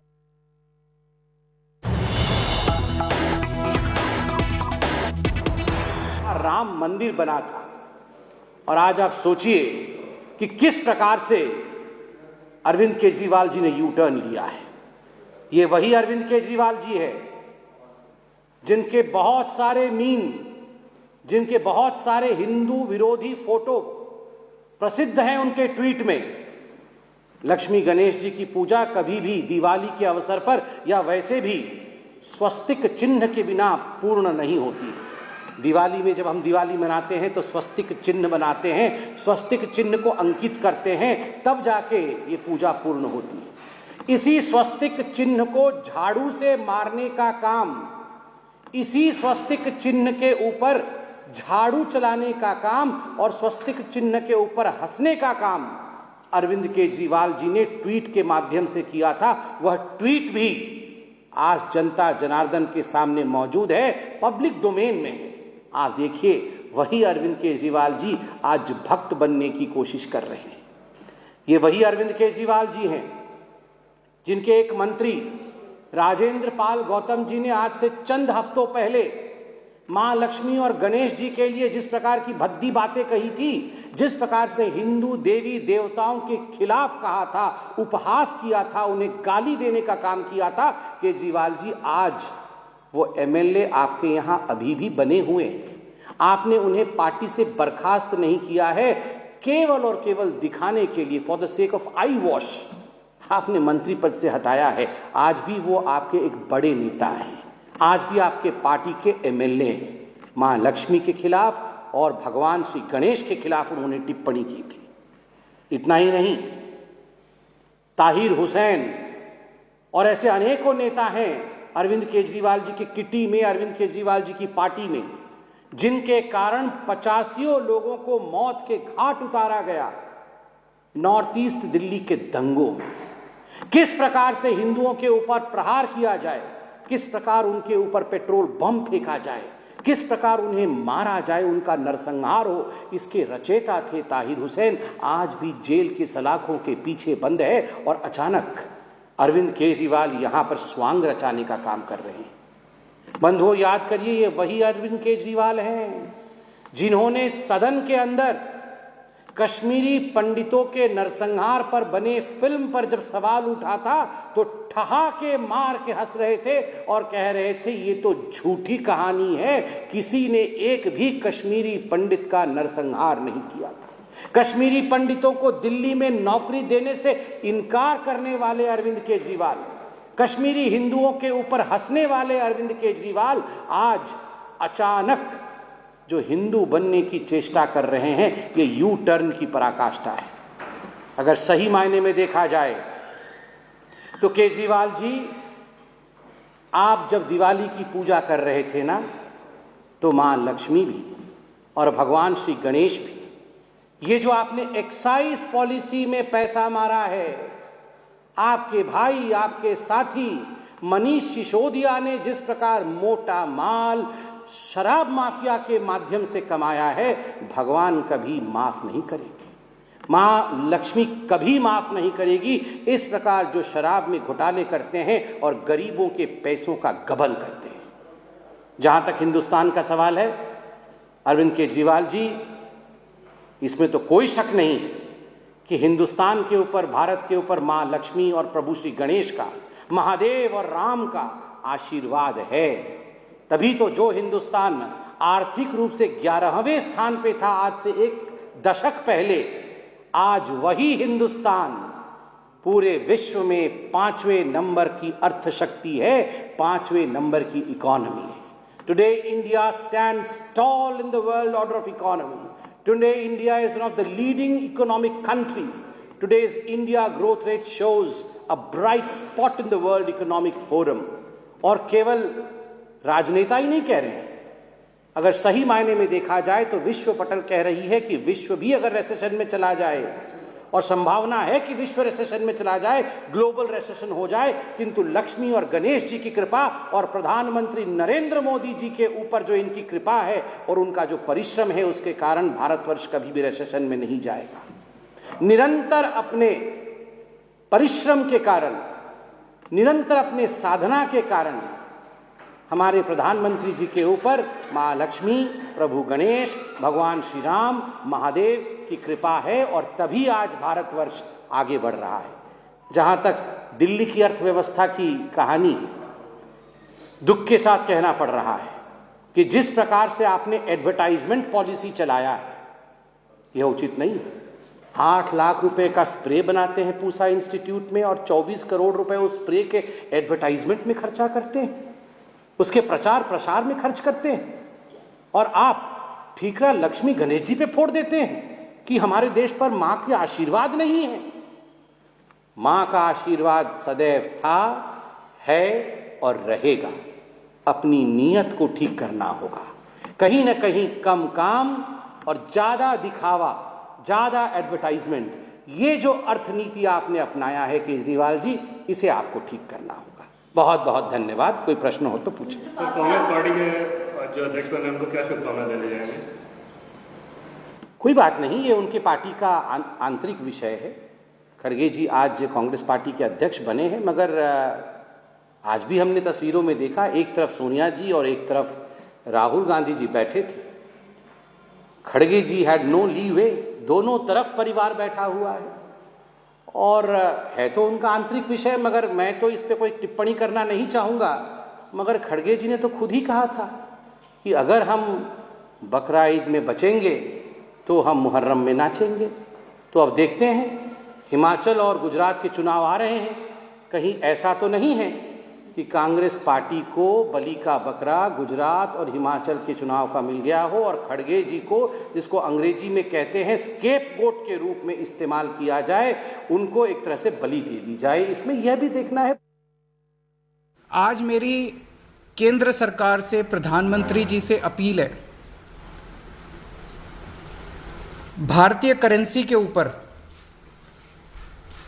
एक तरफ गांधी जी की तस्वीर है, वो वैसे ही रहनी चाहिए, लेकिन दूसरी तरफ श्री गणेश जी की और श्री लक्ष्मी जी की तस्वीर भारतीय करेंसी के ऊपर लगाई जाए।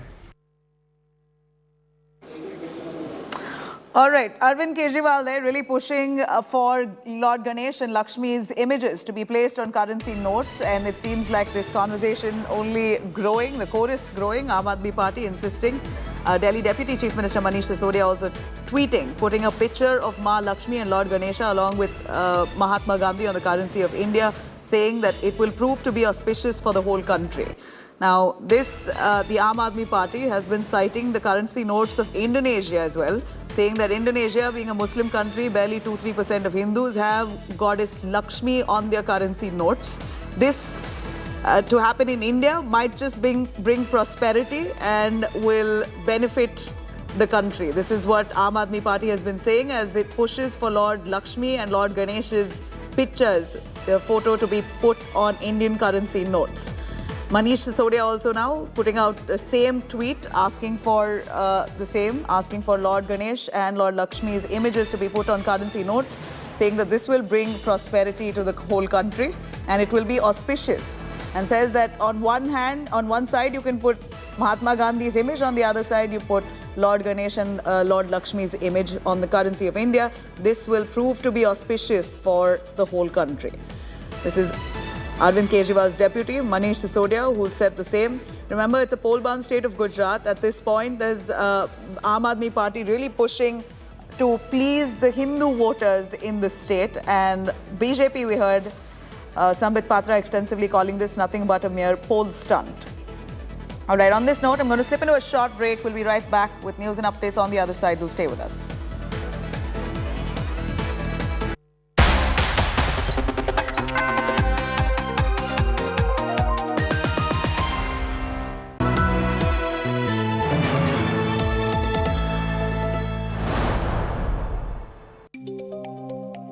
Equity on your mind?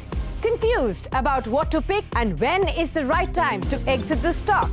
All your questions will be answered. Log on to Business Today TV.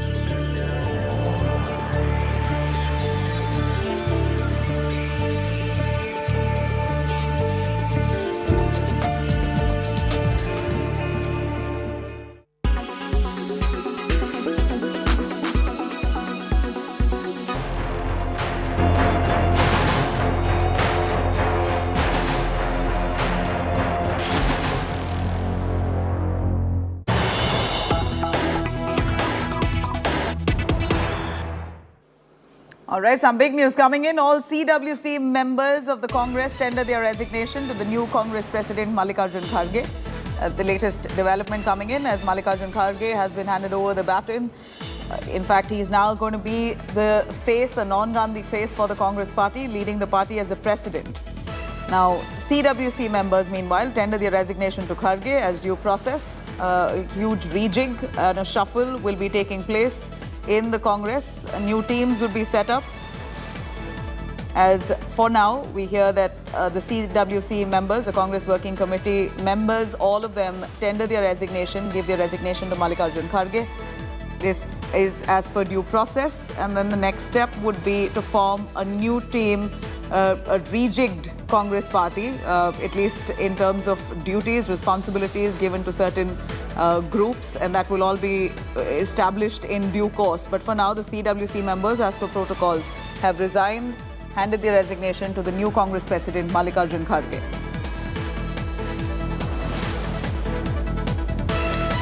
Now, in a historic moment for the grand old party, Mallikarjun Kharge takes charge as the Congress President. Outgoing Congress Chief Sonia Gandhi spoke, handed over the baton to Kharge in a big ceremony at the party headquarters in Delhi. Kharge becomes the first non-Gandhi face to head the Congress in at least 24 years. Sonia Gandhi has said that Congress under Kharge's leadership will take a new turn, saying that the change in leadership was indeed a huge burden lifted off her shoulders. Meanwhile, Kharge, in his first big speech as Congress President, said that he would give his best to uphold the Congress's legacy. He said that 50% of Congress posts will now be reserved for below 50-year-olds. Kharge further slammed the BJP for spreading hate, lies, calling them a threat to democracy. In fact, the ceremony was attended by Congress top brass, including Priyanka Gandhi, Rahul Gandhi, K.C. Venugopal. Remember, Kharge had defeated Thiruvananthapuram MP Shashi Tharoor in this direct contest for the top post of president for the Congress. Gandhis opted out of the race, wanting a non-Gandhi face. Kharge has taken on the mantle today. मैं बहुत प्रसन्न हूँ। सच कहूँ तो बड़ी राहत महसूस कर रही हूँ। सबसे अधिक संतोष इस बात का है कि अपने अपने विवेक से जिन्हें अध्यक्ष चुना है, वे एक अनुभवी नेता है, धरती से जुड़े हुए नेता है, एक साधारण कार्यकर्ता के रूप में काम करते हुए अपनी निष्ठा से, अपनी मेहनत से, अपनी लगन से और अपने समर्पण से इस ऊंचाई तक पहुंचे हैं। मुझे पूरा विश्वास है कि उनसे पूरी पार्टी को एक प्रेरणा मिलेगी, एक संदेश मिलेगा और उनके नेतृत्व में कांग्रेस लगातार मजबूत होगी। इस अवसर पर कांग्रेस के करोड़ों कार्यकर्ता की तरफ से श्रीमती सोनिया गांधी जी के बहुमूल्य योगदान के प्रति हृदय से आदर, सम्मान और आभार व्यक्त करना चाहूँगा। मुझे याद आता है 15 जनवरी 1998 का दिन, जब बेंगलुरु के नेशनल हाई स्कूल मैदान में आपने अपनी पहली जनसभा में कहा था कि मैं कर्नाटक से राजनीति की दीक्षा ले रही हूं। तब से आपने रात दिन निस्वार्थ मेहनत कर कांग्रेस को संभाला है। सोनिया जी हमेशा सच्चाई के राह पर चलती रही। सिर्फ सत्ता के लिए राजनीति करने वालों के इस दौर में त्याग की जो मिसाल उन्होंने कायम की है, उसका कोई दूसरा उदाहरण मिलना मुश्किल है। A very loyal man was the block president of the town of Gulbarga to a AICC president. This shows that anyone can rise to any level who works hard and who are loyal to the party. This is a great example, and I am sure with this rich experience, the Congress party in the Karnataka and the national level will grow, and he will contribute very much to the growth of the party. We're all happy that Kharge become the president of the AICC. Not that Kharge belongs to Karnataka. He has put in 50 years of service in Congress, and he is very loyal to the Congress party. And he has served the nation and the state in various capacities. It's a big responsibility. It's a huge responsibility. You're the president of India's oldest and most responsible party. More people look up to this party for economic justice, social justice. So it's quite natural that it's not an easy job, and he understands that. Elections are always a part of politics. So, of course, you win some, you lose some. But our intention will be to ensure we win every state possible, to ensure that we come back big time in 2024. So, yes, it's quite challenging. I'm not, nobody is discarding that, the difficult times ahead. All right, I'm going to cut across to Supriya Bharadwaj, who is currently at the Congress office, as the rank and file of the party are all in attendance to take a good look at Kharge being handed over the mantle. He was given the certification of election, the baton now in his hand. Kharge, we believe, is going to be independently functioning, taking decisions on his own without the Gandhi family's influence. Is this what the other Congress party leaders reckon too? Supriya, they all believe that this is Kharge's term now. How long, Mamta? Well, Nabila, first and foremost, the information that we are getting is that all the AICC CWC members, as well as that of the in-charges, the general secretaries, the frontal organization chiefs, they all have resigned. And right now, after tendering the resignation to Congress President Mr. Mallikarjun Kharge, what we are hearing is that all these leaders that are coming out, some of their spokesperson, along with one member from the election committee, and who happens to be Rajya Sabha MP also, Professor Gowda is with us, Shama Mohammed is with us, as well as Ranjita Ranjan ji is there. First, I'll take from Ranjita ji one quick question.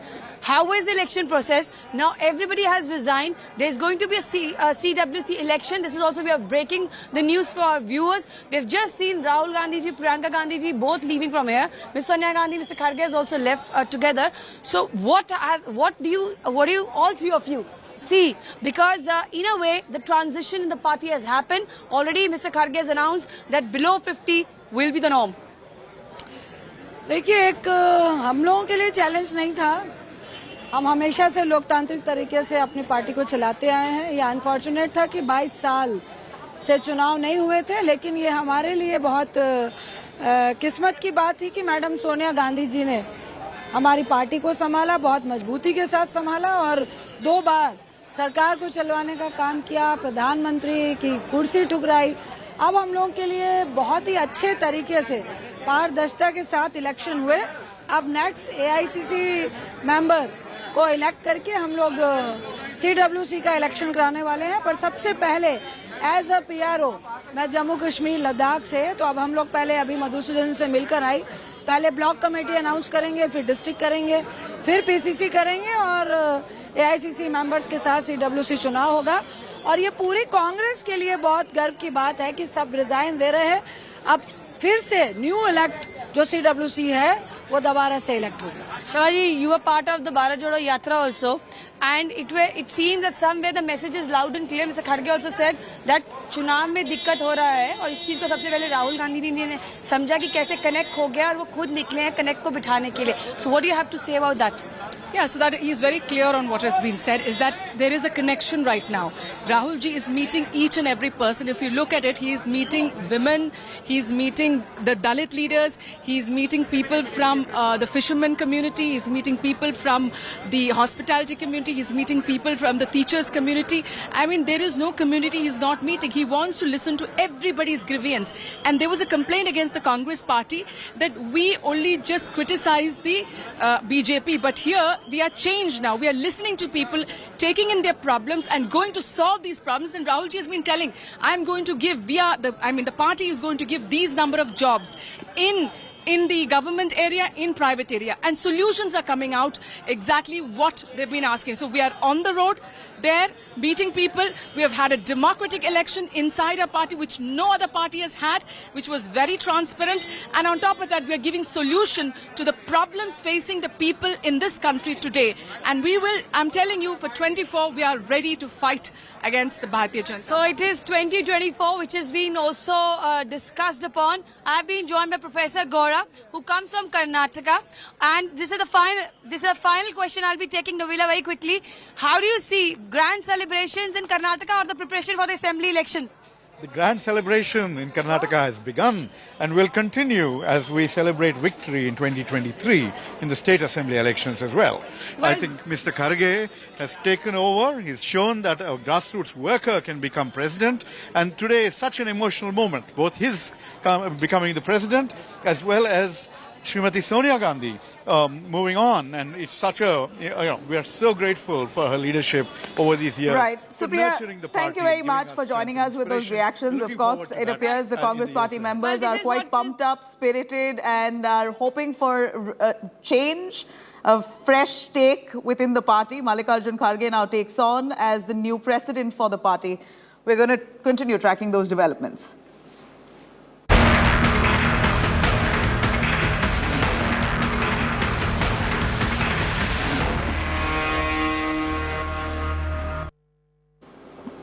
All right, meanwhile, shifting focus here, a big breakthrough in the foiled suicide blast attempt that was made outside a Coimbatore temple.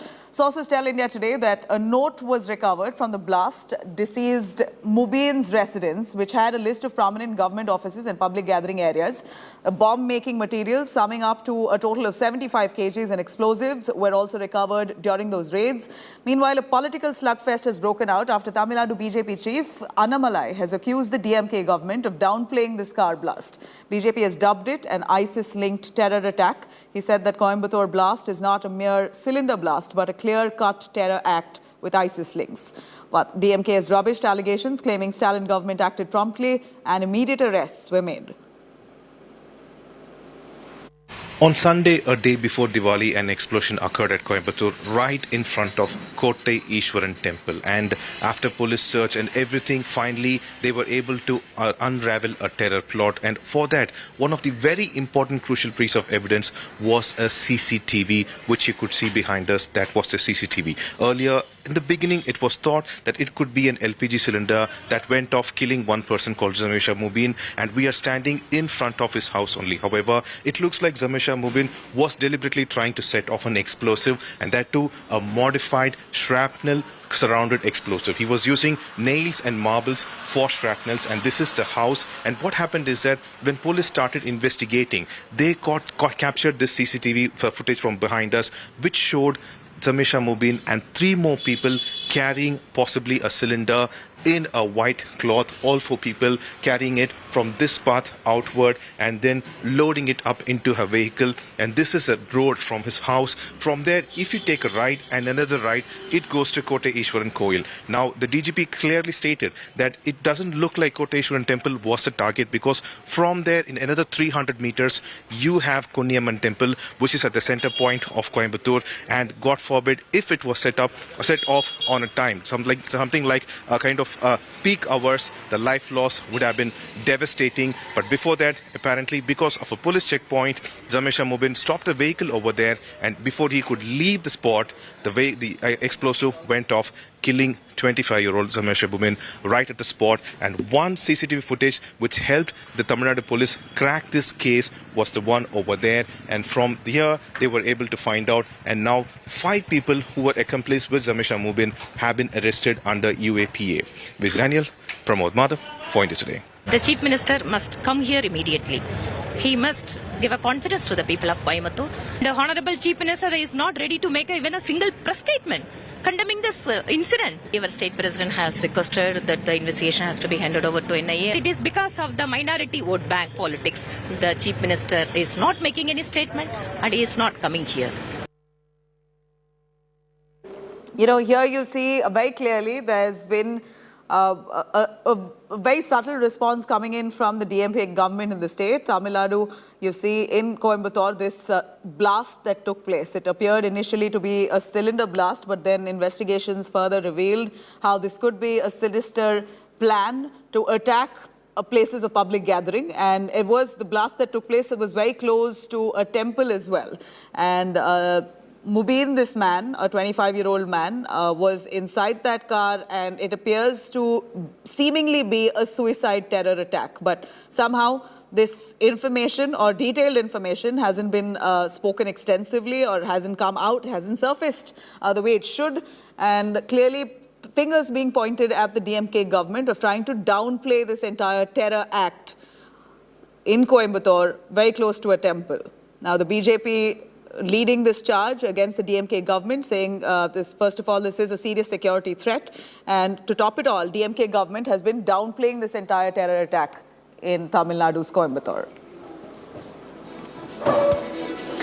All right, coming up on the other side of a short break, BCCI sources say that Indian players are being provided with cold food, stale food during their Sydney stay. Somehow, some kind of ill treatment being reported to Indian players in Sydney, Australia. More details up next.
Make your media plan smarter with India Today Live TV on your connected devices.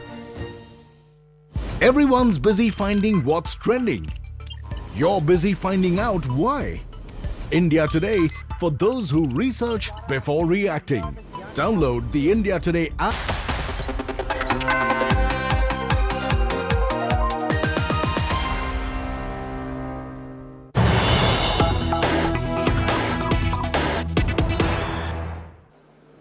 Aam Aadmi Party is Hindutva push, asking for Goddess Lakshmi and Ganesh's pictures and notes. Atishi of the AAP speaking, listening.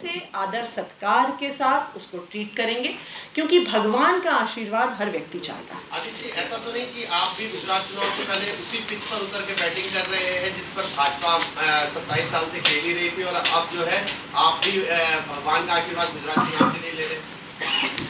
आप बताइए, आप रोज सुबह office आने से पहले एक बारी मंदिर के सामने हाथ जोड़ते हैं कि नहीं जोड़ते? कोई भी बच्चा एग्जाम देने जाने से पहले मंदिर के सामने हाथ जोड़ता है कि नहीं जोड़ता? हम किसी भी काम का शुभारंभ करने से पहले नारियल फोड़ते हैं कि नहीं फोड़ते? हम सब करते हैं। हम स्कूल की बिल्डिंग भी जब बनाते हैं, हम अस्पताल की बिल्डिंग भी बनाते हैं, जब उसकी पहली ईंट रखी जाती है तो वहाँ पर हम भूमि पूजन करते हैं, वहाँ पर हम नारियल फोड़ते हैं, हम भगवान का आशीर्वाद लेते हैं। क्यों? क्योंकि हम मानते हैं कि भगवान के आशीर्वाद के साथ ही हर काम सफल होता है। इसलिए भगवान का आशीर्वाद लेना, चाहे वो किसी भी कार्य के लिए हो, चाहे वो एक इकोनॉमिक एक्टिविटी के लिए हो, चाहे वो अपनी दुकान खोलने के लिए हो, हर काम में मैं मानती हूँ कि सफलता तभी आएगी जब भगवान का आशीर्वाद हमारे साथ हो। मैम, एक एलजी का सवाल है। छठ घाटों के ऊपर उन्होंने ये आरोप लगाया है कि सीएम के ट्वीट से ऐसा लग रहा है कि कोई यमुना के किनारे किसी भी जगह छठ बना सकता है, जो कि मिसलीडिंग है। इस तरह की पब्लिसिटी से बचें। और रेवेन्यू डिपार्टमेंट को कहा है कि एनजीटी के ऑर्डर्स को फॉलो किया जाए, लोगों को मिसलीड ना करें केजरीवाल। देखिए, मेरा एलजी साहब से ये आग्रह है, वो अभी थोड़े दिल्ली में नए आए हैं। दिल्ली में कई सालों से, अब पिछले 6-7 साल से छठ की बहुत भव्य व्यवस्था होती है। जब से अरविंद केजरीवाल जी दिल्ली के मुख्यमंत्री बने हैं, तब से हमारे पूर्वांचल के भाइयों बहनों के लिए खासकर और सभी दिल्ली वालों के लिए छठ का एक भव्य आयोजन पूरी दिल्ली में होता है। 1000 से ज़्यादा छठ घाट हर साल दिल्ली में बनाए जाते हैं कि वहाँ पर छठी मैया की पूजा पूरे रीति रिवाज के साथ, पूरे कर्मकांड के साथ हो सके। तो मैं एलजी साहब से ये आग्रह करना चाहूँगी कि वो अभी नए आए हैं दिल्ली में, तो शायद उन्हें कितनी भव्य और कितनी सिस्टमैटिक व्यवस्था छठ की पूजा के लिए की जाती है, शायद उनको इसका अंदाज़ा ना हो।